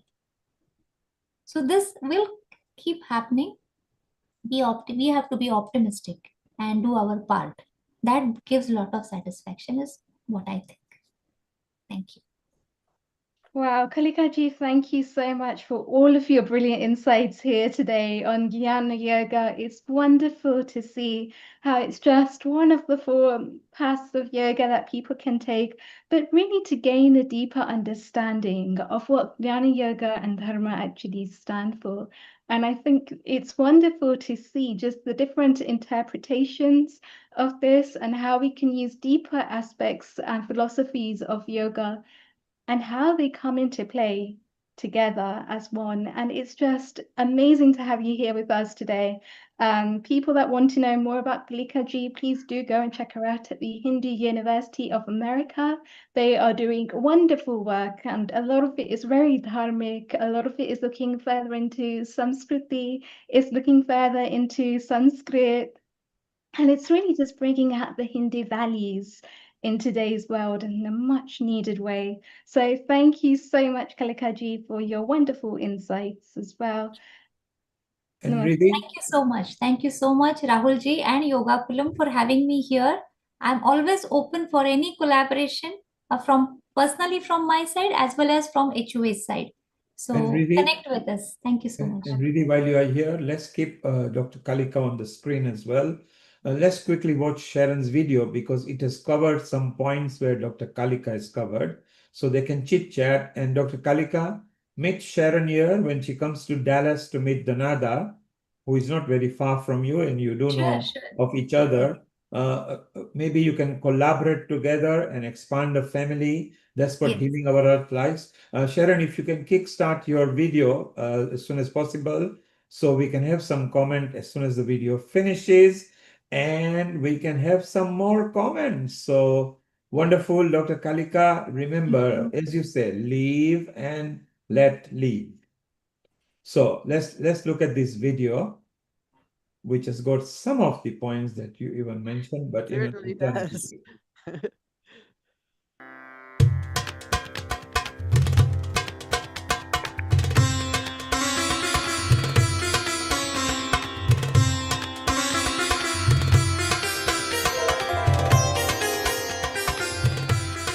About the Yuga system? Yeah, it's the cyclical version of human history. So most ancient societies believe that human civilization and our consciousness, it moves up and down in cycles, and that it doesn't move in a straight line from primitive cavemen to the modern civilization, as we have been told by all our scientists and historians. Right. So this is the this cycle of evolution and devolution is called the Yuga cycle, and it was known by different names by different cultures. In India, it is called Yuga cycle. The Greeks called it the Great Year or the Platonic Year. The Maya referred to the four previous suns. The Hopi talk of the four worlds, and so on. A lot of people familiar with the Yuga cycle, they think that, the Kali Yuga is going to last 432,000 years, and which really would make the whole Yuga cycle really not very important to us since we only live like 75 years. So can you please explain to me how you came up with this 24,000 ascending, descending Yuga cycle, and why that makes a lot more sense for us in the human condition? Well, first of all, that aligns with the data that we get from other cultures. You can't have a separate Yuga cycle for India and a separate one for Greece and a separate one for the Mayas. There's one for the whole world. And when I was looking at these different doctrines, it's the 12,000-year cycle that seemed to be the one that everyone was talking about. The Persians, for instance, they talk about a Yuga cycle of 12,000 years. And then when you add the two halves together, that becomes 24,000 years. The Greeks were also talking about each age being of around 3,000 years duration. And in Indian texts like the Mahabharata or the laws of Manu, we have a 12,000-year cycle. But in some of the other texts, that was multiplied by 360 because some wise guys said that it's 1 year is equivalent to 360 years of humans. Right. And then he multiplied it by 360 and converted that into this humongous number of 432,000 years, which doesn't make sense even in the context of the known history of human civilization. No, it doesn't. It's actually kind of ridiculous. Yeah, so you say that, will you please explain the 2,700 year cycle and then the 300 or 150 years on each side intermittent period, and that we're actually going into one of those 150-year intermittent periods for us? Yeah, so in this 12,000-year half cycle, we have four ages of 3,000 years each. Right. Now, it's not exactly 3,000 years in the sense that the actual duration of the Yuga is 2,700 years. And then this followed by a period of transition when the older civilization kind of goes through a period of collapse. Yep. And then it's replaced by a very different civilization after a period of 300 years. And that is something that we can also see from our known history. For instance, if you look at the current ascending Kali Yuga, which as per this system started at around 700 BCE, that was the time we started what is known as the Iron Age. So the ascending Kali Yuga is basically what historians known as the Iron Age. And in the 300 or let's say 400 odd period before the Iron Age, the entire edifice of the Bronze Age civilizations across the world had collapsed. Not very little was carried forward from the older civilizations like the Sumerians or the Indus Valley or the civilizations in Mycenae or other places. So that was the period of transition between the descending Kali Yuga and the ascending Kali Yuga, and in historical terms, that's kind of the transition between the Bronze Age and the Iron Age. So similarly, when the Bronze Age started at around 3,600 BCE, it started all of a sudden in most places around the world, in Egypt or the Indus Valley, Mesopotamia. It all started around 3,600, 3,500 BCE. And all the Neolithic civilizations that existed prior to that disappeared. We really have to dig deep down to find the traces of those Neolithic cultures. So again, there was a period of transition prior to that, and those cultures disappeared and the Bronze Age civilization started. So we seem to have this intermittent reset of civilization on an almost global scale after a period of around 2,700 years. Yeah, so what is your date for the start of the Golden Age, the last Golden Age? Oh, okay. So for that, if 10,876 was the period when it ended, and there were two back-to-back golden ages. So then you add 6,000 years to that, you get around 24,876. That was the start of the golden age, and you had two back-to-back ones, just like you had two back-to-back iron ages. So is there a cause for in the golden age for the break between the ascending and the descending? Is there something that causes the descending to start happening? Yeah, that's what I talked about. I think it's the central black hole going on and off. Yeah. I think at the end of the golden age, the central black hole shut down and the radiation from the galactic center started to kind of decline in a gradual manner, because the radiation that had already left it, it kept on, declining gradually. It doesn't go off all of a sudden. Right. And so it went, so the radiation reaching us came down slowly. And as a result, now the radiation from the central black hole is from the entire EM spectrum, right from radio waves to gamma waves. And we know that high frequency radiation like X-rays and gamma rays, they can cause genetic mutations. And I believe it's this mutating ability of the light from the galactic center that makes us, it makes us lose our physical size. We become smaller in size, which is actually a historical fact. We have become smaller in size physically over the last 12,000 years. Yep. Our cranial capacity declines. And that is also something that has happened over the last 12,000 years. We have lost around 10 to 17% cranial volume over the last 12,000 years. And anthropologists very rarely talk about these things, but these are actual valid scientific data, and you can find it in journals. But you would never find it discussed on any mainstream media that both physically and from the cranial volume perspective, we have declined over 12,000 years. Whereas they always tell us that we have been, increasing in our cranial capacity has been increasing from Homo erectus to Homo sapiens over the last 2 million years, which is the reason for our increased intelligence. Whereas in the last 12,000 years, we have lost exactly the same amount of cranial capacity that we apparently gained from Homo erectus to Homo sapiens. So that tells you that this goes in cycles. We become bigger physically, our cranial capacity increases, and even our lifespan fluctuates in a sinusoidal manner. Because over the Bronze Age, our lifespan was gradually going down, and it had hit around 50 years to 45 years during the Ptolemaic period in Egypt.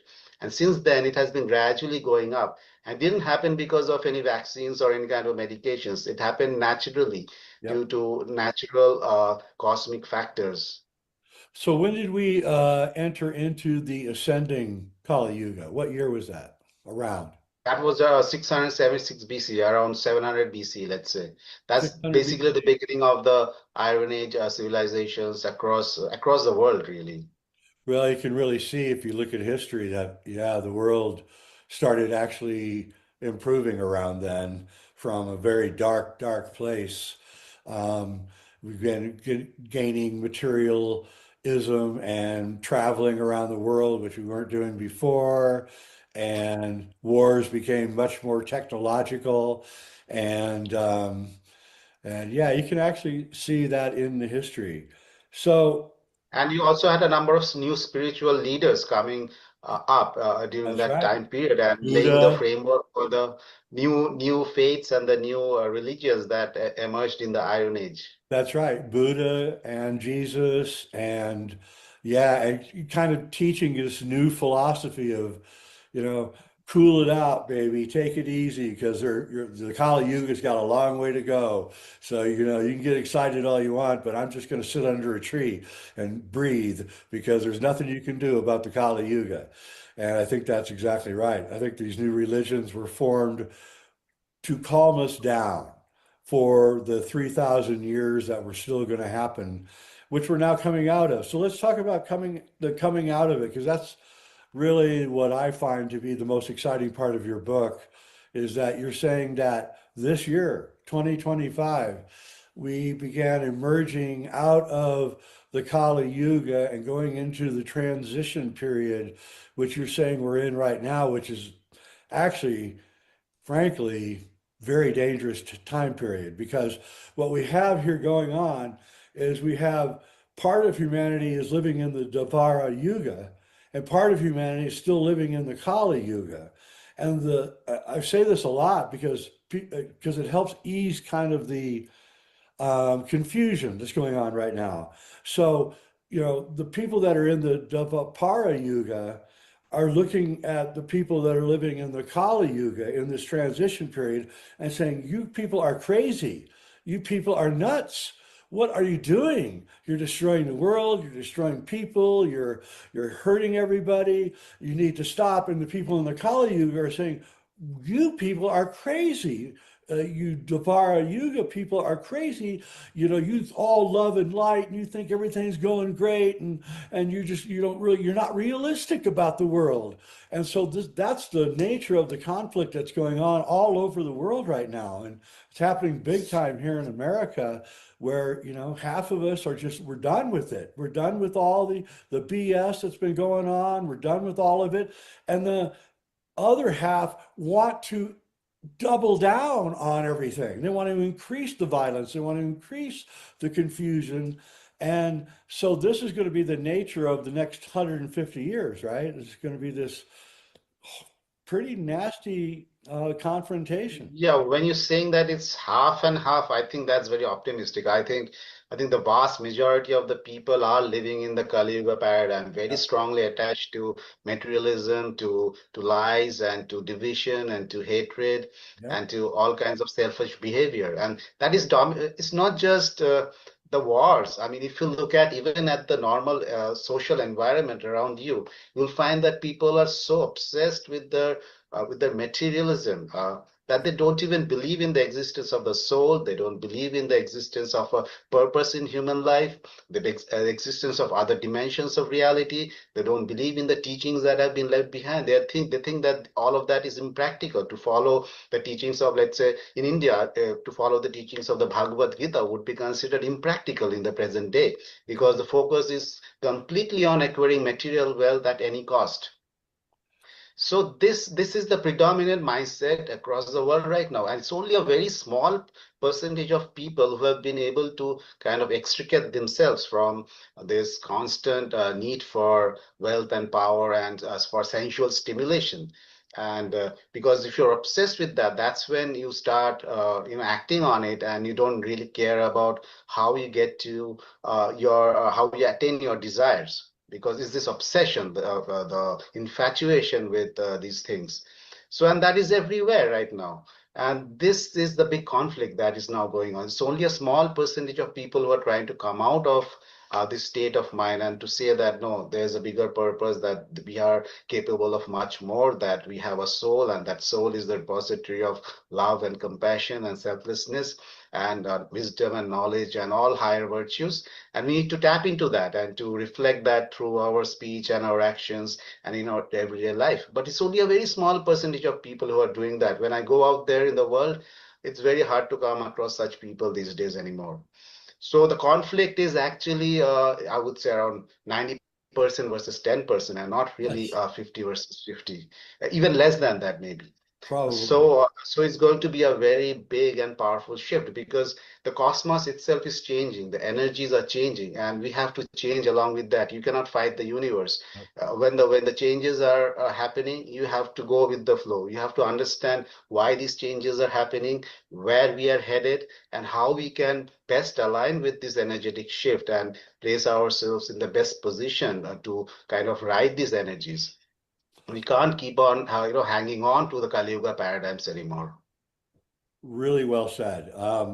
Yeah, that's kind of the reason I wanted you on, actually, because I know a lot of people that, the very small percentage of people that have changed, and they watch my show, and they're feeling very lonely right now. They don't understand. They're alienated from the Kali Yuga. They don't want it. They don't like it, and they want it to go away. And then we're all suffering on a collective level with PTSD from the horrors of the Kali Yuga. I mean, it's like being in a war. It's like you wake up every night and you're just experiencing all the memories of all the things that have happened, and you want your family to be safe, and the world is like really not in a good place.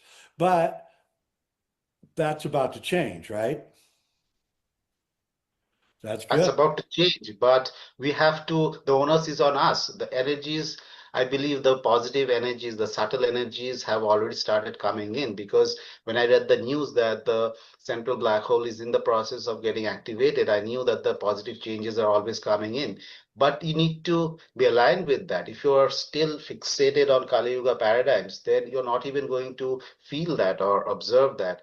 And if you're constantly, caught up in the drama and the negativity of the media, and that is everywhere right now. Every day you open the news, there's some more division, there's some more hatred, there's some more false flag attacks, some more lies, and some more manipulation, and people are getting caught up in that. They want to put their point of view across and say, no, they're getting into arguments on social media, forming groups, and social media is so pervasive right now. So they're going into the social media argument, and that argument is never going to end, because people who are caught up in that paradigm, you can't change them through arguments, right? You have to first change yourself, and you have to radiate that, and they might get inspired by that, and then they might figure, oh, you know what, there's another way to go about things. And so this is a time for self-reflection, for introspection, for letting go of past trauma. There's so much trauma that people are carrying from their relationships in the Kali Yuga, and from the past, over the 6,000 years of the Kali Yuga. So it's about letting go of the attachment to the negativity in the outside world, and trying to find out your soul purpose. What am I here for? Why did I incarnate on this blue dot? What am I doing here at all? Right? So the bigger existential questions, those are the ones that we need to start asking right now, so that we can then calm ourselves down, find the answers, change ourselves from within. And then once we change ourselves, then we are in a better position to help others, to guide others, because we can't give out anything of any value unless we have first gone through the transformation ourselves. Really well said, and that's exactly my philosophy. There's going to be a significant percentage who are going to resist these new energies that are coming in. They're going to resist aligning with their soul virtues. They're going to resist aligning with the environment and with the people around them. And they're going to continue with Kali Yuga paradigms and beliefs and technologies and ways of doing things. Whereas the small percentage is going to kind of wake up and try to wake others up.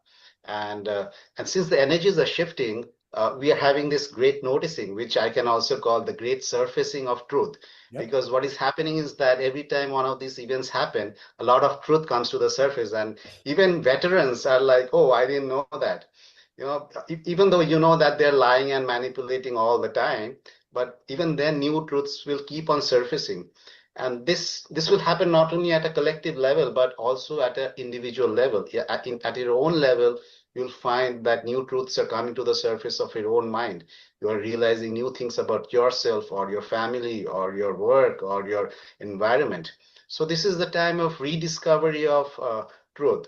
And some of that truth is going to make you very angry and frustrated. I know that's the initial stage of awakening, when you find that everything is a lie, everything is manipulated, everything is manufactured. That's the time of disillusionment. And a lot of people get caught up in that phase for a long period of time. You're like angry and frustrated for a long period of time. But then at some point, you need to let that go.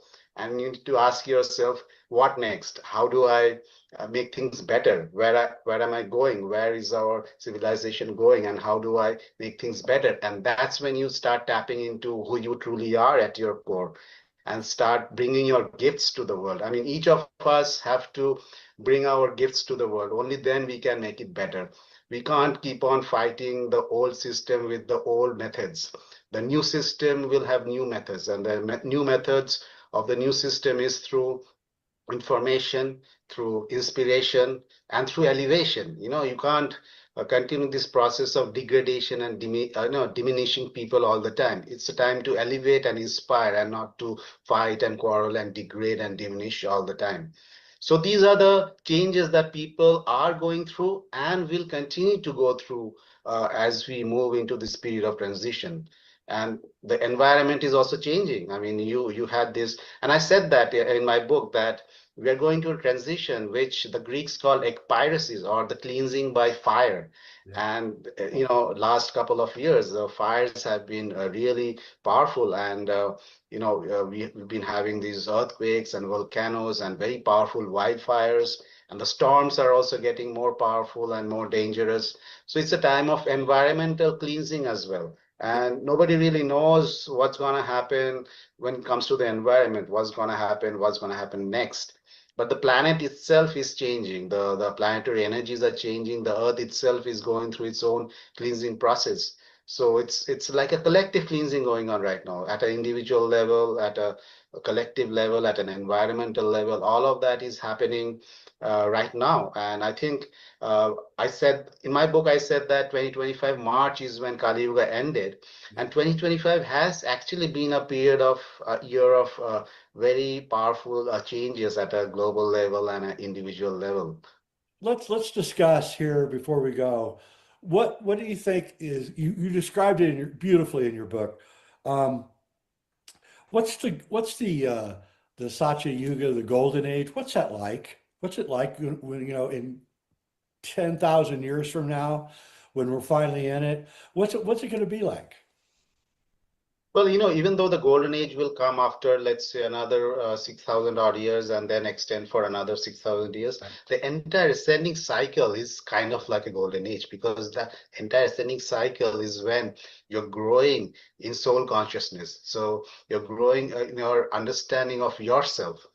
You're radiating your virtues. And when everybody does that, can you imagine what life would be on earth if everybody is radiating love and compassion and selflessness and wisdom, knowledge and joy and bliss, and nobody is fighting against each other. There's no strife, there's no discord. The environment is giving us in abundance, because the environment is also shifting along with these energies.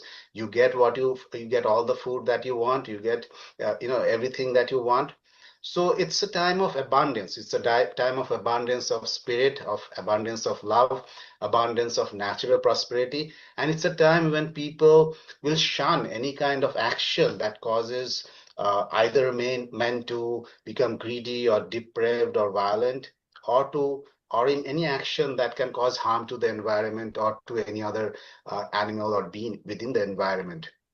So that is the soul consciousness, that is the higher consciousness. And when there's higher consciousness, there's utopia. And that is what the entire ascending cycle is about. So the descending cycle was when we moved from soul consciousness to ego consciousness, and all the egoic desires and the proclivities, they began to dominate our mind. And then the ascending cycle is when we move away from the ego into soul consciousness, into heart alignment. And that's when you get into the ascending cycle, when you don't have these kind of problems that you face now. There'll be less diseases because of these new energies, this high frequency radiation. It actually kills off harmful germs. So you'll have less diseases, you'll live longer, you'll be bigger in size, you'll be able to do more work, although there won't be any need to do a lot of work. You'll be manifesting a lot of what we call higher mental faculties, or siddhis. These higher mental faculties, like intuition or clairvoyance, or even having out-of-body experiences, the ability to heal any disease on your own, or even to, our texts tell us that you can even increase or decrease your size. If you're really powerful, you can increase or decrease your size. You can willfully manipulate the forces of nature to carry out miraculous tasks. But none of that would be guided by selfish interest. All of that would be done for the welfare of people. Anything that you do in a higher cycle, you do for the good of all. You don't do it for your own profit. And in the Kali Yuga, what happens is everything that we do is for our own profit, and we don't really care what kind of effect it has on other people or on the environment, which is why we are stuck here right now. So the ascending cycle is one of expansion of spirit, and descending cycle is one of diminishing of spirit. And we're in the transition age right now between the two. I think you're right. I can feel that you're right. And the people around me feel that that's going on. And so I think it's a wonderful time to be alive. And, if you can just get through the conflict of the two yugas battling each other at the moment, I think that we are on our way to a much better place. Yes, we are, and this is the time when all of us have this grand chance to evolve, to transform, to bring to align with our soul purposes, to manifest what we want to manifest without really considering the outcomes. We don't really want to focus on what the outcome of my effort would be, but just to manifest my desires and my potential and serve the welfare of the world. It's a time of service. It is not the time to become selfish. It is the time to be of service. And we will also transform with the energies. And it's going to be a grand journey, a roller coaster of a ride, both positives and negatives. But as long as we understand what's happening, I think a lot of people will have a tremendous experience. Yeah, so everybody, the world looks dark and dour, but actually there is a glimmer of light. The sun's starting to rise above the horizon. Uh, the world will get better. Don't be so pessimistic. Uh, and to be honest with you, the powers that be want you to be pessimistic. They want you to wake up every day in a depression. They want you to have this dark feeling about the world because it reflects how they view the world. That's how they view the world. And they want you to view the world the same way. And we have to resist. And we have to say, no, no, I'm not going to go down that road. I'm not going to be that kind of person anymore. I'm going to reflect the coming age that's coming. And I think it's really incredible. Great time to be alive. Okay. It is.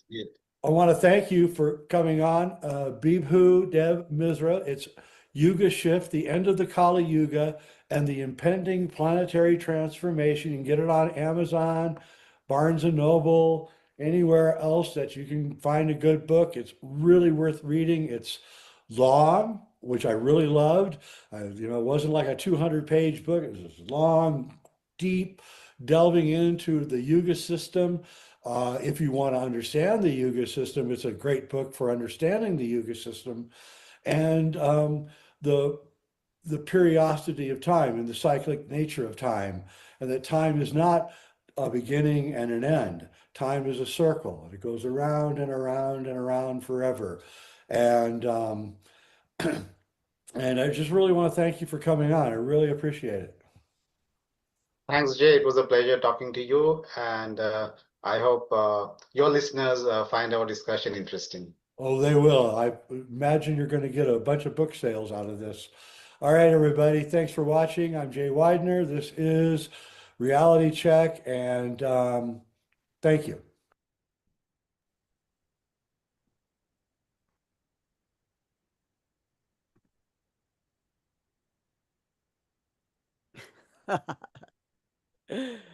Thank you, Yes, Sharon.